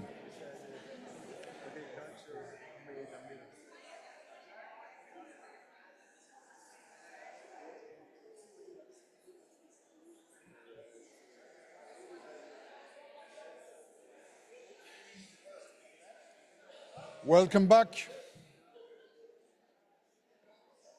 Welcome back. Oh yes, I'm there. I'm there, thank you very much. I think I've got most of the panel. This is like herding cats here, I tell you.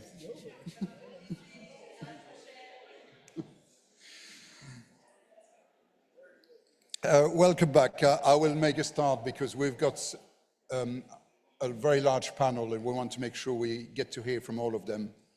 And hopefully our delegates will start coming back. The interplay between trade and food security has never been more significant.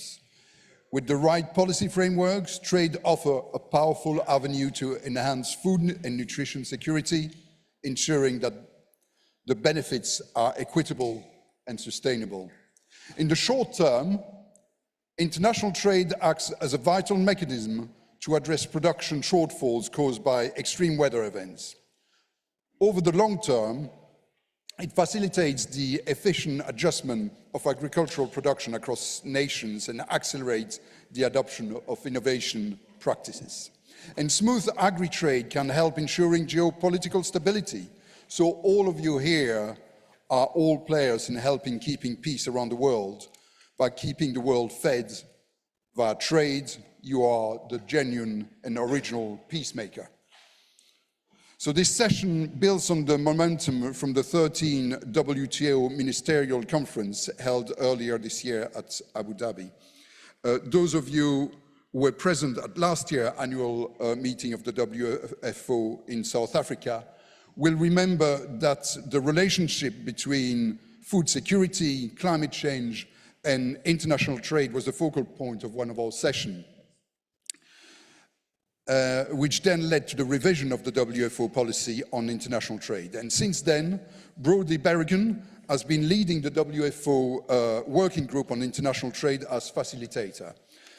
So for this session, which is supported by the US Dairy Export Council, we will first hear from Brody about some of the progress and development made, and then we'll discuss this further with a fantastic panel here, including with the WTO. So Brody, do join me. When Brody doesn't facilitate the WFO group on trade, he works for the Canadian Federation of Agriculture as the Director of Government Affairs and Policy. And prior to that, Brody worked at the Government of Canada over 16 years. Have I got Brody? Oh, there. Excellent.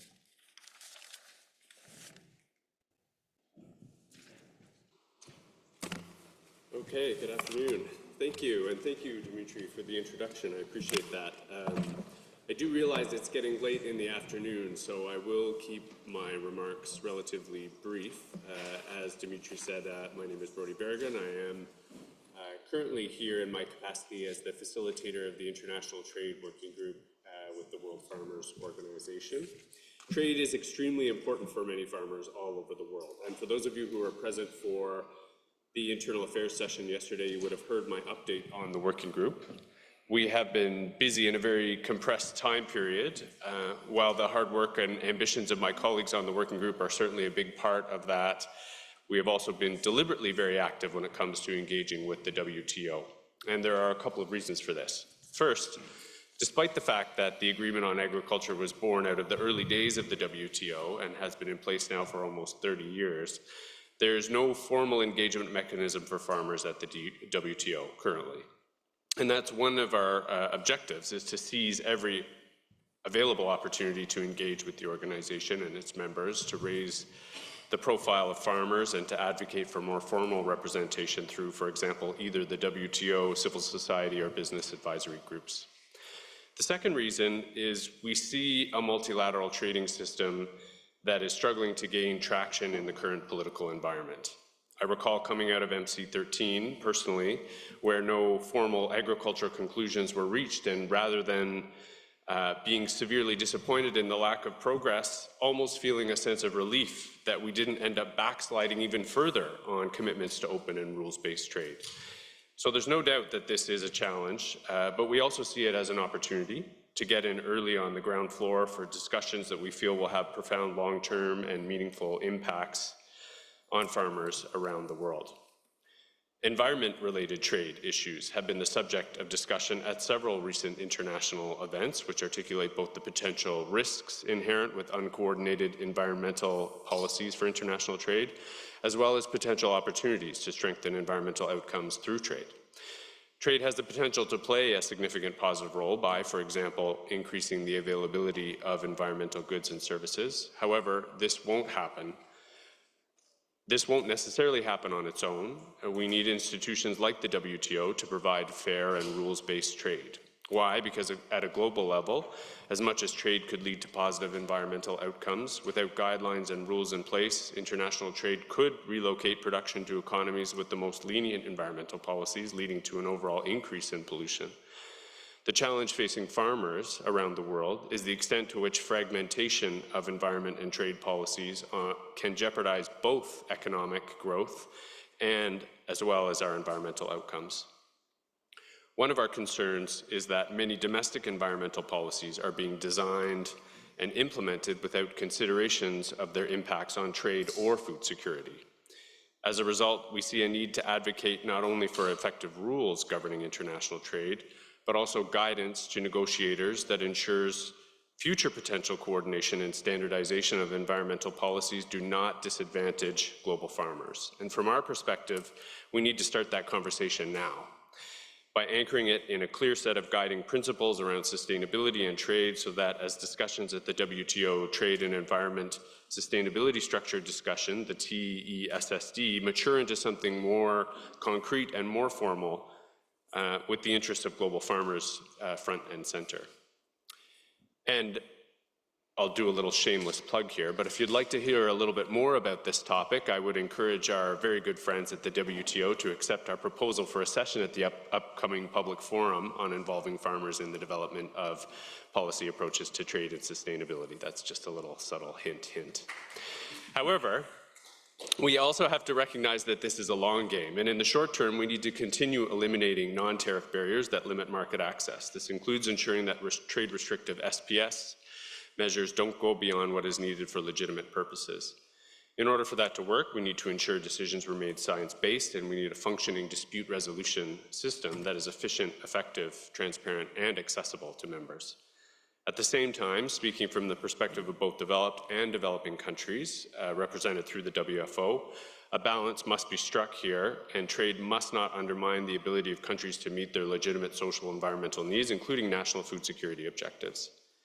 At the end of the day, governments have a responsibility to ensure that policies are fully transparent, coherent, and comply with international obligations, and that's where the WTO really comes in. We also need to continue to pursue an aggressive campaign around education and capacity building, which is absolutely critical, particularly when it comes to supporting the needs of women and young farmers in developing countries. And of course, I could go on and on about this for some time, why it's not only important for the credibility of the WTO and the multilateral trading system, but also if we want to have a fighting chance at meeting our climate goals. I know you're not here to listen to me, though, today. We have a very exciting panel of guests in front of us, so rather than drone on any further, I'll leave it at that, and thank you all very much.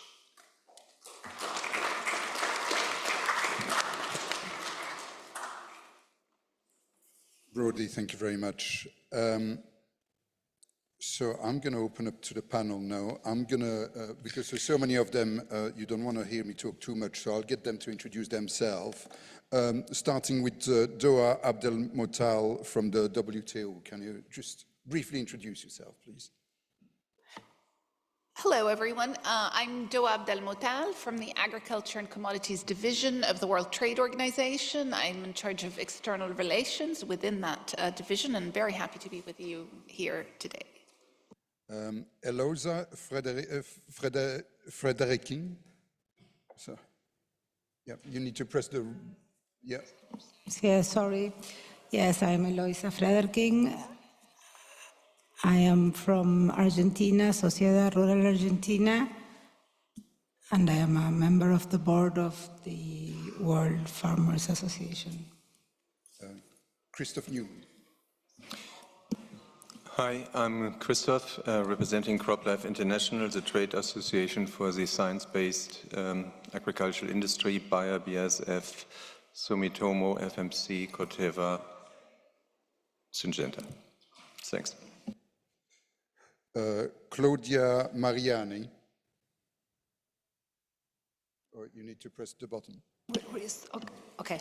Hello, I'm Claudia Mariani. I'm a partner of a law firm, and I'm here on behalf of Professor Enrico Perticone, member of the WFO Scientific Committee, who unfortunately cannot participate in this session today due to strictly personal reasons.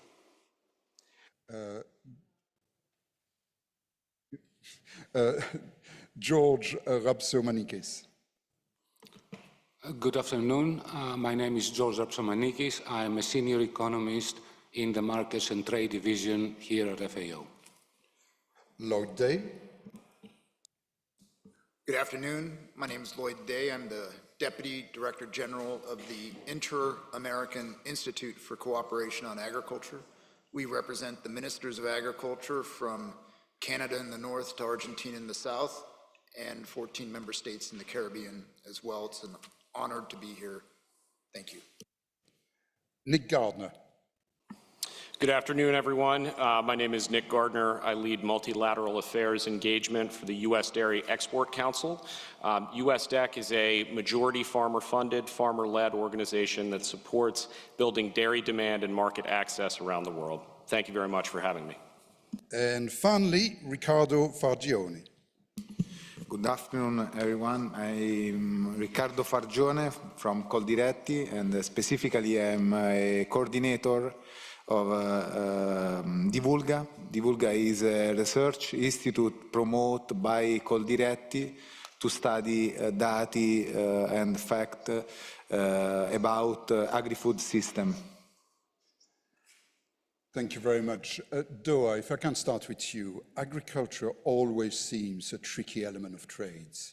While updating WTO discipline on agriculture has been on the agenda of members since 2000, some believe that little progress has been made. And prior to the latest WTO ministerial conference, there appeared to be a more positive dynamic, yet ministers failed again to reach consensus on the scope, balance and timeline of agricultural negotiation. Why is it so difficult to make progress? Okay, thank you very much. So first of all, these questions have not been agreed in advance, so let me take a minute to digest this very complicated question. It's $1 million question because if I had the answer, we would be somewhere else with the WTO negotiations right now. However, let me say this. It is always a surprise to me as to how much international trade tends to be a controversial subject. Because if you think about it, international trade is no different from trade at the national level. So we're sitting here in Rome, Italy. Nobody questions that the olive oil that gets to Rome would come from Puglia or Calabria. Nobody would question that the vinegar that would come to Rome would come from Modena in the north of Italy. But you know, everybody would go up in arms when a bottle of olive oil will arrive from some other country, or God forbid, vinegar from yet another part of another continent. So we tend to see international trade as this very different species, but it is not. It's what happens at the national level every single day between cities, municipalities, regions within a single country. And we need to, in the same way that we never think of obstructing exchange between different cities and regions within a country, we have to start thinking of international trade in the same way. Trade between different countries is no different than trade at the national level between different cities, counties, municipalities. If you also look at, just taking again Italy as an example, at the map of Italy, northern Italy is closer to southern Switzerland, to southern Austria, to parts of France than it is to southern Italy. Exchange with those regions would make even more sense than it does with places that are more distant within the same country. So we have this, this image of international trade as something that is, it's an enormous undertaking to engage in international trade, and it becomes very controversial and very polemic, even though it's something that happens every single day at the national level. Negotiations are difficult at the WTO because we continue to misunderstand what international trade is. International trade in food and in agriculture is about efficiency and specialization, for the same reason that olive oil will come to Rome from Puglia and Calabria, and vinegar will come to Rome from Modena. For those very same reasons, countries need to trade internationally. I happen to be Egyptian. And the United Nations Development Program tells my country, Egypt, that if it wanted to be self-sufficient in food, it would need 3 river Niles, not 1. So international trade is about an efficient use of resources, but also an efficient allocation of natural resources, including land, water, energy, etc. We need to allow international trade to happen. We always say in the WTO, where countries sit on a map is no more than an accident of geography. If you take Gulf Arab states, they cannot survive without international trade. They import 80 to 90% of their food. If you move from Gulf Arab states down the map to Asia, a country like Singapore imports 80% of its food. Move along that map to Haiti and to the Americas. Haiti imports 40 to 50% of its food. There are some countries that simply cannot make it without international trade. It is not a luxury, it's a must for food security. The other topic on the agenda today is nutrition. International trade has prolonged human life, and all we need to do is to go into a supermarket across the street and to see the range of things that are now available to us all year thanks to international trade. We now live longer, healthier, better lives as a result of trade. Of course, trade policy is key, and we can go into those details later on the panel. If we're going to impose high tariffs on vegetables and to subsidize sugar, then international trade may not deliver the nutrition outcomes we want. But provided trade policies are done intelligently, international trade can deliver better nutrition. So I think the reason things are stalling in the WTO is because there is protectionism. We need to fight protectionism. We need to move to a place where we understand that international trade makes international trade in food is a necessity, it's a must, it's a moral obligation, and we need to get to that place with trade policy. Thank you. I'm just wonder, because you talk about, countries just being lying on a map. But on Tuesday, we had Chu Dong-yu here saying that food is more than... Yeah, I'm speaking to a mic, I think so, yeah? Yeah, sometimes it's easier with the... Yeah. So I was saying on Tuesday, we had Chu Dong-yu here saying that food is more than nutrition. It's culture, it's history, it's identity. And that's really being understood, because the way you just described it felt like it was just nutrition and border shouldn't be an issue.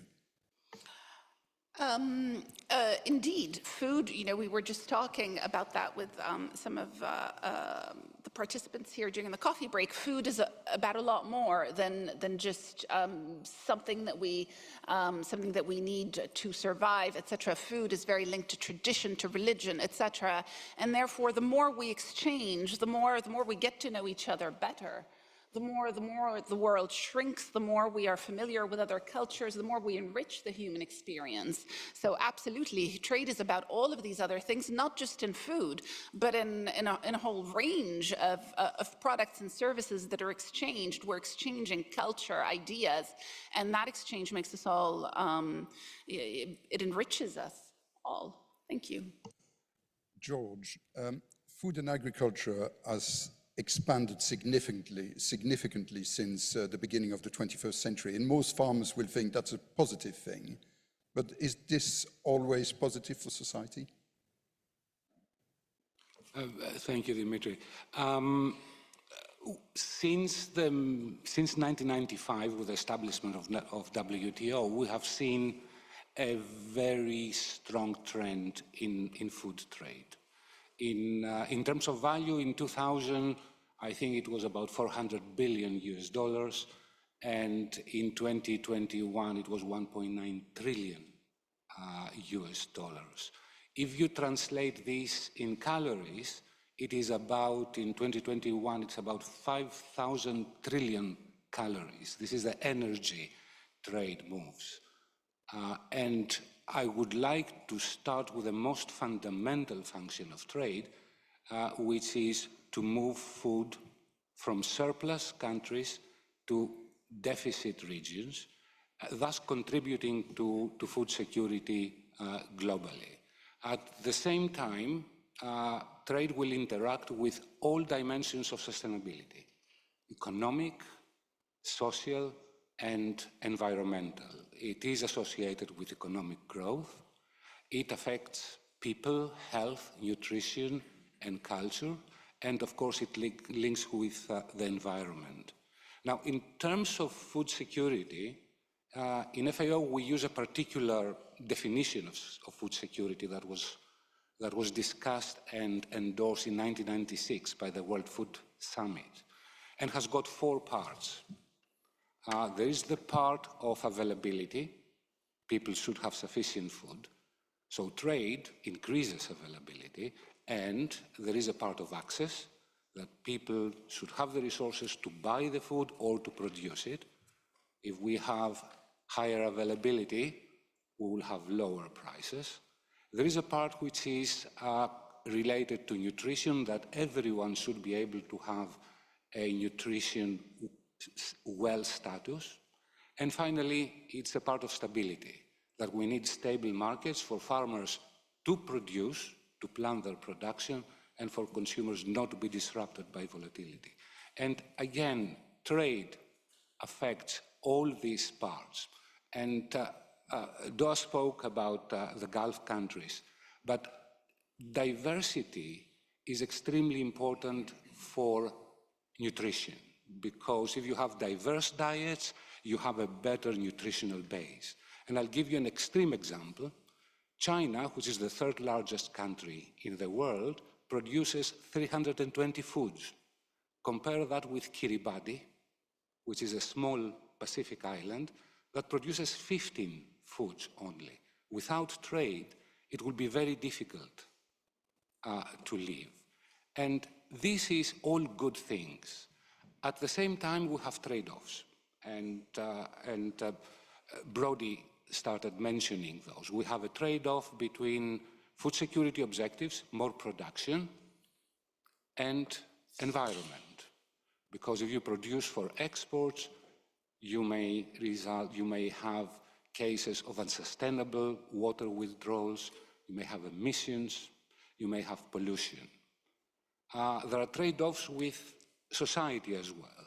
Lower prices could bring inequality in developing countries that have large agricultural sectors with smallholders that are not able to compete globally. So we need to address these trade-offs. This is what we will have to target.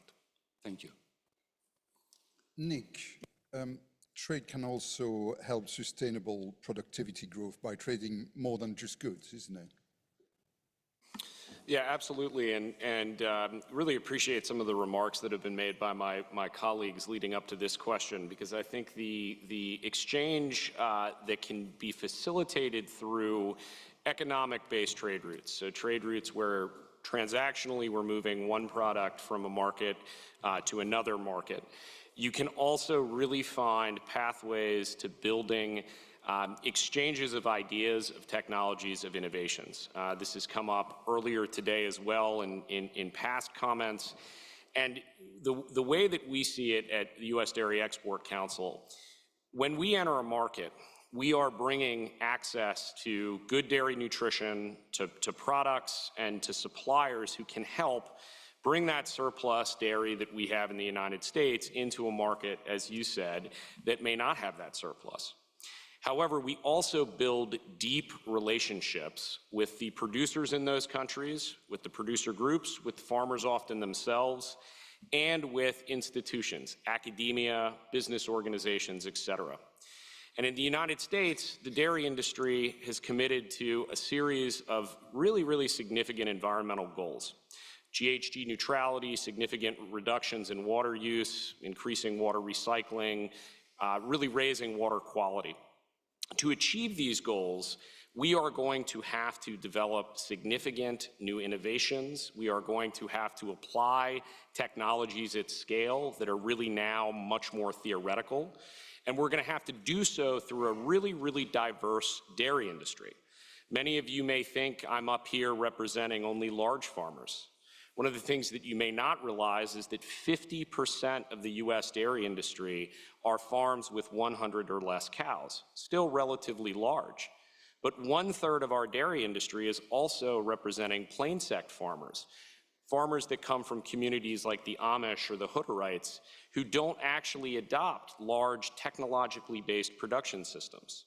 So the solutions that we develop to help achieve those environmental goals across our diverse industry can really add benefits to the markets that we're in through the relationships that we build with the producer groups, with the farmers themselves, and with those institutions. I think trade, in the context of trade, it's important to also remember that what may work in one country may not work in another country. We have to learn about each other, about our cultures, about our approaches to how we produce. But we can do that through the exchange of ideas and through the exchange of goods. And I think that this point is really lost often in the conversation about how we make food systems more sustainable. Often trade is seen as the bringer of problems, to think of things like biodiversity loss, obesity, increased greenhouse gas emissions, to name a few. We need to reframe that narrative and talk about all the good trade can bring, including this exchange of ideas, innovations, and technologies. Thank you for the question. Have you got an example of innovation, of ideas you've exchanged? Yeah, absolutely. So, I think a really important environmental objective of any livestock producer right now is the reduction of enteric fermentation-based methane.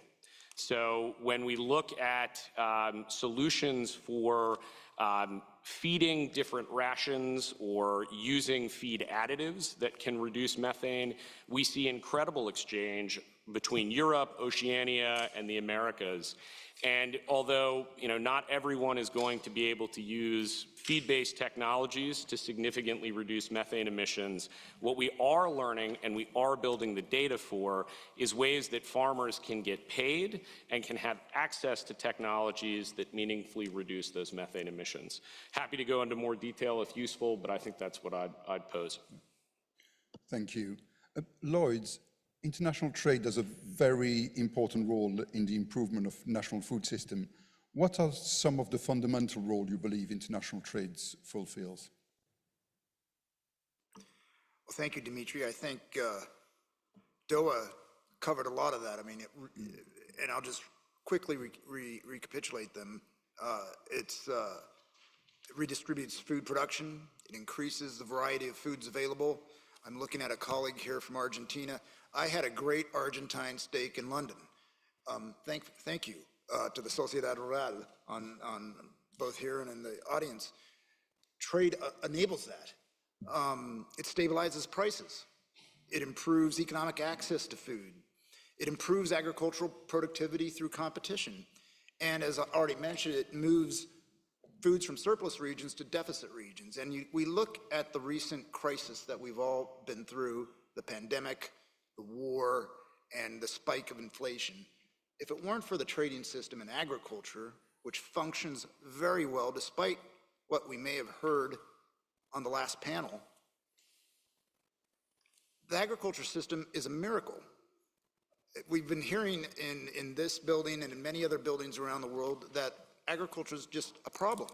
And I think we heard that in the last panel, and it was pretty forcefully said. And I want to counter that and say that the narrative that the food system is broken is absolutely incorrect.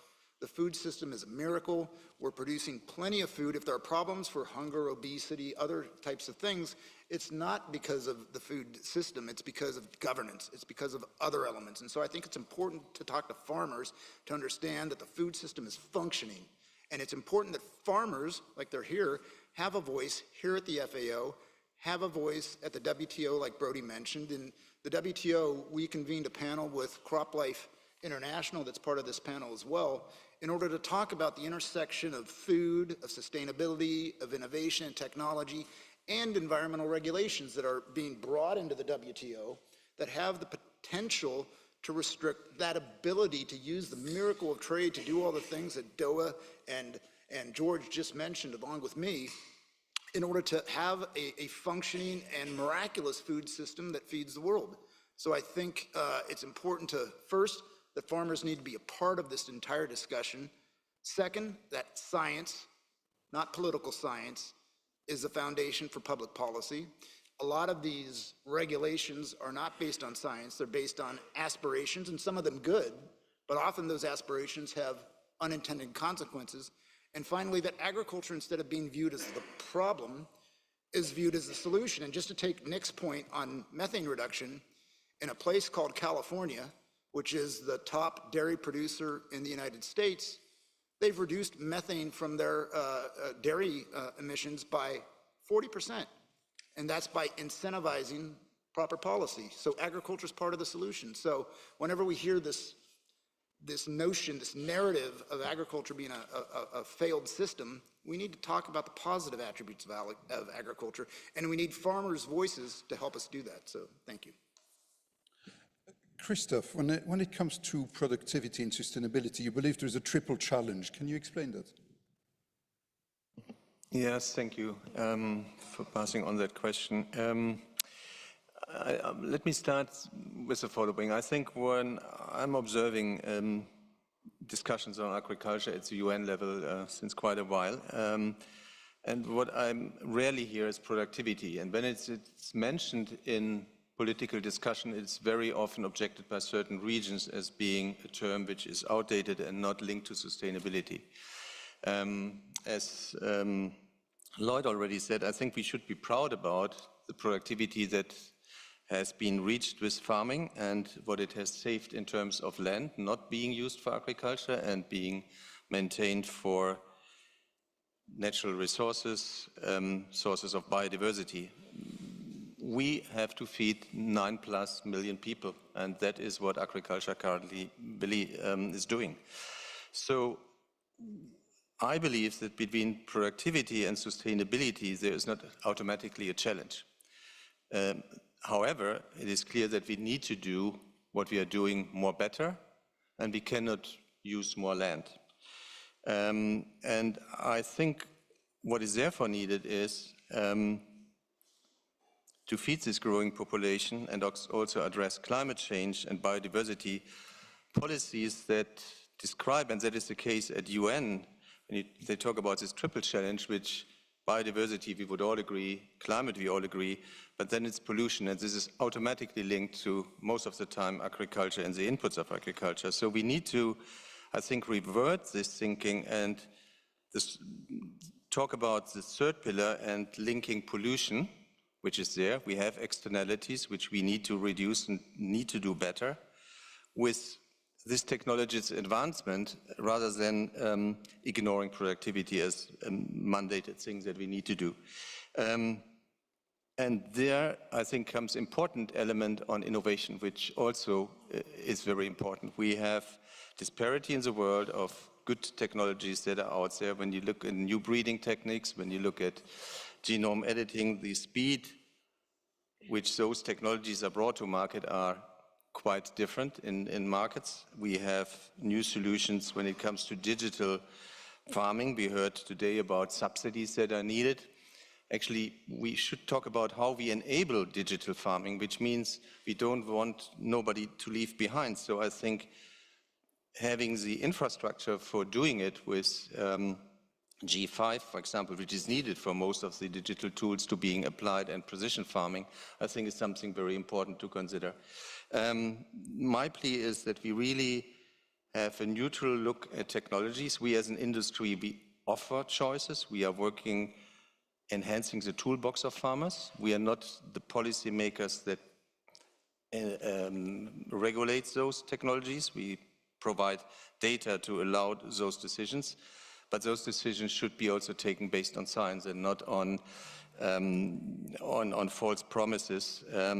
Because what you most of the time hear, how to address pollution, is not doing things better, doing things more precise, but what you hear is generally lower inputs, agroecology, and I think these are very risky assumptions. They are maybe have good intentions, and however, I think the database, as we heard this morning, science is critical, needs to be proven. Fairly risky approaches if they become the universal lead for advancing innovation. Thanks. So you say the link between pollution and input needs to be proven? Because there's quite a lot of scientific papers. Did I say proven? No. I mean, there is inputs have an impact, but we can do definitively much better, and this can be reduced. What I maybe missed to say is there is that, and this leads to policy, there is this assumption sometimes, and we have heard it in the discussion on biodiversity, the global biodiversity framework, and it was also in the Green Deal in the EU, this assumption reduce certain inputs by 50% or whatever numbers. This number game doesn't work. The reality of farming is very diverse. The biodiversity framework doesn't say to reduce input by 50%. It said to reduce the effects. No, it was input. No, it was at the beginning. It was input and risk. Yeah. At the beginning, but no, it's not, is it? Yeah, no, but yeah, it's true, and I think we can work towards this. And but that sounds like a policy act. Yeah, I mean, we support this in the biodiversity as an industry. We support this. However, as we know, this is a transition as well. And as I said, you need to enable the innovation to do this. Actually, on a similar kind of level, Claudia, you believe that there could be a tracking mechanism of agriculture, agri-food production, and biodiversity under the Harmonized System Convention. Can you expand on that? Oh, thank you. So, thank you for giving the opportunity to speak in such a high-profile context. So, let's try to talk about this topic. The contribution, my contribution is that international regulatory instruments in custom and international trade can offer to protect agriculture and farmers, with particular reference to the issue of biodiversity, which today appears to be the true central theme. So we deal with custom policies, and our contribution aims to highlight which tools we can consider useful for detecting international traffic concerning the agri-food sector. Therefore, it is a technical approach from a purely regulatory point of view. So the first question we can ask ourselves concerns the formal method of detecting international trade, namely the nomenclature and classification of goods established by the Harmonized Systems Convention governed by the World Customs Organization, to which about 165 countries adhere, and which is used by 200 customs territories. So, is the system capable today of ensuring consistent tracking of agriculture and agri-food production, and especially of biodiversity? This is the question we try to answer. So in this regard, we must note that the harmonized system is a generalist system for detecting goods that classifies all commodities that can be subject to international trade through 5,614 subheadings. Of these, 965 are dedicated to the agri-food sector in its broadest sense, I mean, including the food and tobacco industries. The harmonized system is an imperfect system, but it's the only universal language that allows us to track goods today.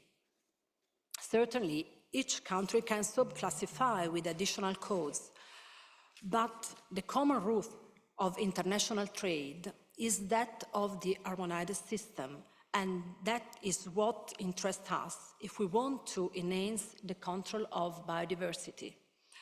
Note that 318 subheadings, 23% of the total agri-food, pertain to Chapter 3, dedicated to fish and crustaceans and other aquatic invertebrates. The particular attention to fish products is due to numerous solicitations that Food and Agriculture Organization has asserted on the World Customs Organization, especially during the revision of the harmonized system in the 2017 version. Sectors like meat and edible meat, Chapter 2, or vegetable products that are in Chapter 6 to 14, remain confined to a very generalist characterization, unable to capture the peculiarities that we would like to highlight in this historical moment. So in this regard, note that only in the 2022 version of the harmonized system was a position inserted to trace extra virgin olive oil internationally with the code 150920. Of almost 900 entries, almost a third are dedicated to fish, and the specific Chapter 3 has been greatly strengthened because globalization has imposed standard behaviors. This had not happened in the rest of agri-food world. Thus, the harmonized system is an adequate system, also because the revision cycles are too long, it's 5 years. As mentioned, extra virgin olive oil received its own classification only in 2022. Before, it was effectively invisible, as biodiversity is today. So in conclusion, it is possible to state that the harmonized system today shows all the typical defects of classification system based on an architecture over 50 years old.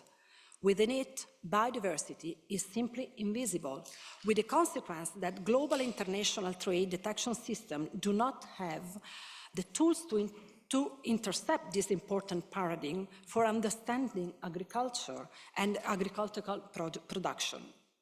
So the topic is, in my opinion, of extraordinary importance, as we want to increase the protection of biodiversity and consequently of the land and workers in the agricultural sector. It is strictly necessary to have formal tools, and I'm referring to the classification systems, capable of providing us with qualitative and not just quantitative data. So we are confident that the future evolution of the harmonized system associated with the artificial intelligence technology can fill this gap. Thank you. Thank you, Claudia. George, you wanted to come in. Yes, thank you. I would like first to say that I share the idea with Lloyd that our food systems are not broken. They can become better, but definitely they're not broken. And I think it is very interesting to look, I think the discussion goes towards trade and the environment. And I think it is very interesting to have a look at what kind of environmental externalities are related to trade. Some of them are local. For example, pollution. If you produce for export and you pollute, then domestic regulation will do. It is a national issue which can be solved within the national regulation. But trade can help.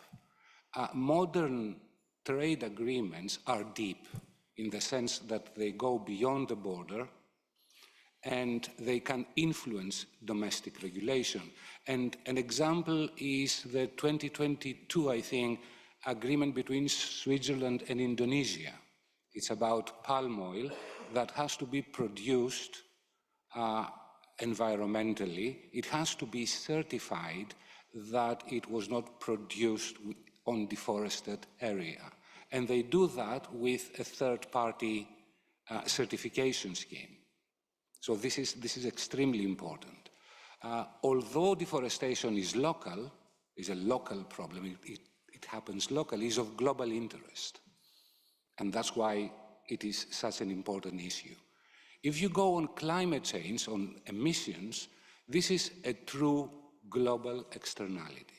Because you may produce in one country in the northern hemisphere, you emit greenhouse gases, and the impact may be felt in the southern hemisphere.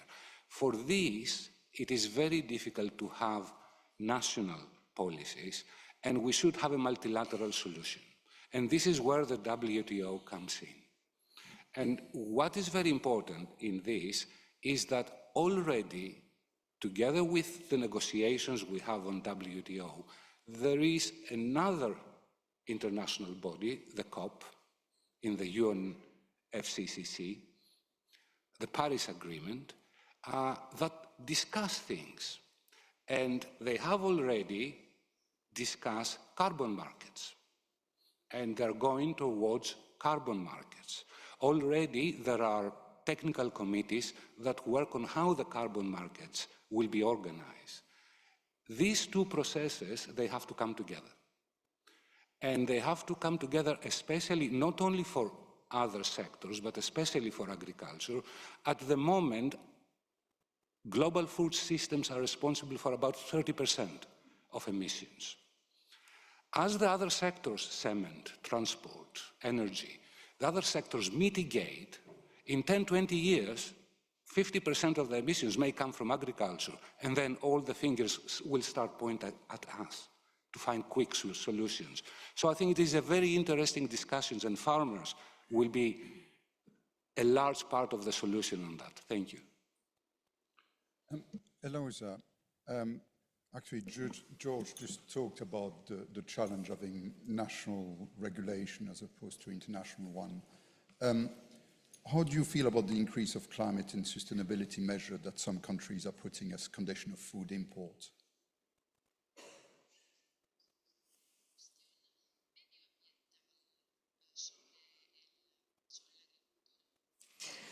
Bueno, yo lo que quisiera es por ahí volver a las palabras de Lloyd, ¿no? que también coincido en que nosotros desde la región que yo represento, que es Latinoamérica, como también nuestra compañera de Brasil, la que representa a los jóvenes, bien dijo, más temprano ella también recalcó que es un país exportador, Brasil, que hace 30 años incluso era un país importador y se convirtió en un país exportador.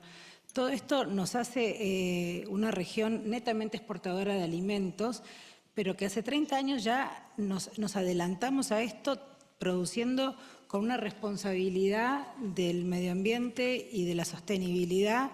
Nosotros trabajamos en sistemas completos que prevén la sostenibilidad y que se adelantan con la siembra directa, con el cuidado del suelo, con las rotaciones, y que incluso nosotros en Argentina trabajamos en consensos en la red de buenas prácticas con 80 instituciones que son desde técnicas a políticas, para lograr consensos y bases de trabajo que son a largo plazo, para que queden bases establecidas para el trabajo de la tierra.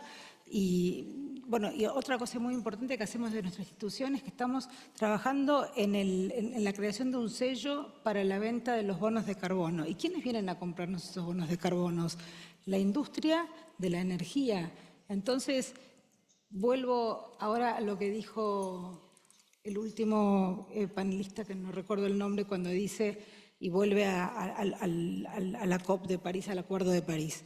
En el Acuerdo de París, si nos recordamos, la frase emblema fue las responsabilidades comunes pero diferenciadas, ¿no? Y creo que si cualquiera busca en Google va a encontrar que sí, el 30% de la responsabilidad es de la agricultura, pero acá estuvimos hablando todos estos días de que somos la solución a todos estos problemas, pero nunca hemos hablado quiénes son los responsables de este problema. Y permanentemente nos acusan y nosotros, y ahí vuelvo al mensaje de Lloyd, que creo que como productores, y ahí todos tenemos que trabajar en conjunto para buscar la manera de comunicar científicamente está comprobado que somos la solución, pero hay algo que no estamos pudiendo comunicar que somos la solución y que nos estamos haciendo cargo, porque la verdad que estamos todos trabajando. Yo veo que cuando vengo a estas reuniones donde me encuentro con mis pares de todo el mundo, veo que en todo el mundo se está trabajando para mejorar todos los sistemas alimentarios y de agricultura. Entonces, está haciéndose ese trabajo, pero termina siendo que la propaganda de que la vaca es la culpable de todo, cuando el uso de la energía fósil y las economías que tienen son las responsables.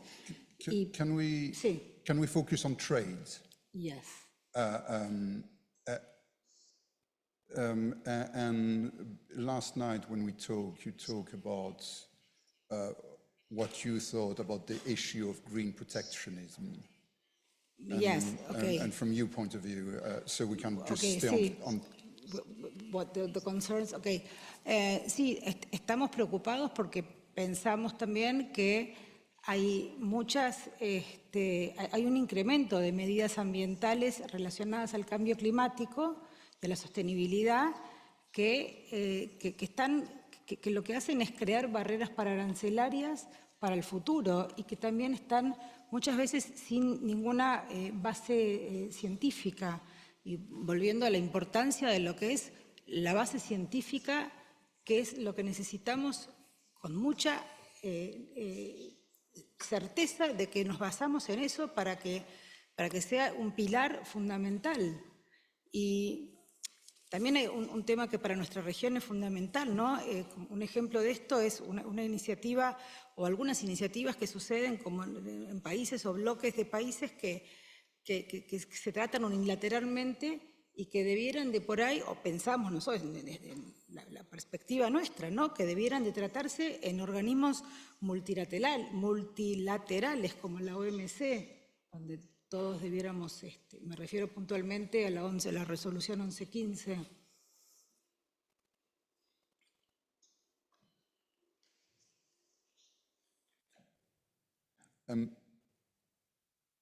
Ricardo, from a European producer point of view, how do you see what maybe Eloisa is talking about green protectionism and in Europe, I guess, from a European producer, you probably don't want produce to be imported, which got different standard than yours.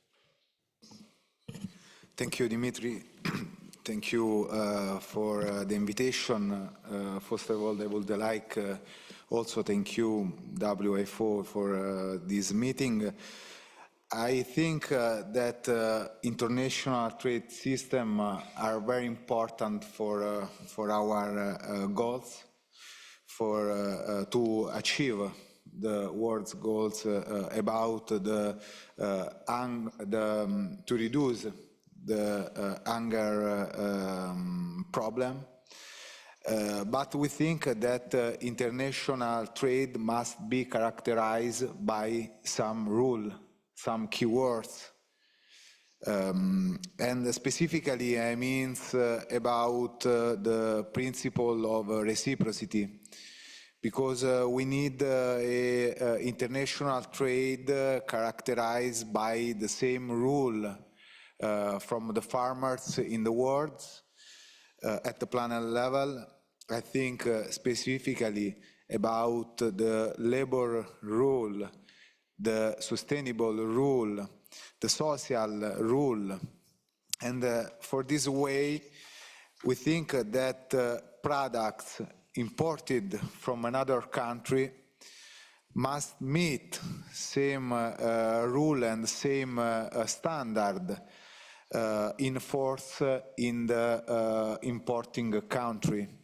We think that is a very important rule for different aims, specifically for the consumers, because specifically for the health of the consumer, but also for the farmers, because if we have the same rule, we don't have the unfair competition from country and for the specifically for the areas of our worlds, and also for environment sustainability.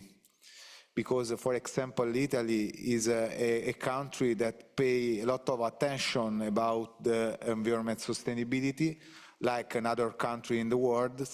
But we think that the standards in sustainability are very important.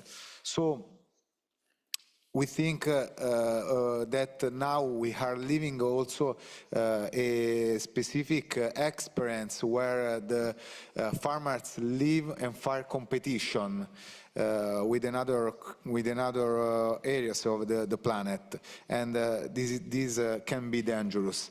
The second word is about transparency. Transparency in the food supply chain.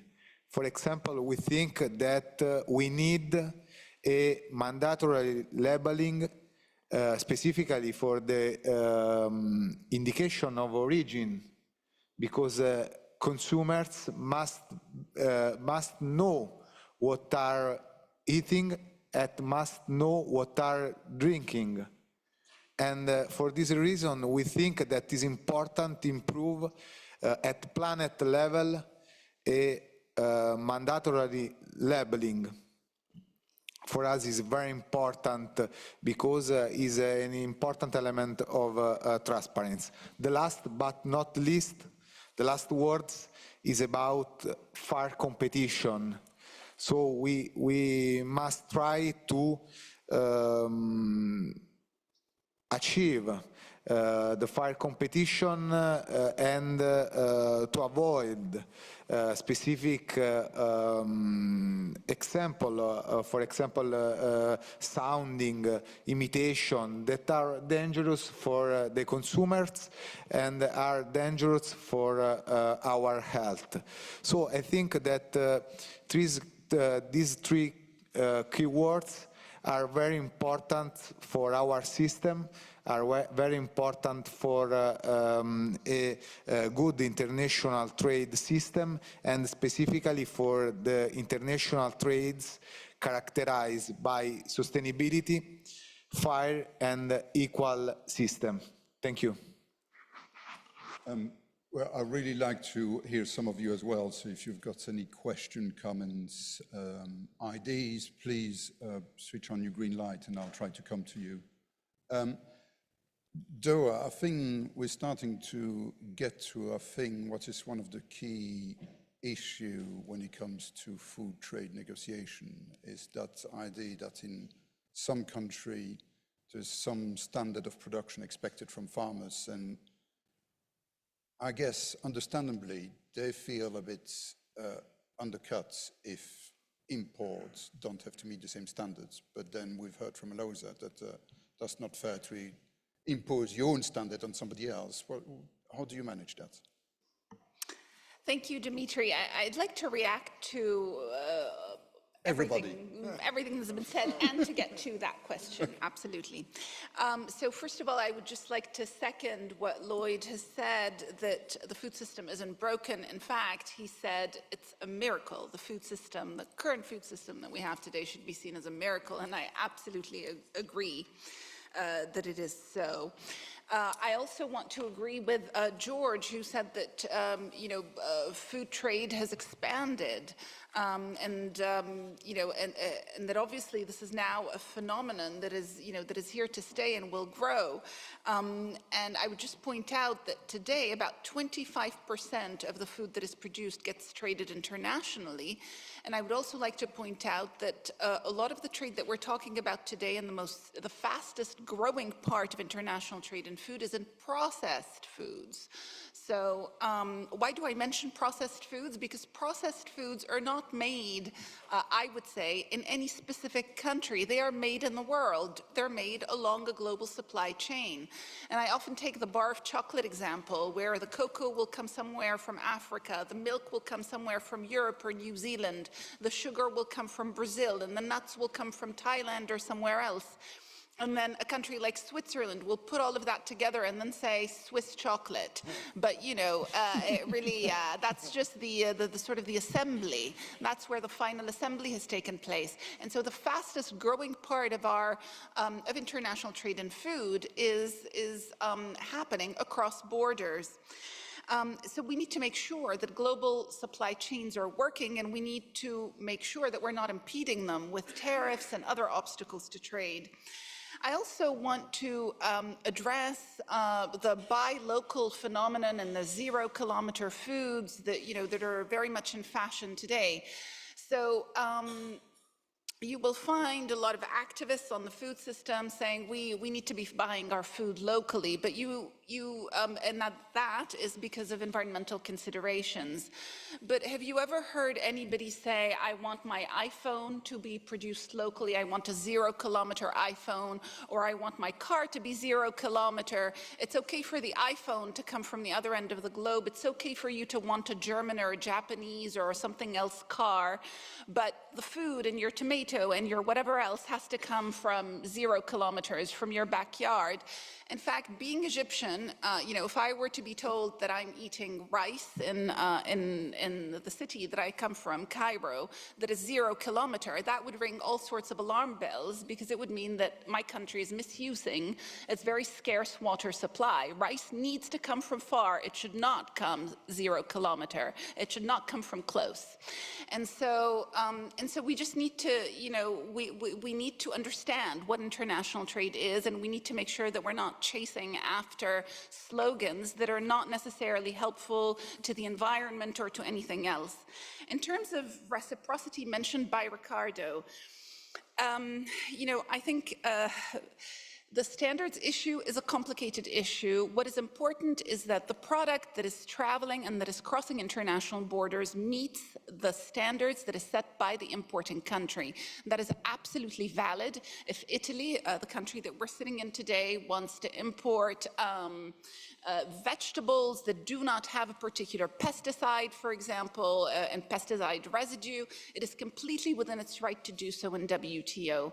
Where things get more complicated is in the process of production that is left behind. How much the farmer has earned, for example, or what the environmental regulations were that were applied at the time of production. The process left behind is a more complicated problem to address. And the reason for that is this: reciprocity does not mean having identical labor and environmental standards, because countries across the globe are at different levels of development. The standard that makes sense for a developed country like Italy might not make sense for a country that is at a different level of development, like mine, Egypt, where the priorities are different, where getting food on the table is the absolute sort of priority of the government, fighting poverty, promoting economic growth, so that the country can then start addressing other important objectives like environmental protection, etc. So we need to understand that this is a process, and we cannot impose the very high labor standards, the very high environmental standards as is on the developing world today. In the same way that those standards grew in industrialized countries over time, developed countries need to have the time to grow those standards as well and to get there. We can help them go faster through technical assistance, through financial assistance, through other things, but we can't force them to do that and push them to do that through trade barriers, which would only reduce everybody's welfare on the importing and exporting side. Thank you. Question from the floor. Lady over there, please. Thank you very much. My name is Hildegunn Gjengendal, and I represent the Norwegian Farmers Union. I was a bit surprised about the opening statement from the WTO, that you're surprised that there is no agreement on agriculture, because there are so many different ways of producing food in the world. There are so many different conditions. You can have very high cost, you can have a tough climate, you can have small plots, you can have all kinds of different challenges. And some places in the world you need to have support and tariffs to be able to produce at all. So I wonder what the aim is. Is it that we should stop producing in countries that are not competitive and just concentrate the production in a few countries in the world, and with the risk of climate change, with different conditions of producing, and just forgetting about the multifunctionality of agriculture in all countries of the world? I think there is a value to have a production all through the world, and to be able to do that, you also need to have support, you need to have tariffs.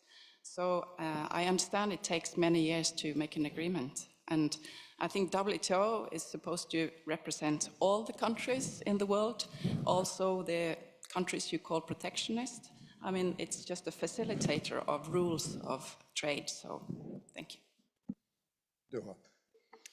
In fact, the WTO agreement on agriculture, which was reached at the end of the Uruguay round, so 1996, is designed to do exactly what you're saying, to ensure that agriculture can take place on a level playing field across the world. So it's designed to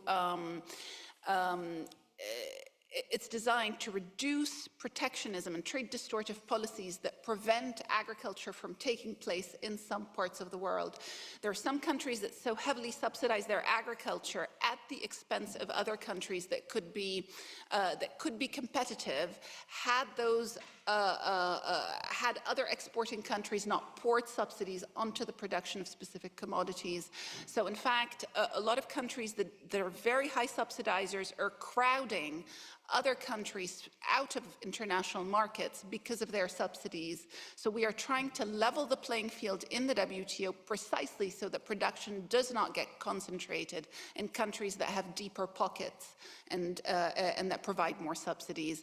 And this is why the developing world is very much in favor of the WTO agreement on agriculture and WTO rules, because it provides a platform through which they can counter and call for a reduction of rich country subsidies. The highest subsidizers of agriculture historically in the WTO have been developed countries. Today, developing countries are beginning to give subsidies as well to their agriculture. It's important to know that not all subsidies are considered bad by the WTO. It is the trade distorting kind that is bad, but there's a whole category of subsidies that is called the green box subsidies, and those are completely legitimate and without a ceiling in the WTO, and those are subsidies that are given to protect the environment, to promote rural development, to help poor farmers, and so on. Thank you. Question from the gentleman over there. As a farmer, I see subsidies provided to me to produce high quality. Could you say where you're from? And where you're from? Francie Gorman from Ireland. Thank you. As a farmer, I see subsidies provided to me. It enables me to produce sustainable, high quality food at a low cost to the consumer. I don't see them as trade distorting. And I do think the point that our friend from Calderetti made about equivalence of standards is hugely important. Equivalence of standards should be in place, but you shouldn't have food production increased on the basis of doing damage to the environment or on the basis of low-paid labour. If you're going to have increased food production in certain parts of the world, it has to be done in a sustainable manner, like we do here in Europe. And just a question on trade, and it relates to the discussion we had this morning around AI, and how we're going to, what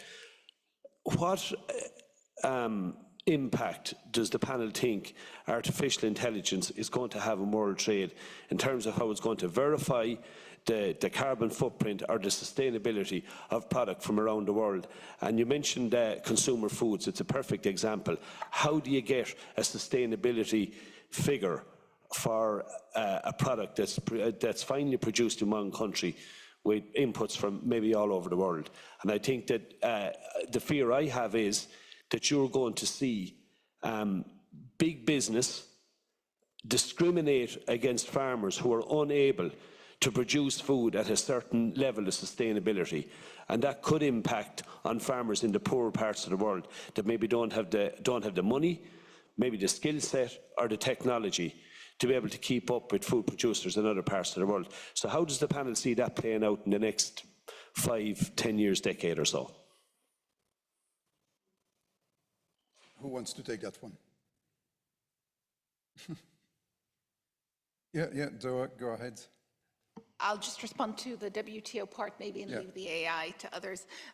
So you mentioned that you, or if I've understood you correctly, you're receiving subsidies to protect the environment, and those are not trade distorting, and that could very well be the case. And in fact, as I mentioned, the WTO has a category of subsidies that are called green box, which are completely allowed in the WTO, and one of the motivations for those subsidies is environmental protection. So it's highly possible that those subsidies you're describing are perfectly WTO compatible. In terms of the equivalency of standards and labor, that's a very controversial topic, and I beg to differ there, because there are reasons why wages are different in different countries, and that's based on level of development. And asking a developing country to be giving you the same wages that you are in your part, in other parts of the world, is simply unrealistic and also harmful to that country, because wages need to reflect the cost of factors of production and the overall economic conditions of that country. But the WTO absolutely allows countries to impose standards that are even precautionary, so extremely high levels of protection for the food they import, for the product that is actually crossing the border, and for the contents of that product. It is the process of production that is slightly more challenging to address. Thank you. Christophe. Yeah, let me try to respond. I think there are two elements here. I will come to your particular question, how we can close that gap. I'm not an expert in artificial intelligence, but I can talk a little bit about what we are doing as an association. But I think what is important, why this question is about reciprocity. I think the issue is that we are seeing, particularly from the EU, policies which are based on, particular for maximum residue levels, which are not based according to the rules-based systems, which is based on human health and the SPS agreement. I think those are distorting elements, and they are not done just for the purpose of the good. There is a belief that a certain product is not sustainable environmentally, which is not accepted by the rest of the world. And with regard to this particular legislation, which is around insecticides, there are 130 other countries that are regulating these products very fine. And then the EU has to justify it opposite their farmers to impose this measure that they have taken in their union to be applied to the rest of the world. And they have very often, when they do this, or when they intend, they don't speak too much to the farmers what they need in Europe. That's a side comment, but I think it's a very important part of trade distorting policies. In terms of what you mentioned is how we can close that gap between, that's always a term, either you talk about developing markets, some people don't like this word, but then it's low-income markets with different standards according to UN language. I think what we are doing, we have a commitment out there from our companies, funding for several years to improve in specific countries in Africa, in Asia, and in Latin America, to help countries to build a system around really being able to manage pesticides in terms of creating poison centers, making sure counterfeit products are detected, traceability of trade, which is very often an issue that in those markets, product comes in, the country realize what comes in, but they don't know where it's going. Sometimes products that are safe for a certain label are misused, they're landing on informal markets. Those are the things that we are addressing.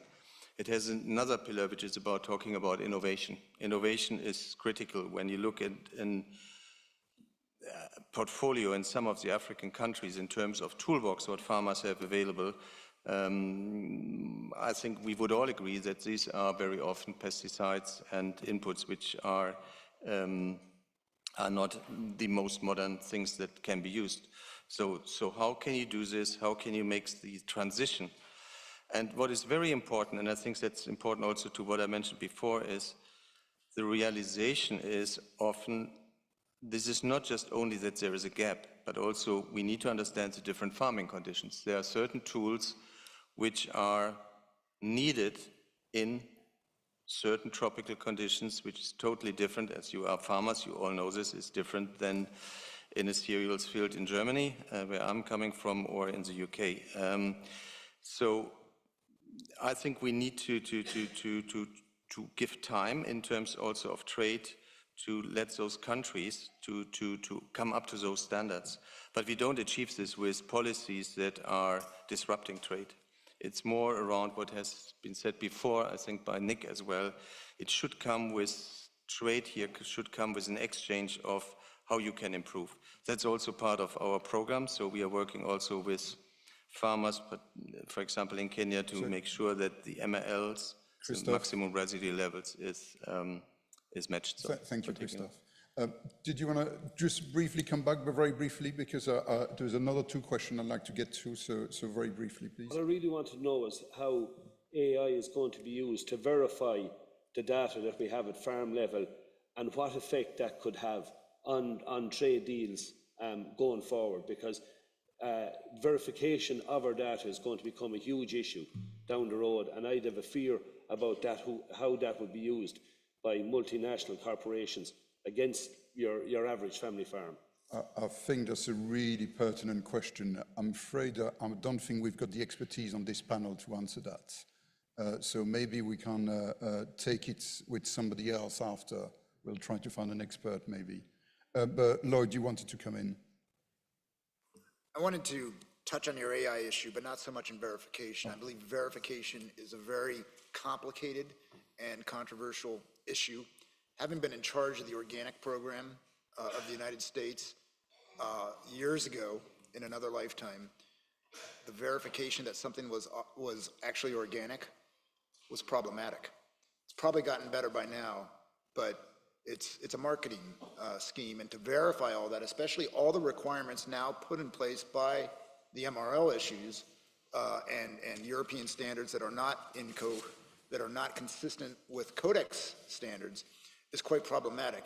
The world of AI, I think, is very interesting and exciting for other reasons, because if you look at the history of agriculture, agriculture is really the intentional modification of plants and animals for human consumption for thousands of years.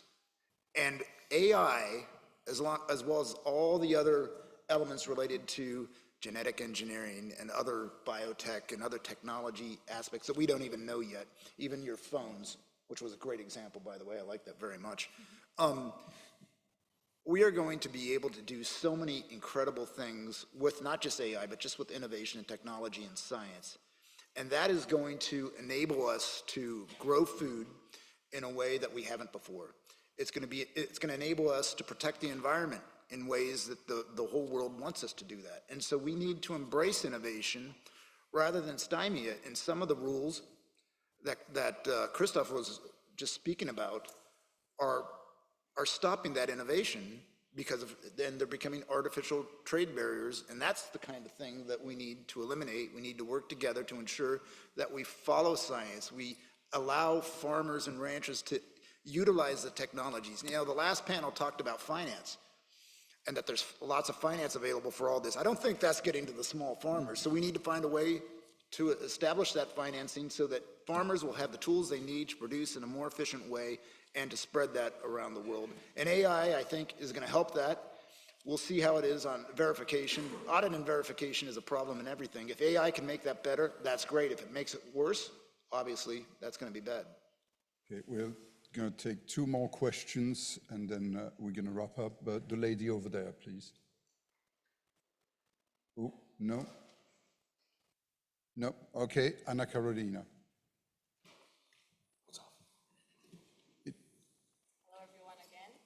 The other mic. Yeah. No? Okay, yeah, good. Yeah. Hello, everyone again. Ana Carolina from Brazil. My question to the panel is, what is sustainability? Because it feels we have a misunderstanding on what is sustainable and what is not. And coming from a developing country, I feel the pain of being judged by some methodology that sometimes does not represent ourselves. And I'm tired of being told what we must do or we must not do when people don't know our context, they don't know our agriculture, and they don't know what's happening there. So my question is, how do we tackle sustainability and we address in a way that all the methodology is inclusive, including all kinds of agriculture? For example, if we're talking about biodiversity, we cannot only talk about birds, but we need to also talk about armadillos that are also in our country. We need to understand that tropical agriculture is not the same as what's happening in the global north. And I understand everybody belongs and everybody has its role, but again, we don't ask if iPhones come from one place to the other. So why are we doing this with food, and how we can be truly inclusive, respecting everybody, but also making sure the methodology is inclusive for we to have fair trade. And I mean fair, I'm not saying only for Brazil, but fair in terms of sustainability and making sure that the good farmers are being rewarded. Thank you. Thank you for the excellent question. I want to take it in a couple of pieces. So, can we keep it brief because yes, we're absolutely. Already. So, to how do we define sustainability? When I talk to our farmer members about how they define sustainability, typically it means that their farm is profitable and productive enough that they can pass it on to a future generation. They want to keep that farm in the family.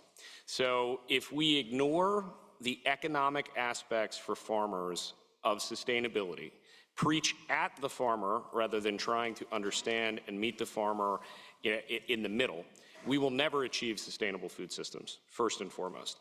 Secondly, and I resisted the urge to interject earlier in the reciprocity conversation, but I want to make a point in response to your question because I think it's salient here as well. If I talk to a farmer within the same county as another farmer, maybe even just a mile or two apart, they will have very, very different ways of producing dairy. It will be different because of their soils, it will be different because of their genetics, it will be different because of the investments that they've made. And I think reciprocity at the process prescriptive level runs the risk of eliminating one of the most important factors for delivering sustainable food systems contained in this room, and that is the ingenuity of farmers and their ability to understand and adapt to their local conditions. So when we want to try to mandate a more sustainable future, we run the risk of undermining that creativity that has delivered the miracle food system that Lloyd described. So work on focusing on those inclusive endpoints that you talked about, consider the economics, and find ways to incentivize rather than mandate good practice. Thank you ever so much. I'm very sorry for those who still wanted to ask questions. Yeah, we've run out of time, I'm afraid. My thanks to the panel, who's been fantastic. My thanks to Francesco again, who helped us with this session. But thank you very much. We're going to move straight into the next session, so don't go anywhere. But thank you very much to our panel.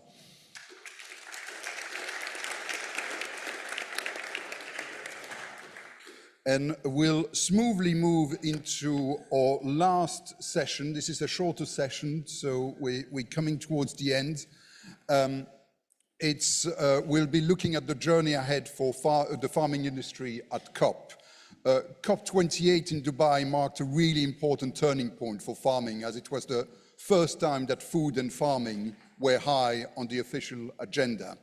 This resulted with 186 countries signing the UAE Declaration on Agriculture, Food and Climate. The declaration set a roadmap leading to COP30 in Brazil, where the next round of nationally determined contributions are due. If my next panel can come in already, please do. Hopefully everybody's there. But while it was good to see that food and farming was given recognition it deserved at COP, for many farmers the final declaration feels frustrating and a missed opportunity, with the commitments not quite reflecting the ambition of the conclusion of COP28. Specifically, the agri-sector feels that the document fell short of providing clear guidance, actions, goals, or objectives. Farmers have also felt frustrated that their lack of involvement in the progress, feeling like they were not invited at the table when the actual negotiations were happening. And while having farmers on stage at an event is good, it may be a missed opportunity if the experience and solution are not considered. So this year COP will be in Azerbaijan, next year COP 30 will be in Brazil, so this leads us to this important conversation. And once again, we have a fantastic panel. Oh, and now a full panel as well, I'm relieved. Just coming in here is David Laborde, is the director of the Agri-Food Economics Division at the FAO. In this role, he supervises a number of flagship publications as well, such as the State of Food Security, and he leads the work of the division on policy monitoring and policy reform. Before joining the FAO, David worked at the International Food Policy Research Institute of CGR, and through his career, David also published more than 150 papers. Also on this panel, on your left, Leila Jabarli is the Deputy Chairperson of the Agro-Credit and Development Agency at the Ministry of Agriculture in Azerbaijan, an agency which provides subsidies and loans for farmers for projects linked to the SDGs. She previously also served as the chairperson of an agro-trade and development organization under the Ministry of Agriculture. And finally, Her Excellency Ambassador Carlo Borasso Cornero is the permanent representative of Brazil to the FAO, IFAD, and the WFP. So, maybe David, we'll start with you. I understand that you are keen to change the current narrative, especially on what a just transition means for the agri-food system. What change do you think are necessary?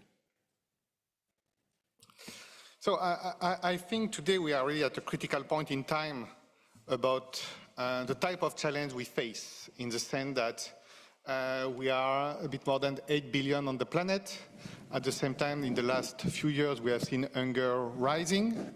So we have basically more than 730 million people that cannot eat enough on a regular basis. We have 2 billion people that are food insecure, and about 3 billion people that cannot afford a healthy diet. So we have agri-food systems that deliver food and deliver a lot of good food. I mean, overall, the food security situation has improved over the last 60 years. But the last few years have shown that we face significant challenges and we are not inclusive enough. I mean, if we look at the hunger problem today, key drivers, structural drivers, are about inequalities. Inequalities across countries, inequalities within countries. And basically, it's half-half. So we have to deal with that. Now, inequalities in the world is not something new.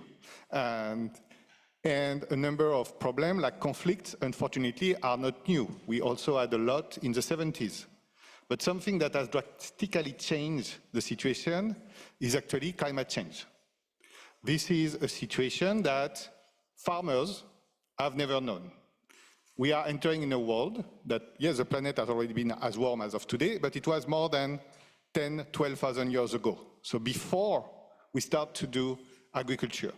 So really, we're entering in a zone of uncertainty, and we have to combine both this key mission that is delivering good food for all and nutritious food, but also tackle the climate change situation, and both on the mitigation and adaptation angle. But to do it, we need to change the narrative. We cannot start by saying, you know, farmers are killing the planet. First, that's not their goal, and their first mission is actually to feed people and to earn money for their own family. And that should be the starting point. Now, can we do it in a better way, in a more efficient way? Yes, but if we don't change the narrative, and anyone on earth, if you come and you attack them saying, you know, you are doing something very bad, and by the way, you should change what you do, that's not really engaging. And so why we want to change the narrative is to say, okay, let's stop fighting, let's stop dividing people, but bringing them together to find solutions. And in particular, making sure that we can provide farmers operational solution. Maybe the society have more needs, but farmers also need to have the tools to address this. And to focus on COP, and I like this changing the narrative, but you know, the last COP, the UAE Declaration on Agriculture, Food and Climate, which was signed by 186 nations to expedite integrating agriculture into climate action, yet farmers were notably absent from the COP28 outcome document. How does the FAO plan to address this oversight and ensure that farmers are integral to the future climate policies and implementation strategies? So we have seen it at COP. I mean, unfortunately, we see it in other political and policy process around the world. When we try to make our society greener, sometimes the farmers are not around the table. And if you discuss with them, they will tell you, okay, if we are not around the table, we are on the table. And that can be a problem. And so for FAO, it's just to remind policymakers, every part of the society, yes, this basic fact. Our agri-food system starts with farmers, with ranchers, with fisher folk. And at the end, they provide the food that fuel the whole society. You know, sometimes people... So we agree. So how can you get them involved in the COP conversation? So, I mean, but already we are bringing we remind people that they exist. I mean, that's not so straightforward. You know, when people will say, okay, what is the share of agriculture in GDP? 8%, and it's declining. It's minor. But so the first thing we have to say is, yes, but they are fueling the whole society. So creating this awareness is a way to open the gate for them. And then, including at COP, we were in panel, in event with them, and trying to co-develop, you know, solution. What makes sense to them? Because a lot of the change, they will have to implement them. And so, but they don't want a top-down solution. I think that's also something key. We want to develop the bottom-up elements, and that's working together, both in terms of the narrative, in terms of solution, in terms of data also, I think it's pretty important, to come with evidence, and that's how FAO work closely with farmers and farmer organizations to create this space, awareness, and also provide solutions to both farmers and policymakers. It's not just to, you know, lecture people. It's to be pragmatic at the end. Leila, next COP's going to be in Azerbaijan. I think you'd like to talk a little bit about what we can expect and what farmers can expect from there. Thank you very much for your question. Well, as you mentioned, the next event will be in Azerbaijan in November. And that's why I would like to touch on the important topics such as Harmonia for climate resilience, empowering farmers, villages, and rural communities initiative, which was actually introduced by COP29 and FAO in Bonn. During the event, participants, for the first time, were informed about Harmonia initiative, which will serve as an aggregator during the 29th session of the Conference of the Parties in Baku. So the Harmonia's main goals are first clarifying the landscape of initiatives, offering a platform for knowledge and experience exchange to foster more efficient collaboration. And second, attracting investments, making investments in agri-food system transformation from both private and public sectors more attractive, building on strong collaborations with multilateral development banks and agricultural public development banks.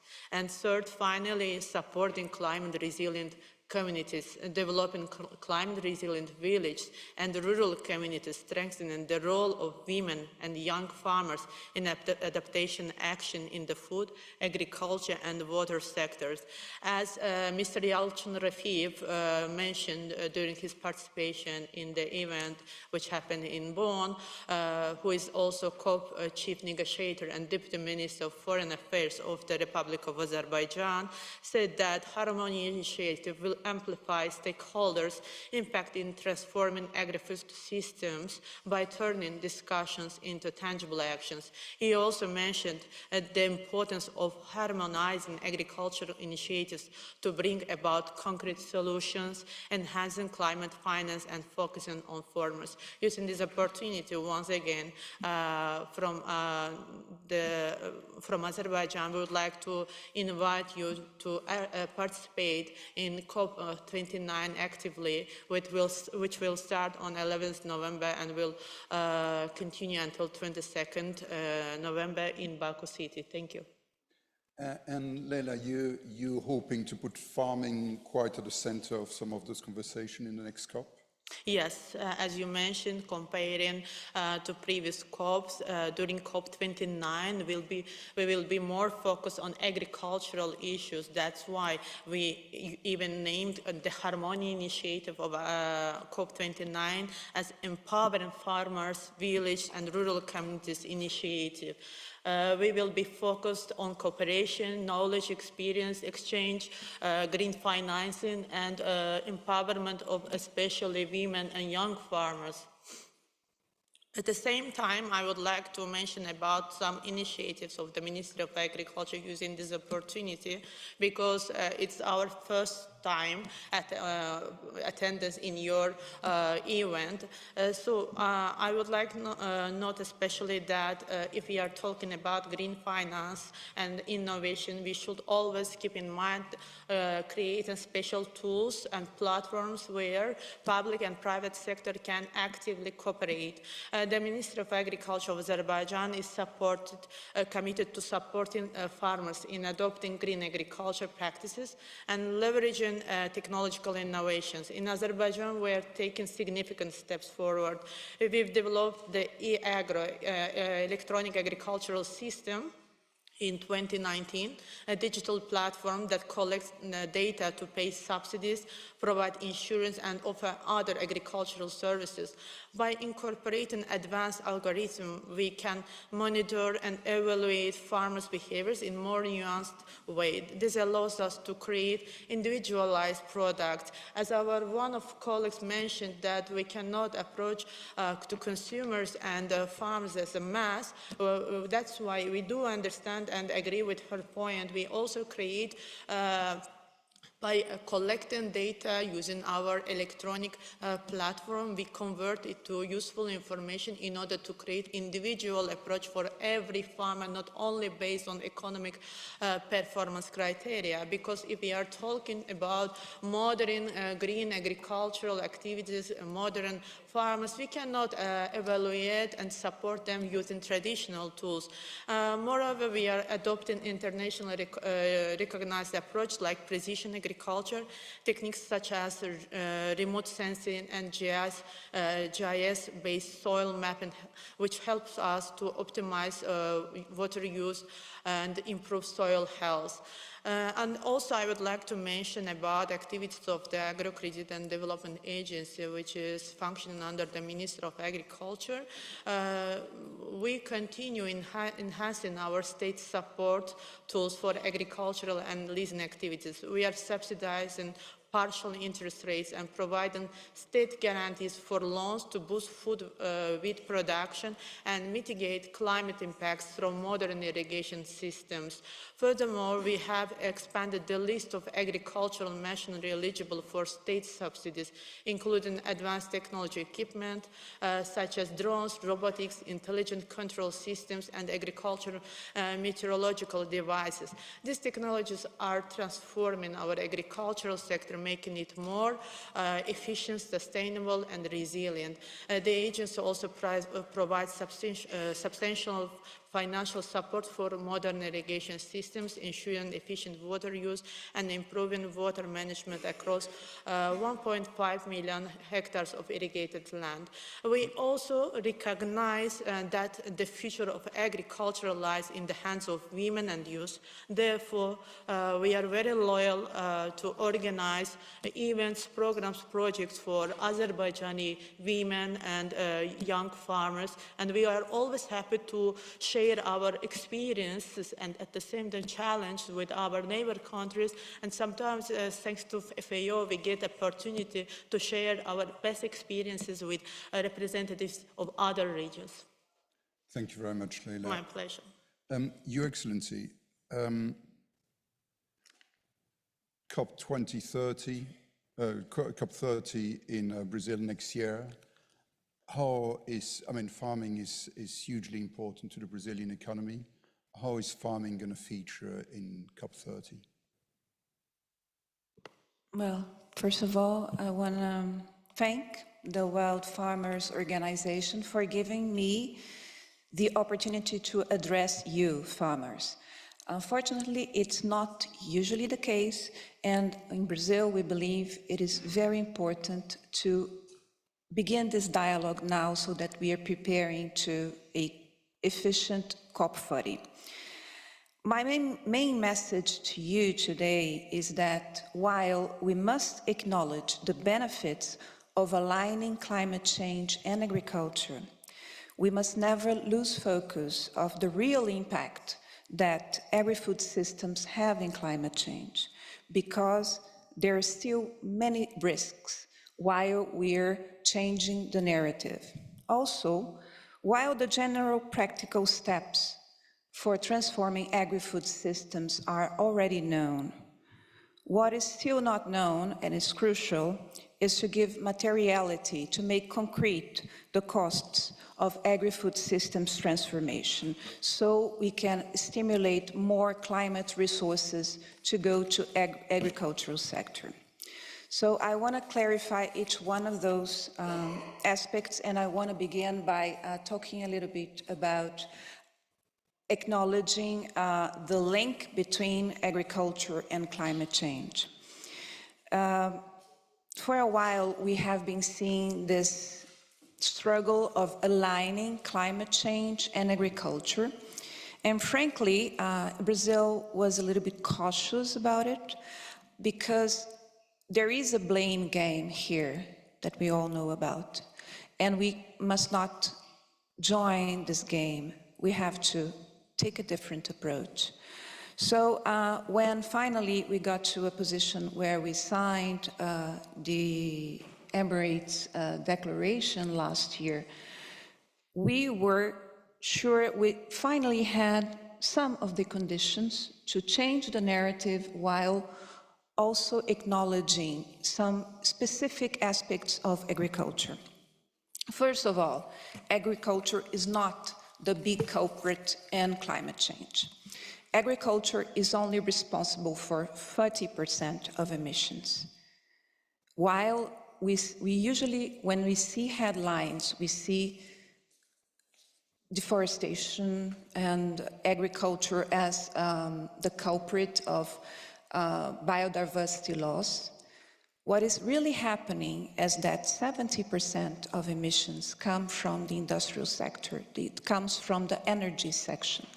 So if we really want to change the narrative, we have to take that into account. It has to be a basis from which we must build this effort to change the narrative. And we think that FAO has been very important in that process when you began building the roadmap to 1.5 without endangering food security. But we do think there are still some risks in that changing of narrative. The first of them is the kind of almost this automatic idea of blaming some specific sectors. So I will be very specific here. We have all read many times that livestock must be changed, but that we must eat less meat, that we must substitute beef and buffalo by chicken and eggs. Well, livestock is only responsible for 26% of emissions in agriculture. Agriculture itself is responsible for 30%. So you see, we're putting the blame on the wrong side. We cannot blame livestock production for climate change. And we cannot say that we have to eat less meat to change the pattern of climate change.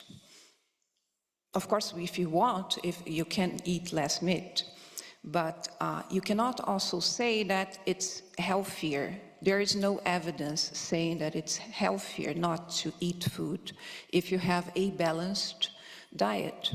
So this is one of the first problems that we have. If we are going to change the narrative, we have to avoid this easy step of just blaming one sector. The other risk that we have is to present one-size-fits-all solutions. It's also very easy to just say to producers, you must change, you must not have cattle, you must have chicken, you must have eggs. But is it really feasible? And what about the income that this producer earns from that? What about his conditions? What about his equipment? What about his facilities? So, and this is very important because if we are aligning climate change and agriculture, we have to take into account the fact that we have been building international law of environment since 1992. And this regime of climate change, it has some principles. And one of them is that contributions are nationally defined. You cannot impose on a country or on a sector how you will contribute to reduce emissions. It is up to the country to say that. How am I going to reduce emissions? In which sectors am I going to reduce emissions? Am I going to reduce it in the energy sector? Am I putting all the blame in agricultural sector? So it's really very risky to take on a specific path that has been recommended and put all your effort in that. Can we, I think we slightly diverted from the topic of COP, and I think we just want to focus because we've been talking and covering quite a few of those issues in the last 3 days. But to go back to my question, how is Brazil going to include farming into COP30? Well, I think actually I just answered you. If you heard me, I just said that contributions are nationally defined in all climate conferences. Mm-hmm. And when a country defines which emissions it's going to reduce, it defines which sectors are going to be responsible for the most important part of emissions. So it's very important not to be tempted by simplifying something. You have to get to that point. So national contributions are defined by each country. And what is the pattern of that? You take the position of the private sector, you take the position of the civil society, you take the position of the government, you take the financial aspects of your economy, and you decide what are you going to do to define how you're going to reduce emissions. So this is central, this is key if you really want to reduce emissions and not play the blame game.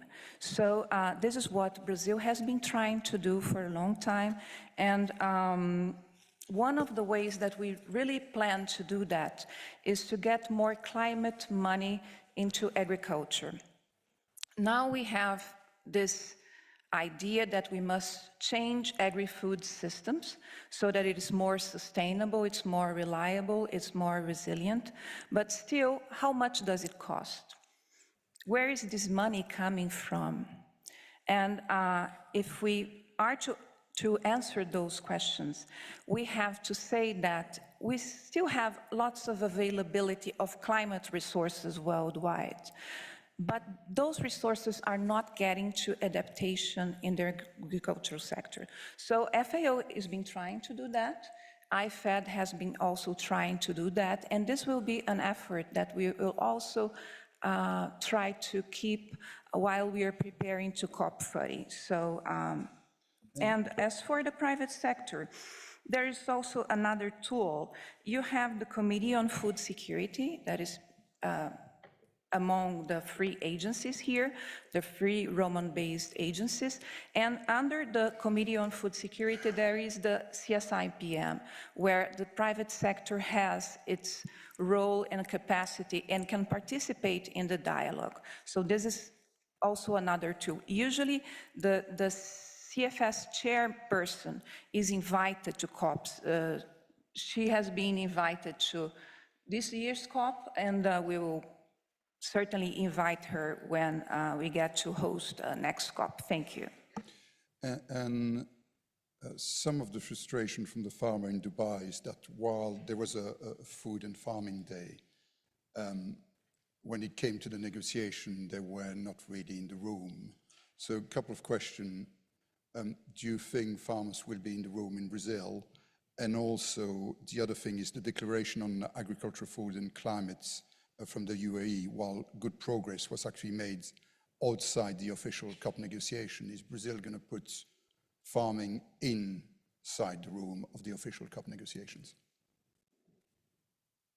Well, first of all, we were not the ones that were heading negotiations of the last declaration. And as I said, we were very cautious on that negotiation because we felt like it was going to be a possibility that the blame game was going to be played against the agriculture sector again, and we could not allow that to happen.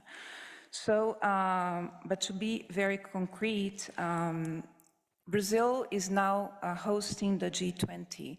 And while we are hosting the G20, we have prepared a private sector mainstream, we have a civil society stream, we have an academic stream. So usually negotiations that are hosted by Brazil are very inclusive. They have been prepared in such a way since the 1990s. And we certainly hope to continue doing that, not only while we are preparing our national position, but also while we are preparing who is going to participate in negotiations. Thank you very much.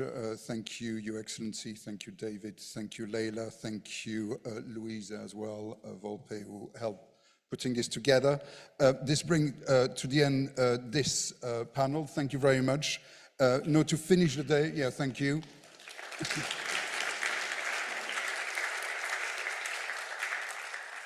And to finish the day, I would like to welcome back Sir David Nabarro, Strategic Director of 4SD, who over the next few minutes will again share his perspective, insight and wisdom.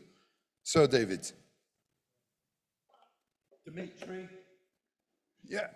I think, Dimitri, you need a really big, loud hand, everybody. This guy.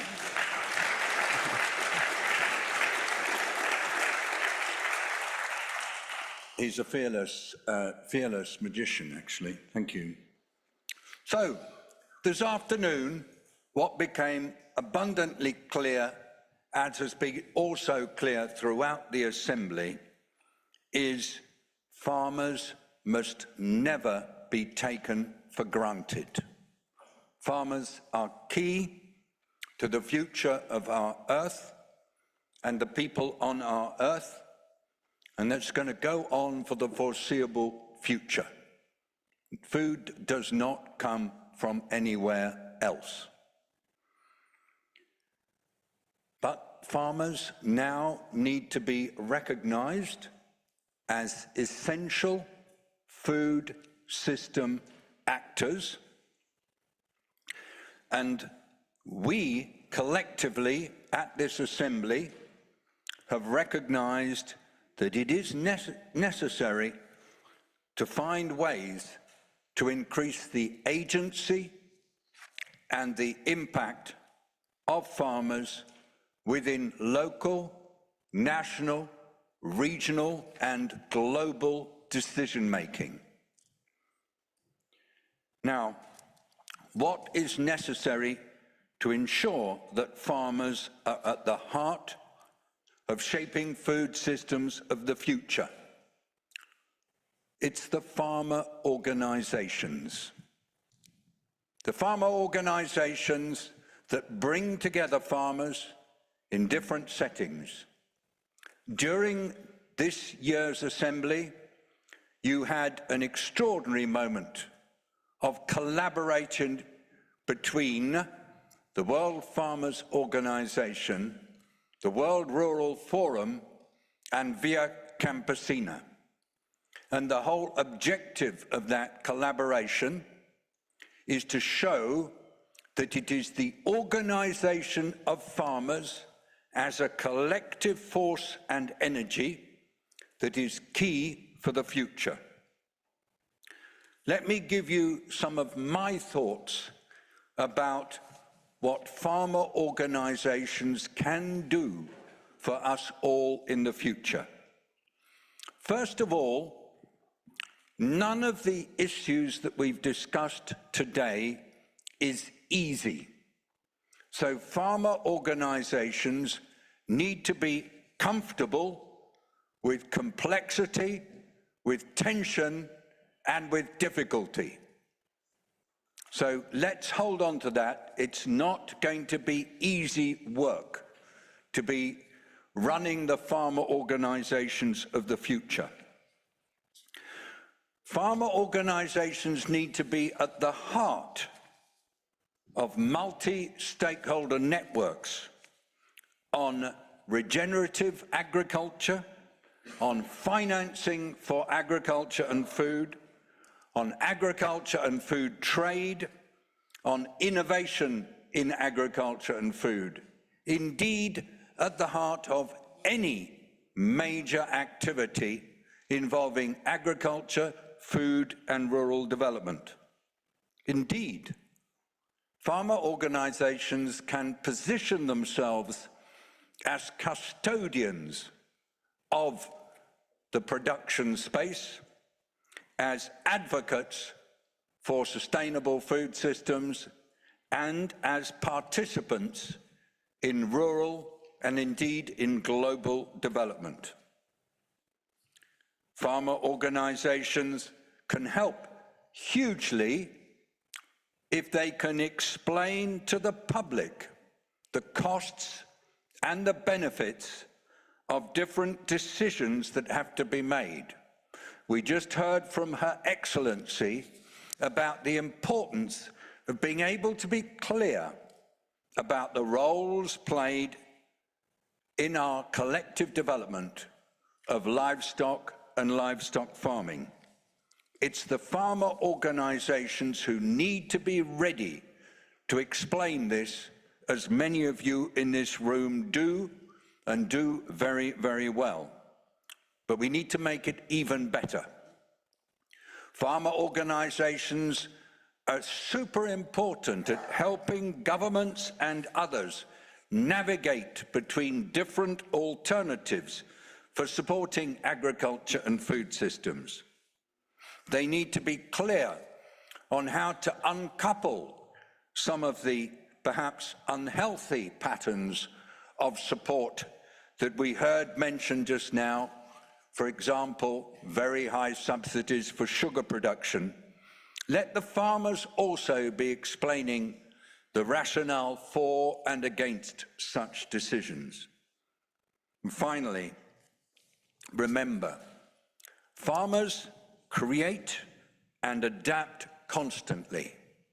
They're always experimenting, and they are experts on working with living systems, and the World Farmers Organization has the most wonderful network of farmer organization affiliates that it is connecting and supporting and encouraging. Thank you for the chance to be with you today. I wish you well, be strong. The world depends on each one of you and all of you together. Thank you, Dimitri.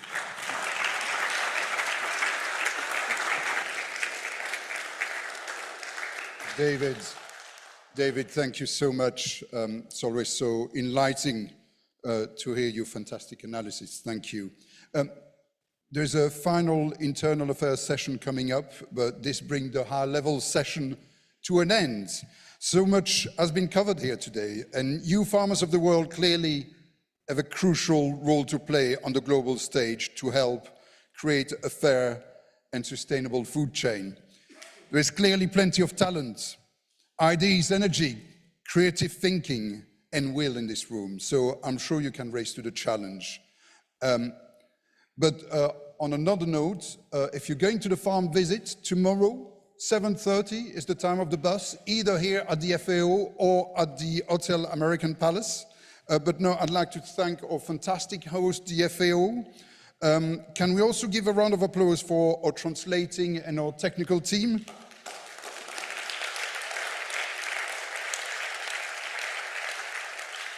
And I'd like to thank the team of the within the WFO Secretariat to put this conference together, especially Louisa and her team who worked very hard on the content. And I'd like to thank all or many panelists today. Some of them have traveled far. And finally, I'd like to thank all of you, because without you, it wouldn't happen. And your contribution, your interaction were really, really welcome. So thank you. So yeah, we'll be moving to an internal session for members only in 10 minutes. But otherwise, that's it for now. Thank you very much. It's a goodbye for me, and thank you.